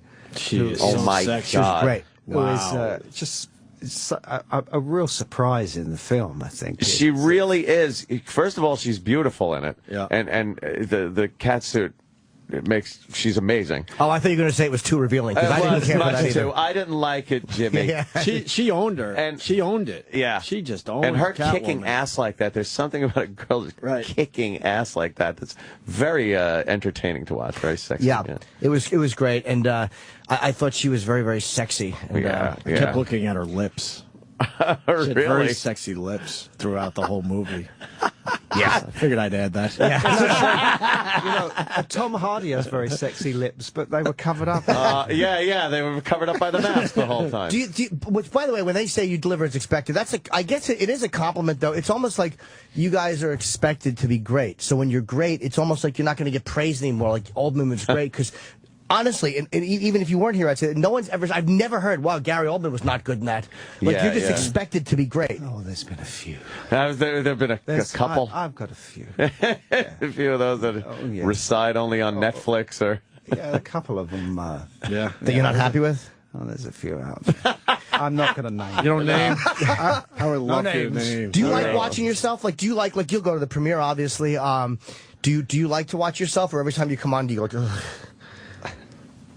Yeah, you know, you see you see things that other people don't see, that they won't see, right? Yeah, right. So you could be hung up about a thing, or I mean, we've all got it. I mean, everybody. I mean, I don't know how Paul Newman used to feel when he looked in the mirror. I'm sure he felt pretty great. Sure, you know, I hope so. I would like to, you know, that's a confident man for you. Yeah. But you know, we've all got stuff that we baggage about. Can you tell us what a couple of insecurities? I want to know what his thing is. Yeah, what? Because if you have insecurity watching yourself, it'll help everybody. I have no shot. That's frightening. But no. But it's not. It's not. It's in your head, isn't it? All of it is. No one else is going to see what you're seeing when you watch yourself. It's just not going to happen. And occasionally you can. I tell you a film that I sat through and watched with just the easiest movie to watch that I was in was Hannibal. Because I was the guy who cut off his face, you know, and I wore, even the shape of my ears, it was different, and you couldn't see me. And I achieved what I wanted to achieve, which is to completely disappear. Wow, yeah, so I could sit and watch that. I didn't have to look at... You weren't looking at yourself. Yeah, and I'm not looking at the things that bug me. About yourself when you... Yeah. I have them too. And I did an audition yesterday. Actually, I read for Luc Besson for the first time. You read for Luc? Yeah. That's much more enthusiasm than he probably had about it. It went okay. I didn't know he was going to be in the room. It's always a nice surprise. You're going on tape, and then you walk in. Yeah. You're like, this is Luke. I'm like, I know who it is. It went okay. It was only 4 lines. But beforehand, he actually tells you, he's like, okay, well, you know, do it this way because the situation itself is frightening and you don't want to overact. And I'm like, does he tell that to everybody or has he just seen my work? He's like, oh, no. I don't think I'm going to get the part, but I mean, it was still, cause I think I'm wrong for it, to be honest. But it was odd to have a guy like that telling you something. It was comforting in a weird way to have him telling you that before you. Yeah, he likes to tell you. But he does tell you, right? Because he talks like this. Yeah. And it's all going up like I want you to stand like this and look like this. And we had to add about half an hour of that on the first day. And I said, this is not very actor friendly. No, huh? Just let me do my thing. Oh, really? Yeah. Well, you can't. You can't. You have to have a certain. You can't put people and move them around in a way that is, you know. And when you get to that line, now you look here, and then you say it like this. The worst thing you can do to an actor is give them a line reading. Right. Yeah, tell them or show them how to say it. I mean, with Chris doesn't really. He doesn't act. Chris Nolan. He doesn't act. He has never acted. He finds it sort of just a mysterious thing that we do, and loves to be surprised. So when he's got you on the set, you know, he couldn't step in and show you if he wanted to. And I would assume that as an actor, it's almost a little put offish to be told how to do your job. You know better than anybody how to do what you do. Yeah, I think if you cast well, then that's half of it done. Yeah. You can't really micromanage every little. Now, some directors have been very successful doing that, though. Micromanaging. Some directors are real pricks to work for, but they put out amazing movies. Well, did Kubrick micromanage that? They're saying Gary has to rap too in a second because he has the Today Show. Boo! I know. Yeah. But did he micromanage, or he just to tell you to do it 80 times and not tell you how? He would just tell you that was you know, originally I think this is a true story. Originally, Harvey Keitel was in the Eyes Wide Shut. He was playing the Sidney Pollack. Oh, really? Yeah. And they said you can't do this because we need someone who will keep their pants on. Yeah. Harvey Keitel likes to be naked. He certainly does. But he was doing this. He was doing the scene, and I think they were just walking through a door. And can I curse? Yeah, we prefer it. Yeah, please. So he's walking through a door, and I think that after the 68th take of this, walking through the door, Harvey Keitel just said, "Yeah," he said, "I'm out of here. You're fucking crazy." 68 takes a walk into the door. You're fucking out of your mind. And that was it. Yeah, and left. Wow, Yeah, damn, he man, said, I never heard that one. Like, because he didn't say, he would just say, "Do it again." Not why or do it differently. What are you looking for? Yeah. Just do it again. And I don't know whether he was looking for something very specific, but he wasn't going to tell you, or whether I mean, I love Kubrick's films, and but I don't know how I would have worked with that. Right. I don't know how I would have. You know, well, it's two completely different things. Of enjoying his movie and working on it, I would assume that would be quite a Chris course. Nolan's 2 takes. That's amazing. 3 takes. And it looks great. and then he wants. Gary, we got to get you out of here. Yeah, they're saying Gary has to go. Get to the Today Show. Please. How do we promote? You know, what do you say at The Dark Knight Rises? You know, it's fantastic. Blockbuster. Yeah, it's going to be a tremendous success. And you're awesome in it. I'm happy I watched you. You're great at everything, but it was just great to watch you and wonder what was going on in your head, because it was like a real character. It wasn't, you didn't come off as window dressing at all. Like, you didn't come off as a vase. You know what I mean? If that makes... Yeah. By the way, if you're just tuning in and you heard me say that, you probably want to spit in my face. I'm quoting Gary. I'm not saying that. I'm just trying to Gary's got to go. Gary, thanks so much for coming in again. Love you, man. Thank you. Gary Oldman, everyone. Sirius XM. And now, the Opie and Anthony Show.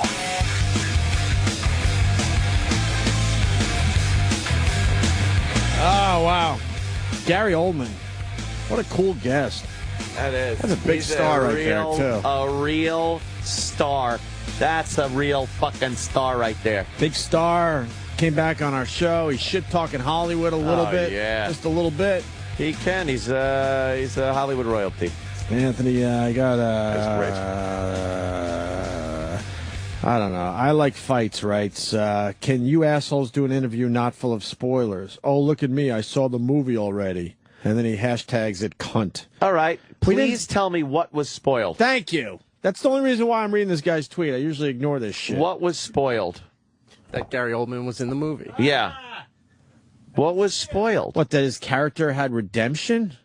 I didn't say anything about what it was. That's pretty much every movie. Every movie, a character has redemption. There was not That's the one only thing I can think of. Hey, dickbag, shit fuck. How about you tweet and say what we spoiled? Go ahead. I dare you. There was no spoiler, you cock. And we are in a tough spot because for some of these guys to come in, they want us to see the movie, and then we have all this information, and you try really hard not to give too much away. Hey, asshole, you want me to really fucking spoil it? Yeah, see? I won't. I'll be a good guy. But you know what? If I wanted to, I could fucking blow it up. Blow it up. But I have it on good authority that there are 3 endings to the movie. So you can't really blow it up. What? They're not going to play 3 different endings. No, that's the beauty of the whole thing. You don't know which ending you're going to see. And it's going to get people to go back more than once. Yeah, do you think that's eventually going to be a new marketing play? Of course. Multiple endings? God, that's so stupid. They started with Clue. That was 20 years ago. And they started with this movie.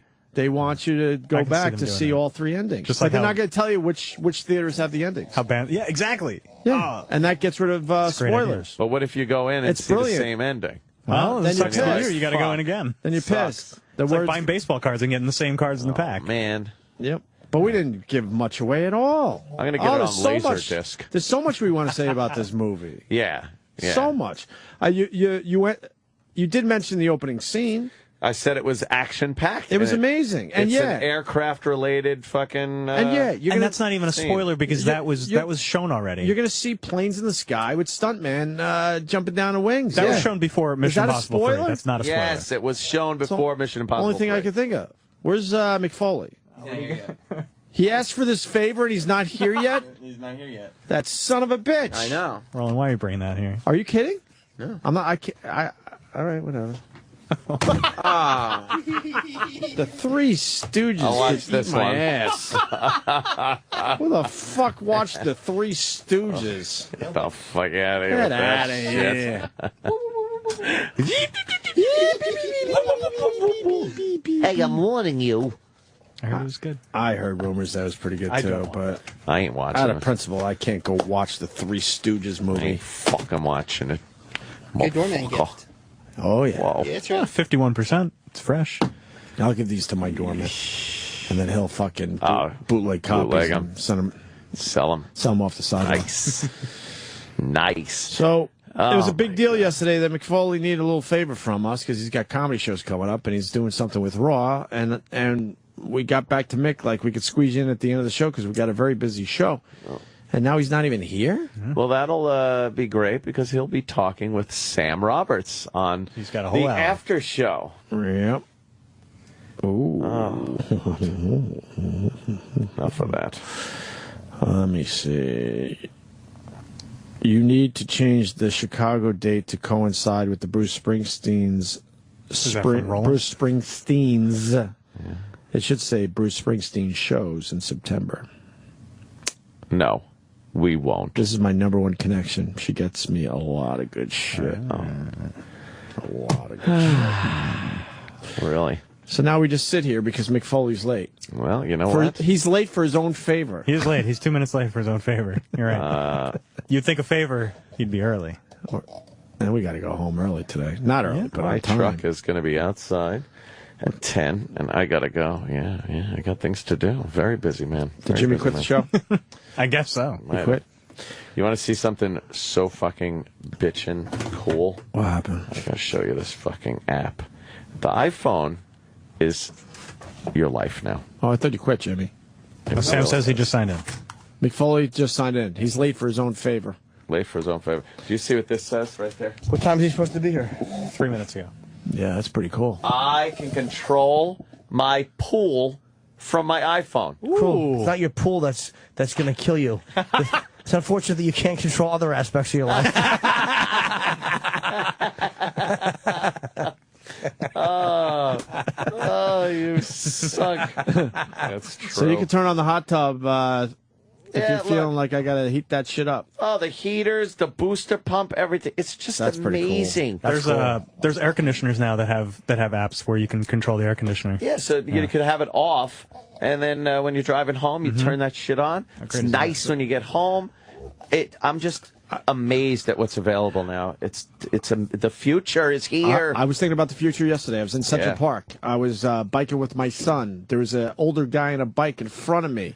Yeah. There was a bunch of black Utes walking down this path that we were both biking on. I think the older gentleman, older than me, panicked for whatever reason because these Utes were normal kids. Just all of a sudden bikes off the path and does a fucking header. And my son even, he's young, but he understood how hilarious that was. We're howling, and the black kids that were just done playing basketball, for real, they were all just howling. And then they went and helped the guy. And I was thinking to myself, the future, I would have got that on video. Right now, you have to pick what you're going to film. Yeah. And I flashed forward and said, I bet you we're all just going to be wired for video eventually. Yeah. And it's just going to be constantly recorded. No, because I didn't know the guy was going to fall. It constantly records. And if I got this video, I swear to you, and yes, I'm obsessed with this, and I'll admit it, it would have been a viral video. It was that fucking funny, the circumstances, and with the black kids coming and him. Yeah. And I'm thinking to myself, eventually, this is where it's all going. We're all just going to be wired for video. Videoing our entire lives and then selecting what you want to pop up on your Facebook or whatever it'll be in the future. Like if you see that's something, where it's going. I guarantee it. You just hit a button and it'll fucking because right now we all are videotaping off our phones, right? For the most part, but eventually it's just going to be on seeing what you're seeing, and then you'll pick what you want to post that day. That's I had just this weird vision. Like I bet you that's where it goes. The future. But man, it killed me. This guy flying over the handlebars. He was fine in the end. It was one of the best laughs I've had in a long fucking time. Yeah. Everyone was laughing. What a buffoon. Here's Mick Foley. Wow, he lost weight. No, there he is. Yeah. Mick. Hey, Mick. Like home. How you doing, man? How you doing, man? Buddy, how are you? Who's that? This is Hugh. Don't worry, he's gonna put the earmuffs on. Yeah. That's not me. That's not me. He was nine. Huh? And he's so he's gonna put the earmuffs on when he needs to. I don't care. That's fine. Is he your son? They're figurative, yeah. Okay. That's your son? Yeah, this very is cool. Yeah. Okay, cool. How old are you, bro? 9. Nice. Do you know how famous your father is? Yeah. You do? Yeah. He looks like you. Wow, man. In the smile, in Yeah, the he's cheeks, got and it. in the mouth, the smile. You're definitely. Is that a compliment there, Norton? I apologize for saying that, Hugh. No kid wants to hear he looks like his father. How do I know you? We met at Patrice's Yes. funeral. Yes. Okay. You're off, Mike. All right. No, we heard him pretty good though. Yeah, no, but I mean, it'd be. Oh, cool. But he's one of those loud guys, so it's good. Oh, yeah, I am. You flew all the way from London for How fucking funny was that Dennis Leary thing? That was one of the greatest bits of... You had him in last week, and you played the song before he... Oh, shit. And I fucking... Because I could feel you blushing when he walked in. I couldn't tell who was taking the piss. Like, you were... Let me explain this guy. You're a big fan of our show, if I remember our conversation. Yeah, I am. And you do comedy, and you're from London, and you flew in for Patrice's wake, right? Yeah, well, Patrice and I met in '97. Yeah, and that's how I kind of got into the show. Because you just jumped in there. So, as a fan, you were listening to what we did with Dennis Leary's song before he came in. Oh my God! Yeah. I forgot about that. that was I like hope he's a the good thing is, you sport. could actually. It's amazing on a radio show that you've managed to convey your awkwardness, because he comes in and he goes, "What the fuck's wrong with you?" And you're like, "I can't." Even. Nothing. No, it's great. It's all good. Yeah, good. That's it right there. Are we on air? Yeah. Yeah. Oh. I love when that happens. I thought there was a pregnant pause. Yeah, No. Oh, no, This is how we do it. I'm a We're on huge there. mark. I mean, it's kind of bittersweet because I figured it would always be either Jeffries or Patrice that brought us in. Oh shit! Yeah, well. Then it's Foley. Foley brought you in. It's a downer. No, It's a downer, so late, man. but you can't walk down New York. You can't walk down New York City streets with him. No, huh? Mick Foley? Everyone knows him. We were talking about it last night. Like, Mick is so famous. I think there's about 5 islands where the $10 note is a picture of him taking a big curly shit. Hey, his son, nice. He's got the earmuffs on there. He already said the F word 80 times. Here's the problem I dealt with when he was younger is that I would tell him about you hardly ever hear me. I think I dropped the one F-bomb when I was quoting Batman, Adam West, right? Because Adam West, he looks at the first page of my book and he goes, "I think I just lost my fucking ear." And then he turns to me and goes, "You've got a very captivating writing style." But I was, we'd tell the kids about the bad words, and then this kid, he's a bright one. About 5 years ago, when he was 4, he goes, "Dad, how can they be bad words if people are so happy when they say them?" Oh, man. Holy shit. That is really clever. Yes, that's very clever for a 4-year-old especially. Damn. And now he's 9 and he's telling me what's wrong with my comedy style. And he was telling me the difference between an idiom and a metaphor. You want to explain it on the air, Huey? Yeah, what is Come on it? up here. Come on, Huey. He said, he goes, "Yeah, I made this statement. I said that's got my handwriting all over it." And the kids didn't laugh because they didn't realize I was using it as an idiom. That's what he said? Yeah, Idiom. an idiom, yeah. I don't know what an idiom is. Well, have Huey explain it. Come on, up, Huey. everybody. We don't bite it. You got a mic right there. Go ahead. You got a mic. You No can be all pressure. comfortable. We don't bite, I swear. No pressure. No one's looking at you. This isn't your big moment. All right, go ahead and explain it just like you. The only reason I knew is because I'd done a pilot with the guy who played the evil sensei in the first. Karate Kid. And we used the word idiom there, where he described somebody as a flavor of the month. Or I said flavor of the month. He goes, "What's your favorite flavor?" And I said, it's a metaphor. And then they corrected me. They said, no, actually, it's an idiom. And he goes, "Mine's rum raisin." Go ahead, Huey. Idiom. What? Go ahead. What is explain an the idiom? I difference. don't know what it is. Yeah, we really don't know. I'm thinking what it was. Trying to remember. All right, so what's a simile? When you use. Did you ever see that episode of Larry Sanders where Hank? I'm thinking Cindy dates Brady, a regular 'cause woman. Yeah, he just got nervous. That's all. And they bring the kid in, and Hank turns the kid's head on telly, and the wife doesn't want to see him anymore. That's what you just did to your kid, Mr. Foley. Come on, Huey, come through for me, man. I'm gonna try to deduct this on my taxes. Yeah, there you go. I need this trip to be legal. So tell me something on the air. This is a deduction. What? What is an idiom? I don't know how to explain it. This is more awkward than the Dennis Leary sorry, thing. man. Well, It's got a figurative meaning. Yeah. I mean, it's Jimmy. comprehended in regard to, the common use of an expression, something of that nature. So you guys are doing comedy shows together, Mick? That's what I'm getting here. Yeah, Burnsy, he funny guy? Great. I mean, honestly, I listened to his CD from start to finish. He gave me the DVDs, but the format wouldn't work. He came in and did a couple of guest spots on my shows in the UK and just killed. He'd never done wrestling material before, but he's been a big wrestling fan. If there's a knock, sir, on his comedy, it's that it's really deep and maybe not appreciated by everybody, but everybody will be able. But he's, got the chops and. I'm a bit apprehensive because I'm petrified of your audience. Don't be. They're a great comedy audience. Great comedy audience. No, I'm not even joking. I mean, they sit there and they appreciate good comedy. But then how come whenever you do like a live show, it's just baying fucking animals? Because it's not a I'm telling you, we promote everybody, and they sit there and listen. Well, that's what I came in, Brendon, they really are. He came in and he was so excited last night. He really, to answer your question, he did a couple of guest spots, and when they said, "Hey, we have a special guest here," when they said Brendon Burns, I mean, I looked out and people were like looking at each other, like doing the double thing, like, "You got to be kidding me!" And he went out, and he's people who have never heard him. He's amazing, and he's he respected and known around the world. So he took me under his wing. He's bringing me to Montreal. We're doing a combined show called "Good God Almighty," a little tip of the Stetson to JR there. But he came in and he was saying what a big show he was, and I went, "Brendon, biggest difference between O&A and Howard Stern?" And just gave him that broad question. I didn't narrow it down, and his answer was, as far as the guests. You think he's throwing me a love? See that chemistry? See that chemistry between us? Sorry, I'm still a bit jet lagged. You guys let the comics talk?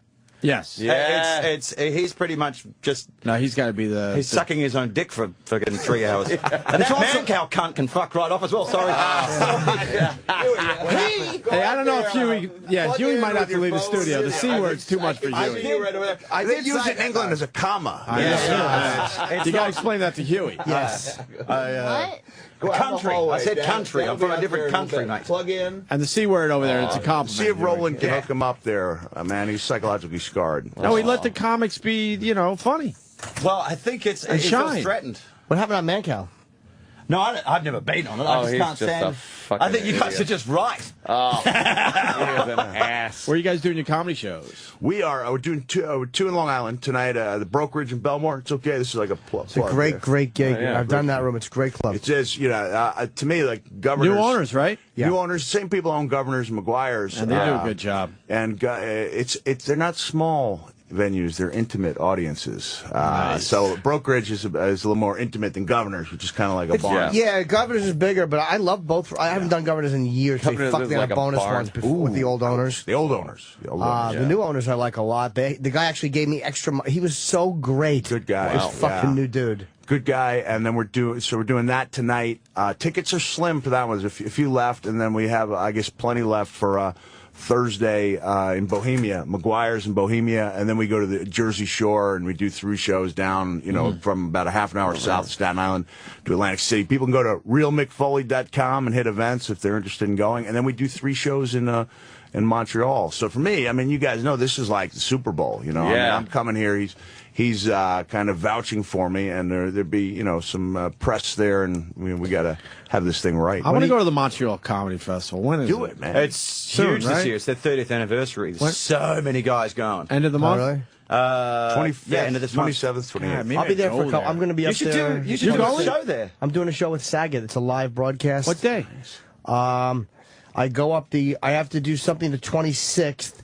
It's some warm-up show, and the 27th, next Friday, I'm actually shooting. Amy Schumer's doing it, and Saget's hosting it.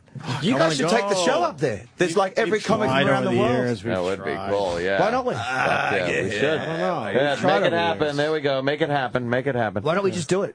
It's like Canada. We're on in Canada. Let's leave. Let's leave and do it next week. Dude, why don't we just do that? Because I'll drive up there. You'll get so many comedians who will come on. You'll get them on the air. Oh my God. There's so many guys from around the world that you would love. Jimmy Carr is very funny.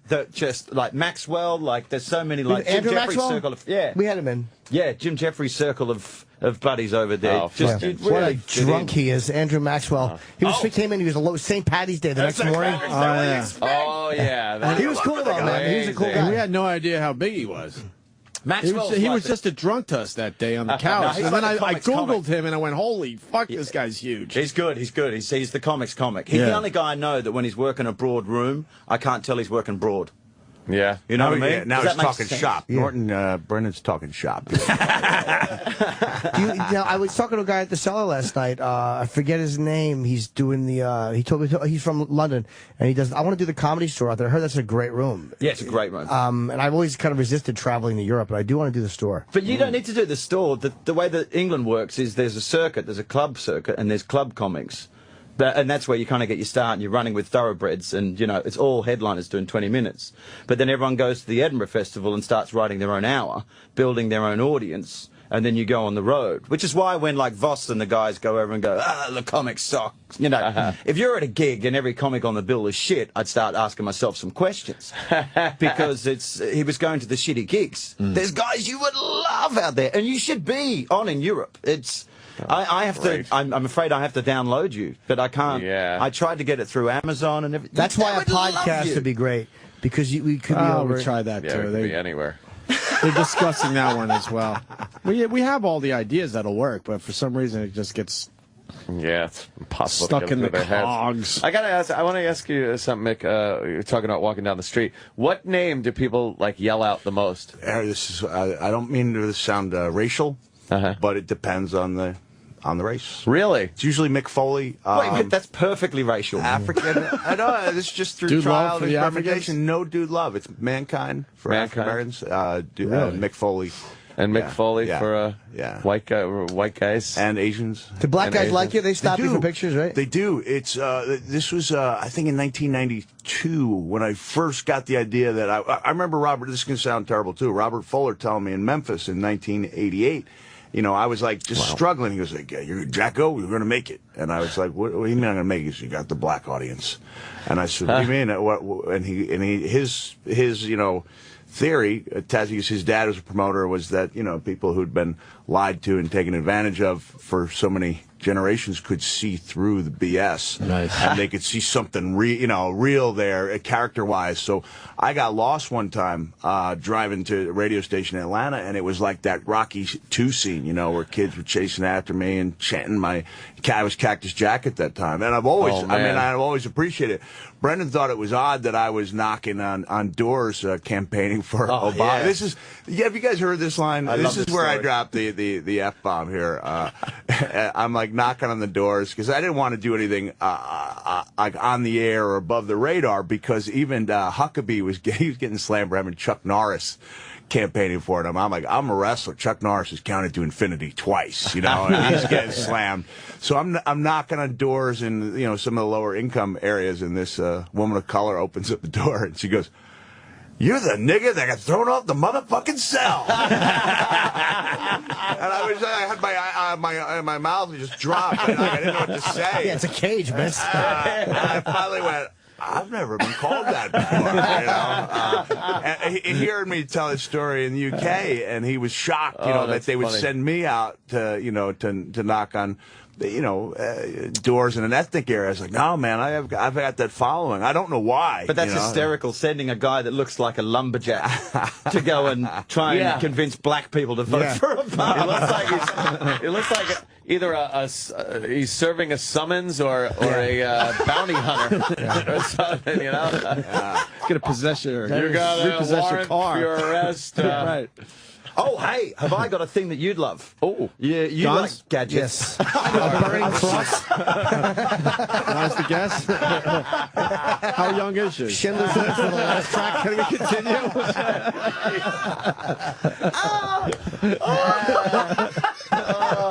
What kind of get some heat. Yeah. What have you got that he would love? Yeah.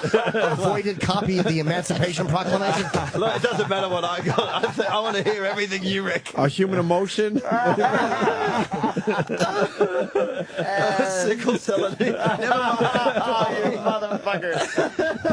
Jesus. Yeah, what have you got, Fred? Yeah, what we need to know. An anti-pepper spray antidote. Fucking bad rap. There's, everyone is shitting themselves at this, but you would love it. It's a portable gaming unit. It's called GAEMZ.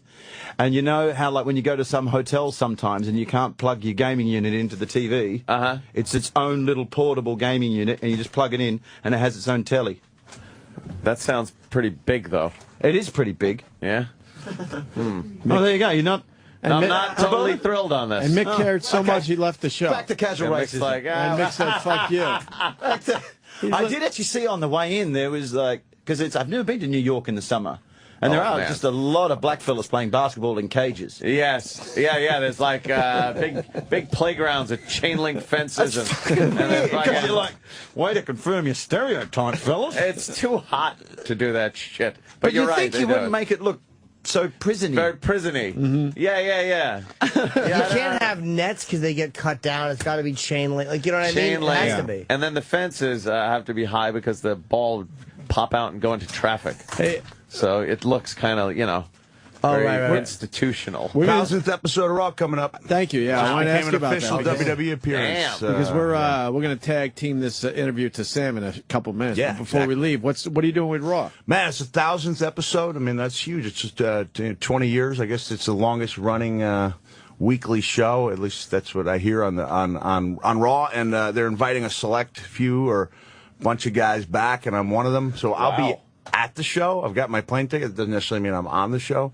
Things change, but I was flattered. Anyone watch the build up to this 1000th? They were having I'm sure Sam. Sam, yes. They were doing that great. Yes, Sam. Yes. Sam, I love how all the wrestlers know him as a stalker. Yeah, Sam, the way they talk about Sam, the way Reagan would point at Hinckley if he was on the radio with him. I think CM Punk and John Cena are going to be fighting for the title, right? Could be, yeah. It's going to be. They go to 3 hours. And in the lead up to the 1000th episode, they were doing great moments in Raw history, and I was like, they put me in like 3 of them, like 3 of the 12, man. Sometimes I forget. They did This Top Is Your of the Life Cell. with The Rock. Well, the Cell wasn't on Raw. The Cell was a To pay-per-view. me, it's just wrestling. First, I don't need it in a category. That's dumb to me. Yeah. Well, they're celebrating the 1000th episode. Well, they showed greatest moments from Howdy Doody. Fair enough. Didn't have to be Raw. And they The showed Rock, This Is Your Life shit was so fun. That was good, I right? forgot all about that. Behind the scenes, Vince was like throwing stuff around. Did you write some of that stuff? Well, you know what it was. I remember having they had a couple of actors and actresses, and you were asking for their lines, and I was like, well, I'll call you out. Rock will say something, and then I'll call this guy out, and The Rock will say something, and they're looking at me like, this is how you do it? He's like, yeah, this is how we do it. So a segment that was planned for 12 live on national TV went 26. Wow. Oh, Vince shit. was apparently, he thought it was one of the worst things he'd ever seen until the ratings came out. Rock came over, he tapped me on the shoulder the next day. He goes, you hear about the ratings? Which I thought meant they tanked and that we could never have any free reign again. And I was like, no, what was it? He goes, 8.4.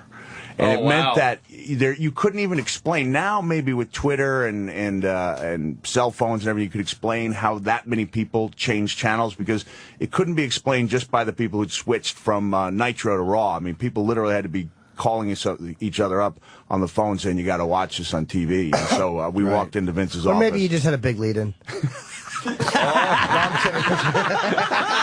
It was instantaneous. The shows before and after got a 15-7. Sorry, I'm teasing. And Vince went, okay, oh, damn it. It was 9/11 footage just before the show. Can we do dueling Vinces? All right. What do you want to do? Let me. You're fine. Very good. Very good. All right, Beck.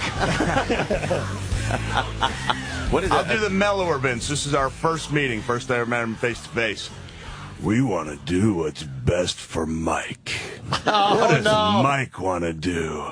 Nobody's ever calling him Bren, Mike. Oh, man. I don't know what to say to the guy. He was like, tried to tell them President has mustard on his chin. So I just went with Mike, and apparently someone corrected him between the first and second meetings. So. I'll call you whatever the hell I want to call you. Your name's Mike now. I don't make mistakes. Mike Foley. What's your favorite Vince bit ever? Oh, man. Mine is the whole having people kiss his ass. Kiss his ass was Did a you great like one. that? I did. I joined that club. Is it because he's a billionaire? Yeah. Yeah. It's And just he that's a didn't give a ridiculous way to fuck, and make he a had living. people polishing it. It was a whole thing. It was hilarious. My favorite just thing that Vince used to do a lot was in the ring, and he'd be mouthing off, all badass and shit, and then music would start, somebody's music, And the face he would make, he'd turn around like, like he's freaking out. You guys, how's the thing with Gary Oldman? Was, was fucking great, man. Because I did a scene with Willem Dafoe in a little movie called Animorphs. I'm watching him as he's acting, and I'm like, he's not really doing anything. And then you look at the screen, and he's got all these subtleties going on. And you compare that with Vince, who's playing to the upper deck, and so the conveying fear would be very different for Willem Dafoe. And Vince. Vince literally does that with the Adam's apple. Yeah, it's not subtle. And my favorite moment with Vince actually is when they gave me the hardcore title. And this was a love-hate relationship. I don't know if this was like the Gloria era where Vince hated me, but not as much as he hated Austin. He was using me to get to Austin. And then he goes, Mick, in some ways I feel like, although I've lost a son, because he and Shane had a falling out, he goes, I feel like I've gained one too.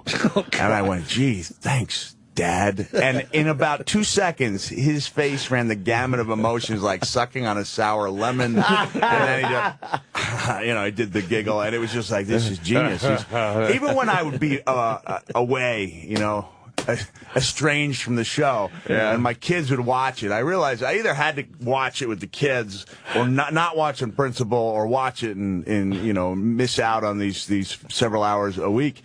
And I would be mad at Vince on a personal level. I'd watch him on that TV and, couldn't help but laugh, man. Yeah. He's just full of life. Yeah, he's fucking hilarious, man. Mick was banding my name around at WWE as a new writer for them, which would be like a boyhood dream. Yeah. And it's preposterous to me that my name's being bandied around at McMahon headquarters. And he goes, but look, you got to realize, Brendon, Vince thinks nothing of like ringing you up at 4 a.m. and yelling and swearing at you. And I'm like, are you out of your fucking... I once did so many mushrooms, I'm still not sure the world's real. So Vince McMahon yelling at me at 4 a.m. is just going to be another particularly amusing part of the cartoon that is my fucking life. When you guys go to 4 a.m. just, I got an idea, faggot. If you go to bat for somebody, I mean, have you done this with like comedians? Like, your word means something. I don't do it all the time where I say, hey, this is a good guy. And I was pitching Brendon's name to the top people in WWE, but I was giving the caveat. I was like, you have to understand, he's a little bit different.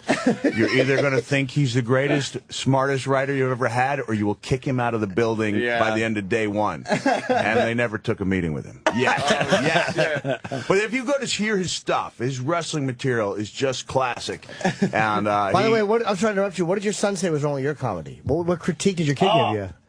He basically said it's interesting but not funny. Wow. No. It was far more crushing than that. And he went on for a while, right? He goes, he basically explained that you don't know how to segue properly yet. That's what he was saying, yeah. He goes, you tell a joke and then you just start going into a conversation. He goes, no. He goes, no. He goes, no. That's not what, that's the flip opposite of what he said. All right. He said, I was too hurt to listen. Don't worry.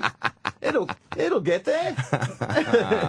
Wow, it's getting. Are you happy with how it's going? Yeah, I really am, and I'm glad I listened to his CD from start to finish, because it made me realize, hey man, I got to step it up. I mean, we're hitting these two shows in Long Island tonight. Yeah. What did I say it was? The brokerage tonight, and then you're at McGuire's. And the guys, I don't know if you know Tim Gage from the Long Island. Tim is one of those great Colin's guys. Cousin, yeah, and you wonder, why didn't he make it like the other Long Island guys?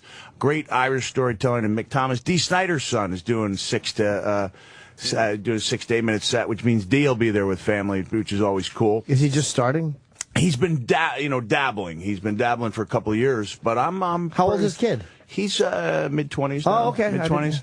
But I'm happy with the way things are going. Mick is, I've seen him hold an audience in the palm of his hand for 90 minutes. And as you know, Jim, that's like, for a guy that's been doing it for 4 years, that's remarkable. And as a comic as well, you go out of your way to live a ridiculous life. Like, you go to jury duty on, in case something funny happens. He's already lived the most bizarre life, and his stories are so compelling, and it's just... I'm hoping that at some point, Norton and the comics will be together and be like, that damn Foley, he's had too many advantages with that warped, dysfunctional family at WWE.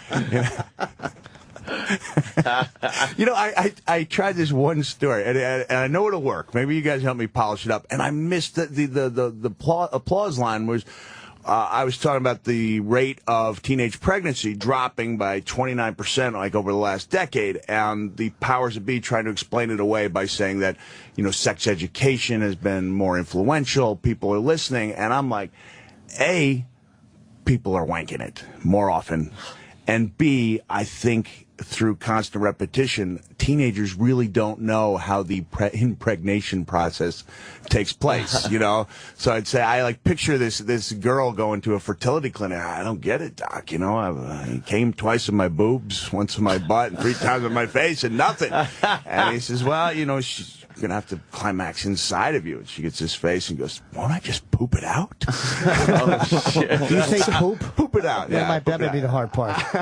Shit. But I said, here was the line I stepped on. I said, I talked to a group of 100 derelicts, sex perverts, addicts, this and that, blah, blah, blah.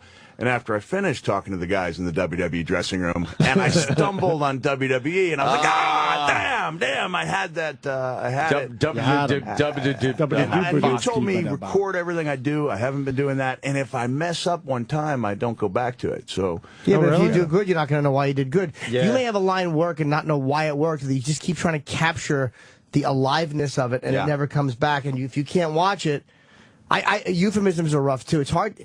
Because not that you want to be overly dirty, but there are if you're basically saying someone's shitting out cum, you don't have to say it like that vulgar. How do I say it? How do I polish that up? You might want to say shitting it out, not necessarily cum, but but how do we say it not as erotically as you? Yeah. Listen, with all due respect, isn't the contrast between the innocent way of saying it and the foulness of the act she's describing possibly can be funny? I personally, you know what, that is a line of thinking that's valid. It wasn't here, okay. But I hate, but again, that's a valid thought because it is, some guys think it's funnier to skirt that line. I never find anything where you're restricted to be more enjoyable. Yeah, but this is my thought.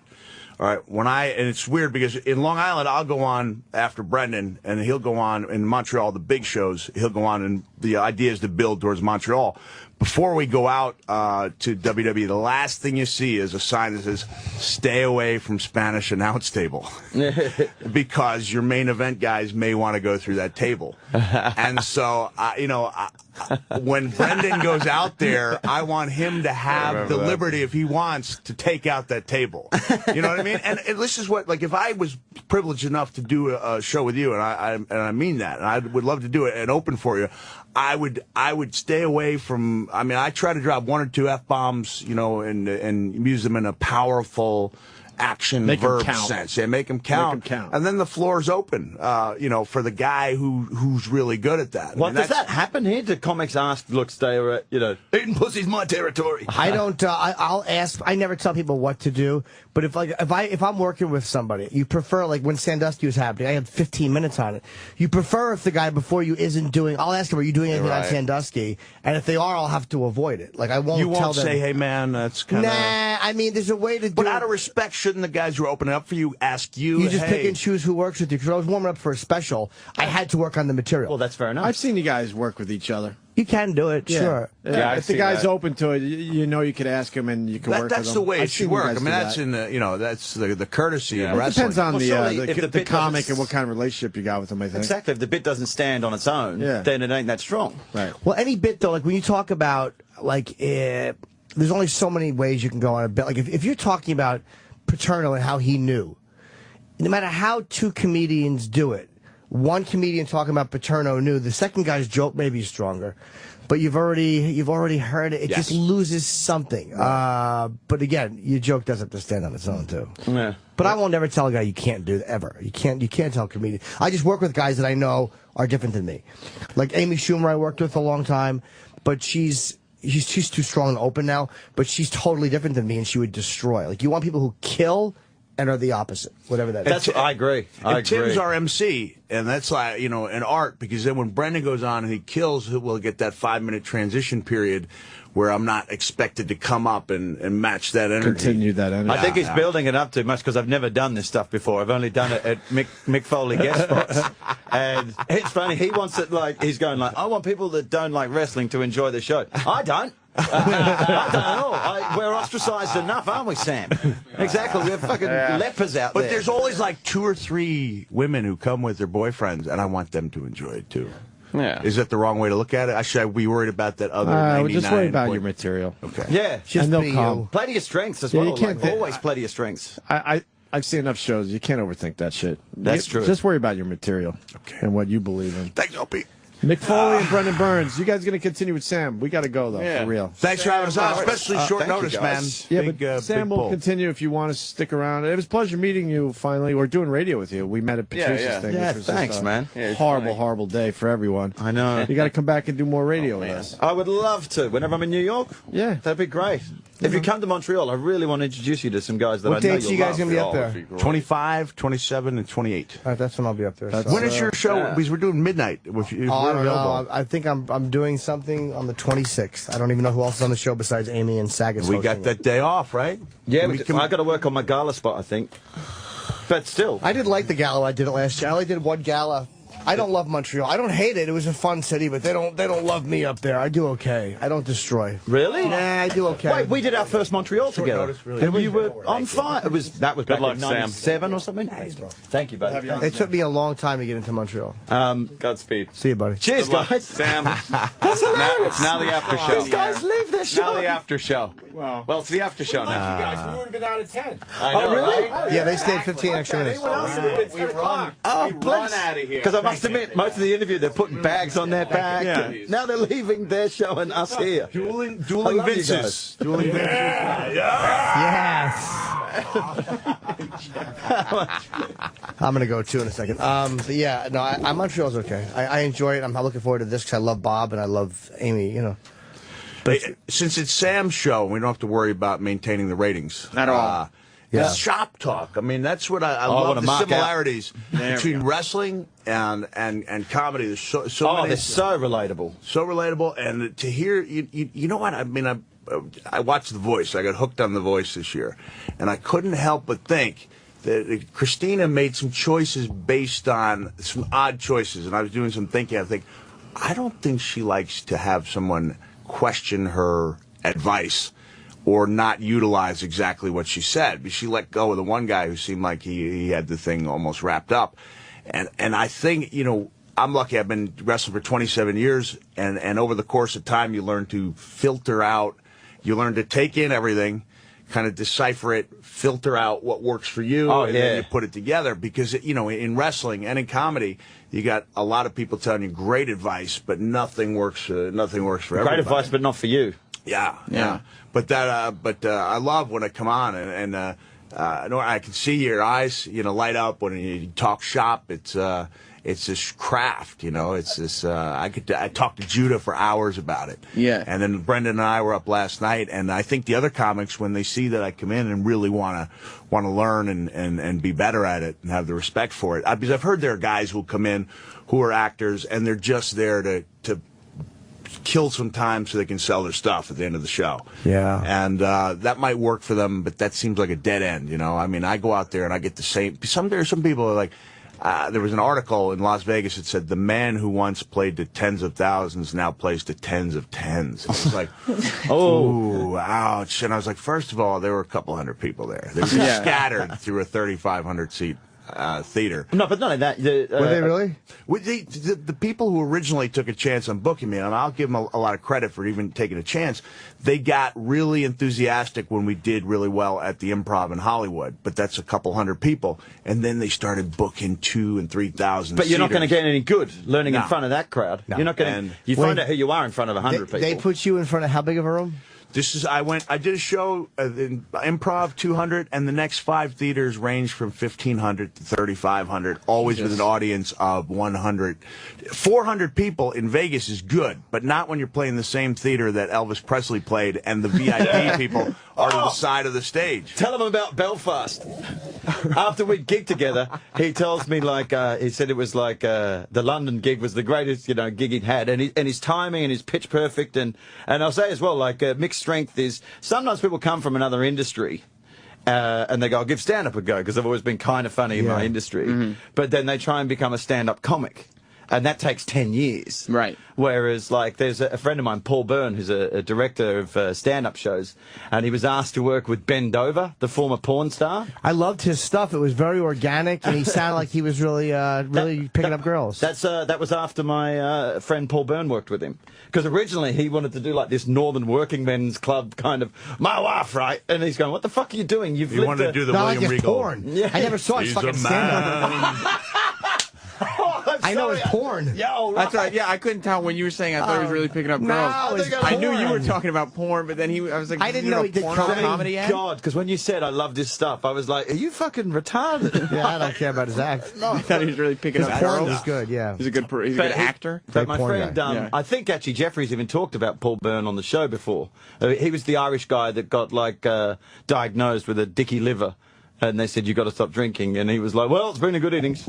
But he's sober now and everything. Burns, you were just in the middle of telling me what my strengths were so I could find out. And then we got it's when you were hanging on that, weren't you? So he plays to his strength of rather than trying to, like, bits will come. But the fact of the matter is, you've already lived a preposterous life. And he really knows how to tell these really amazing, compelling stories that any fan wants to hear. Like, you get thrown off the top of it. I saw the cage at WrestleMania as well. Is that taller than the one? They've actually put a couple feet on it, and I don't think anyone will ever come off the top of it again. I'm really glad that when I read Jericho's book, he talked about how he was thinking of it, and he mentioned specifically that he got up there and people looked like ants below. And I was like, you can't fully appreciate how ridiculously high that was unless you've been up there. So I was glad he pointed it out. One thing to remember when you're performing stand-up, and I've never seen your act, is like people ask what's the difference between stand-up and writing or radio. We get to meander more here. Like when you're on radio, we talk, we chat, there's no pressure to immediately be funny. Stand-up, they give you a certain amount of leeway. Like Charlie Murphy tells stories, but you do have to get to the point. I'm not saying you don't. Again, I've never seen your act. But that's one bit of advice I would give anybody performing. And get to the point faster with stand-up. They probably give more leeway to somebody that they know, too. They will, but they still, if they're going to a comedy show, because what happens is if you get them into a place where it's only talk, then there's going to be no cadence or rhythm, and they're not going to... They're not going to think it's a funny show. And I think I've learned to meld them where I can get to the point pretty quick. Sure. Get enough laughs, but I'm not worried about, like, I saw I Am Comic, the documentary. Yeah. And they had the guy doing they hooked up to the laugh meter, and I thought, that's almost like laughs per minute. That's funny in a jar bullshit. And that would be like having a pop meter in a wrestling match. You know, like, and it was a great match because people were popping, but at the end of the show they had no recollection. A laugh meter? A laugh meter, yeah. I Am Comic, it was a guy who'd written and performed and been fairly big. He was trying to make a comeback and thought his stuff was a lot funnier than it was. What was his name? I can't remember. See, I would be worried about the cadence thing because then after a while I would be almost like sometimes I will go along where someone has hypnotized an audience, and I sometimes think, like, you're not really listening to what he's saying, you're laughing at rhythm. Right, yeah, no, you don't want to get caught rhythm up. is something that like, you don't do it, I've seen you. Right. But that's a trick that some guys adopt, and I'm like going, wow, this isn't actually that funny. It is different between the UK and the US scene, as UK's people are far more used to storytelling and people constructing a narrative arc over the course of an hour, and with the festivals and everything. Like when you watch Pryor, he had a definite cadence and he had a rhythm to his speech. You don't want to be caught in a predictable pattern, but then I mean Stephen Wright kind of was, and it worked for him. But that's a rare case. Right. But even a guy like Pryor who told stories, or Carlin, these guys had a cadence and a rhythm that was. It was almost like you can sense when somebody is going somewhere with something. Like, you could tell they were leading up to something funny, even when the moment wasn't funny. Yeah. But you don't want to get caught up in a place where it's just so conversational, where people never feel like you're leading up to anything, because then they're never going to... They're eventually going to not expect it to be funny. It's a really weird line you have with an audience. But you don't worry about that when you're doing radio? Like, you don't pay attention to how long it's been since you... Just care less. No, we'll talk 10 minutes without being funny here. And it's very conversational. And one of the things I love, we were saying about Louis C.K.'s show, is that he doesn't feel like he has to be funny every minute. Right. You might realize you've gone 15 minutes without a laugh, but then at that episode, the episode where he's got the dinner date with Melissa Leo, I mean, when she punches him in the jaw, and like, get over here, get that tongue up my ass. It's like, this is, it was worth waiting for. Yeah, you can build for between the commercials as long as but you there's have one. to have a lot of confidence too to think you can do that without having a laugh track, without having to get laughs every. Well, you have to learn how to write a silence as well, of building a mood. Well, it seems like what Jim was saying about just being yourself, and Opie was agreeing with it too. It seems like Louis has kind of perfected the art of being comfortable, just doing what he likes, and if you like it, then you can also enjoy it. In the 80s, even in the 90s, guys had to have like almost that character that they could do in 3 to what is the industry term, the 7 minutes, whatever it is, where you have to be you have to be able to do your entire set so that everybody can see what it is you do, what your character is, and they can describe it in a line or two. Is that how you were taught, Jim? I did come up hearing that. Like, I never, I've got a lot. great story on that. Just put a pin on it. In L.A., you'd go there, they would want a 7-minute. I mean, like, what happens is the business is lazy. And they see a guy like Ray Romano, who just, 7 or 6 minutes is probably the standard, because that's what a Tonight Show said, or Letterman said. So Romano does his set on Letterman. He's just talking about his life and who he is, and all of a sudden, it clicks, and this is what the show is. Yeah. Seinfeld, same thing. He's the guy who talks about nothing but observation, whatever it is. Yeah. But you can't really make yourself go, that's what I want to do. It kind of has to happen through who you really are as a performer, I think. Yeah, yeah.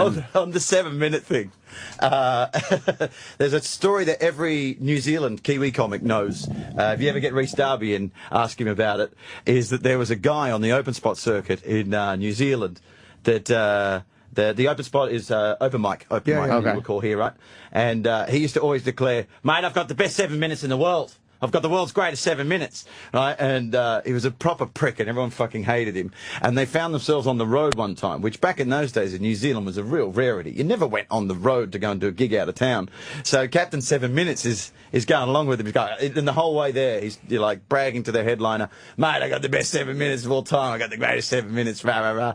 So anyway, he goes up on stage that night, and he fucking kills with his 7 minutes. But he's killing so much, he stretches it to 10, right? And he's so pleased with himself.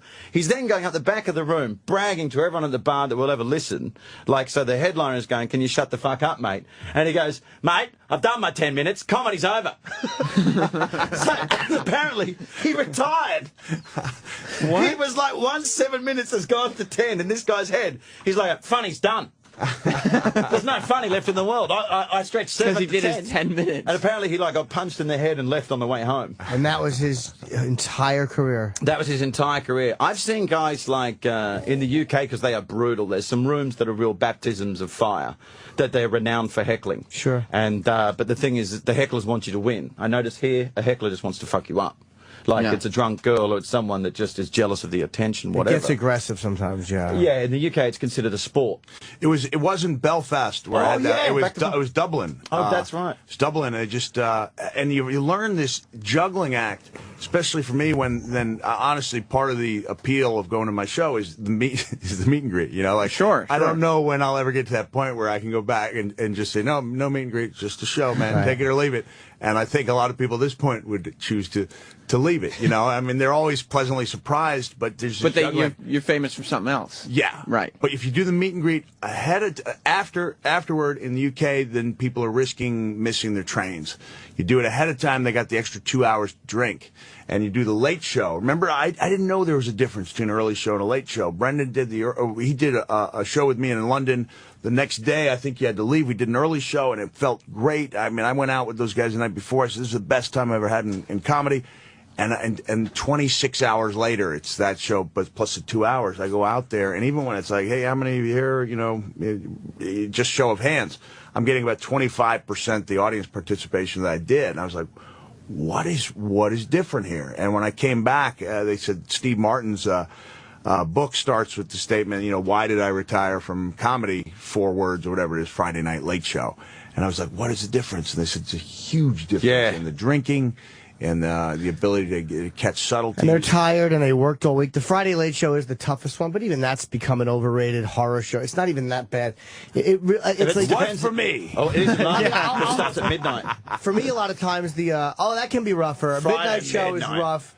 Sometimes the Saturday early shows are rougher for me because that's what you guys all do, don't you? On the road, you do an early and a late all weekend. I'll usually do 8 and 10:30. That makes sense. But sometimes the Saturday early show because they're nicer. And if it's a 7 o'clock early show, a lot of times they're great crowds, but they don't want it harsh.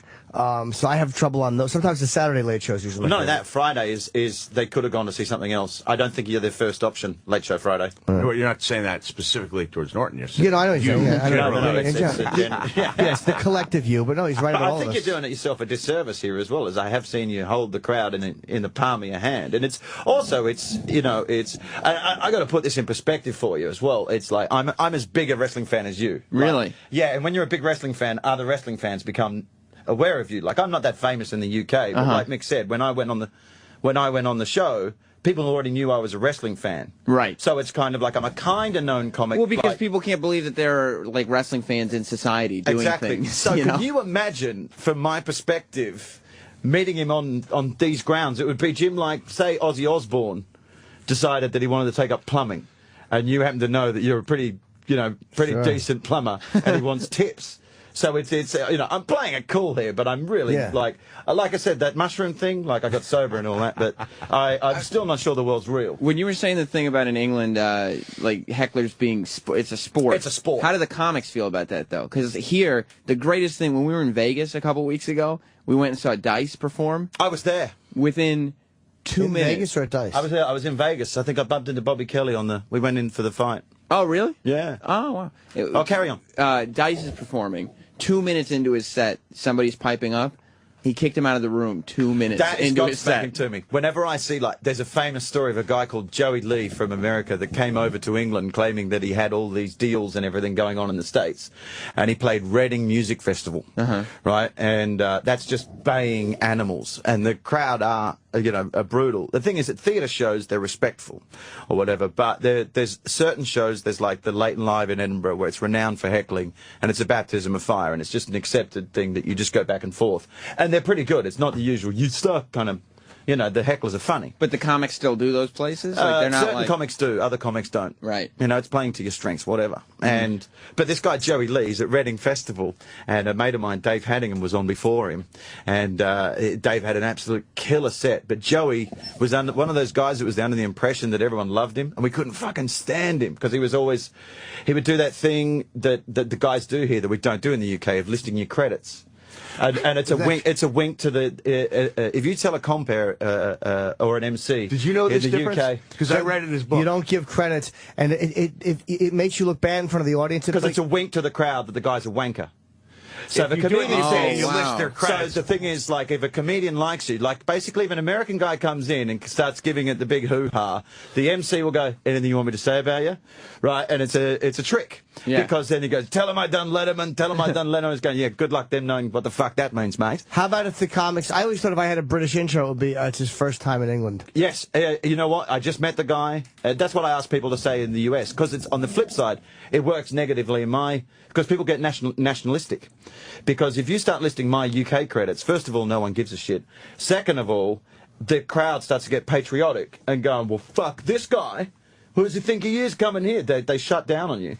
But in the UK, it's a bit of a trick. And generally, if I like a guy and he goes, can you tell him to say this? And I go, I'm not going to do that because you're a nice bloke. You're a nice bloke, and obviously no one's told you yet, but that's a wink to the crowd. It would be that you don't know what you're doing. The wrestling version of that would be the wrestling handshake, where guys used to shake. The guy said, "Yeah, I'm one of the wrestlers," and he shook a guy's hand, and he had a real firm handshake. Okay, you're one of the wrestlers, because there was like a secret, handshake, just basically a soft handshake. And in some areas, it would be almost like two fingers touching the palm. But I'll tell guys, I'll be like, if I like them, I'll say, listen, nobody does that anymore. If you go and put two fingers in the Undertaker's palm, your career is basically over. So it's like the counter you're just like a douche trying to fit in. He doesn't know. Yeah, exactly. But that's hysterical, telling other wrestlers that a wrestler's handshake is soft and limp. and what the perfect environment for you to get that because you'd wrong. have a guy and they'd all come in with the all the test of strength handshake. Don't do that. And you don't do that. But now it all depends where you're brought up. But I'll tell a guy, if you got a great body, don't take your shirt off until it's time to go. Like you don't parade it around if you're a new guy there and walking around because A, almost everybody besides me has a great body, and B, it's just like I told one guy, I was like, 2 things you're doing wrong. You can't really walk around with your shirt off all the time, and don't have the package of Magnum XL condoms visible. Like, is that what he was doing? They were visible. I was like, tuck those away. You weren't sitting there impressed by this guy. You can't see it through his fucking wrestling trunks. You don't need to see the rubbers. See, now I want to go to England, and I want to give an obnoxiously long list to the host. Come to Leighton Live and do that. Come to the Edinburgh Festival. I would like to. I'll bring you on at Leighton Live. I would like to give a piece of paper. He's instructed me to read this. Fuck that. I will go, this guy is from the US of A. He is the best comedian in the world. He's better than all of you.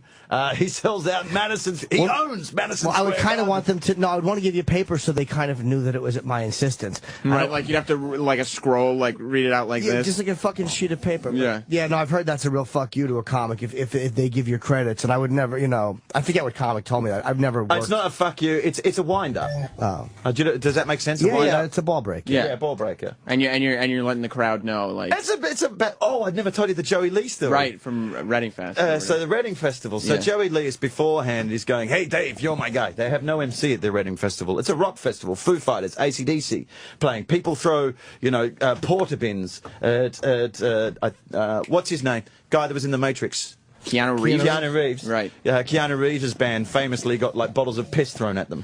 and I What's think a porta someone bin? said Like a garbage can? A portaloo? A porta portable potty. toilet? Yeah. A portable toilet. Right. Someone threw that at the stage. Threw a full porta potty. They passed it full of shit on the stage. Wow. How did they get it on? So, I don't know. They're resourceful. I guess so. So this is so it's an animal audience, and the comedy gig is you either storm or die, and you can see Doug Stanhope being booed off at really? Leeds, I think, and he's very funny with it because someone throws a plastic water bottle, and he goes, "What kind of shit generation throws a plastic bottle?" And so Joey is doing that thing. And he's already managed to rub the entire circuit the wrong way, saying, "Hey, I got a deal with Letterman. I got a 5-picture deal." Oh. And that's What's his name? Joey Lee. Is he American? Yeah. Oh, I know Joey. Yeah, you know who Joey Lee? Oh, I thought he was a British guy, Joey Lee. And he's sitting there He's announcing. from Florida. So yeah, Joey's going, hey, so he's talking to Dave Haddingham, and he goes, hey, Dave, look, listen, you're my guy, right? Because they have no MC at Reading. So listen, I want you to tell him I done Letterman, tell him I done Leno, tell him I'm the best comedian you've ever seen. And Dave is like, you want me to say that? And he's like, yeah, sure. And so Dave goes on, has a fine gig. He's got all his weed stuff. He's lifting the roof off the place, but he does the C-bombiest trick you can in comedy. Because he goes, all right, folks, I got to go now. So the crowd goes, no. And he goes, no, it's not like that, right? He goes, because this next act, right, he's done Letterman. Who the fuck's that? Right? He's done Leno. Who's that? And he goes, he is the best comedian in the world. And he goes, he is from the US of A. Like, no one says US of A. It's a wink. Like That's the awful way to say it. That's the awful way to say it. And he winks at the crowd. And he goes... He actually physically winked at the crowd. Physically winks at like the crowd. That wasn't enough. Yeah. He goes, he's from the US of A. Winks at the crowd. And goes, ladies and gentlemen, Joey Lee. Dave walks off the stage. He's not off stage more than a minute before Joey comes... Joey comes like fatting down the stairs, just stumbling, and they go, what are you doing? You've only been on a minute. And he goes, hey man, someone ran to the front to flip me the bird. I can't play to that. And we're like, this is a room that will throw their feces at you. Because they flipped them off? Because someone flipped him off. Oh. And it was like, good luck with Edinburgh. I know what I'd open up with, though. I would just point out all the funny expressions. Oh, differences in the language. Hey, you guys call cigarettes fags. I don't make a bum a fag off you. But I wouldn't even go. I wouldn't even say. I would just like do the setup and let the crowd figure it out. I would do the smart stuff. Right. Fags, huh? Yeah. I'm not talking cigarettes, right? Like, you know. The thing is, that is actually even, to hackily point that out, that's hack. That has been done so much there now as well, that even that is... Isn't there a way to kind of gently break that to Jim, that he just came up with a great concept? No, I'm just kidding. I've never performed in English. If you I'm were, being kind of sarcastic. Yeah. I would never open with that. I was like it. I'm thinking, man, I think that's probably been done before. Yeah. Yeah, I'm sure it's been addressed. Oh, sorry, I took you at face value. Yeah, no. Oh my God, that thing you said about the two-headed girls. Oh, you know what? You might have to leave again. Which two-headed girls? Oh my God, this is why I'm kind of petrified of your crowd as well, because it's because this show's such a guilty pleasure, isn't it? Mick is holding his kid's ears shut. And it was, I think it's what really tuned me into it. It was like, oh, I get it. It was when you know those girls in Australia, they had two heads? Was that you or Bob Kelly? I don't know. I don't even remember. They had two stomachs, I'd say it was Bob. But it was something about, you watched this whole video of them, and then it was like, she's a two-headed bitch, she's this, she's that, rah, rah, rah. And then you go, I bet she's on double Facebook. Was that not you? I don't know. It might have been Bob. I don't even remember. How long ago was it? I don't know, because I don't know what time frame. While you guys talk, I'm going to be John C. Reilly and Step Brothers going, Brokerage and McGuire's. Boats and hoes. Well, there are 4 giant shows coming up with Mick Foley and Brendon Burns. It's Brokerage in Baltimore. Belmore. I say I don't want Baltimore? people going to Maryland tonight. Baltimore, Maryland. Belmore. Brokerage in Belmore tonight. McGuire's in Bohemia tomorrow. Stone Harbor Bar and Grill in Jersey on Friday. Bar and Grill? Yeah. Where are you taking me, Mick? And did someone win a T-shirt or they finish a steak? What's going on, mate? Jack's Rib and Ale House. Oh, Jesus Christ! In Long Branch. On Saturday. RealMickFoley.com. Uncle Hokey's. And then we got a show Sunday down there, too. If somebody, RealMickFoley.com. Is there a rodeo cow in the corner? I'm a bit worried now, mate. Is that... can I plug something? Yes, please do. Can I make a world announcement of something? Oh, my God, that would be huge. Breaking news right I here. am doing I'm the first guy in Europe to do the Louis C.K. direct-to-download thing. Nice. My next special is coming out on Monday clap to Louis C.K. really for trailing that, for blazing that trail. But no, so we didn't have to pander to anyone who's involved in the whole process. I'm regretting something now in hindsight, because you said in your special that Louis said to you as well about don't show the crowd. No, he just likes it shot dark. Yeah. Why is that? I noticed that on his special. It's a pet peeve of mine as well. You don't need the dumb fucking audience shots. Oh, look at the guy. Hey, see, they're laughing. It's okay. They're not a part of the process. They're not needed. And I hate it. I love the fact mine you can't see them. I don't know whether it's the other side of that is I'm kind of hard of hearing, and I always stand at the very front of the stage, and I address a lot of people directly. That's different. If that's what you do, if you talk to the audience or if you address them, there's a difference. If that's it's not like you do crowd work. You got to have them lit. But it does but we've got like it's a lot matter of crowd preference, shots. really. Yeah. Right? Well, there was one I used a plant as well, so we had to have a lot of crowd shots because we faked a racist argument at the end of the show. But it's such a standard, though, in comedy specials to go to those audience shots, and you don't until you break it down like that, you don't really realize how self-gratifying and unnecessary. My special had to be edited. Like any shot edited had to be edited from the reverse, because it's pitch black. Yeah. Like I almost wish it was a little more lit, because like when I walk out, you can't tell there are people there until like you can see the shadows. They stood up. Like okay, there is an audience there. It's not just a soundtrack. You know, when going back to Dublin, when I fell on my arse, as they say, did a bad show. It was. Tell the backstory as well as was it? Oh no, it was Belfast. I was warning you about. It was warning me because Belfast was the last show on the tour. And everything had been, 7 out of 9. I thought it had gone really good. Let me couch this with as well. Belfast Empire, famously, if you're an English act, you have to punch someone in the head. You have to punch someone in the head? Every time I've done the Belfast Empire, I've had to physically take someone off the stage and throw them down the stairs. And then the crowd goes, "Hey!" And then you've got them in the palm of your hand. So I was panicking. It's violent. Because Dublin was hard because it was the first time they'd ever done comedy there. It was a high school auditorium that had last housed Lords of the Dance for some visiting Chinese dignitary. Like, it was a very esteemed high school atmosphere. They'd never had comedy there before. They didn't know that you need to talk to those 5 or 6 guys who were getting out of hand. And I knew I had my work cut out for me when I saw, we did the 2-hour meet and greet, and there were 5 or 6 guys who were really sauced, who were yelling out stuff during the other acts. Yeah. And when I mentioned to our mate Chris, I was like, maybe we could just they take the interval, they take the 30-minute break before the. I like to keep that flow going. It's like wrestling. You don't take a 30-minute break before the to make more liquor money. Yeah, exactly. Put this in perspective. Irish audiences will heckle at a TV recording. At a TV recording? At a TV recording. Like, look it up on YouTube, the Gay Byrne, that's his name, The Late Show with Gay Byrne, and he's having some political discussion in the middle of it. Some drunk Irish guy comes up and goes, "Let me tell you something, Gay Byrne." And he's on telly, he thinks nothing of it. And my friend Andrew Maxwell, who came in here, he used to do a show called The Panel, and it was him, Dara O'Brien, and Ed Byrne. Another 3 guys you would love. Yeah, I know it. Yeah. And they would constantly, because the show is just the 4 of them sitting around a table just talking about anything. There's no format.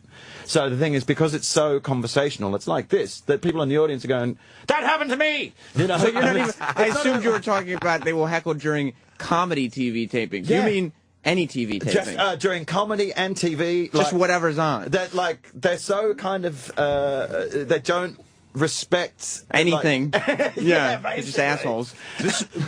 I'd done 2 pubs in Ireland on a tour before, and it was loud and it was rowdy, and sometimes they'd yell stuff out. They're big on yelling out names. Like if I mention somebody's name, then they will yell at that name. And Brooker, he was our compere MC. He had a good way. He was like, "No, he's just let it out. We're going to give you a minute. Just let it out. Yell out your random wrestling names." So they wouldn't be doing that during my set. But there was no way, and I have a heckler-proof method of dealing with hecklers involving Kurt Angle's entrance music. Right, basically play the theme music and hundreds of people chant "You suck" at the offender, but it enables them. Sometimes they feel like they're the star of the show. And on this night in Dublin, I was like, "Hey, let's cue up that piece of music." And I'm looking at Brooker. He's like, "We don't have it." Oh. And it was just I do know what it's like to be able to hold. Why didn't you have it?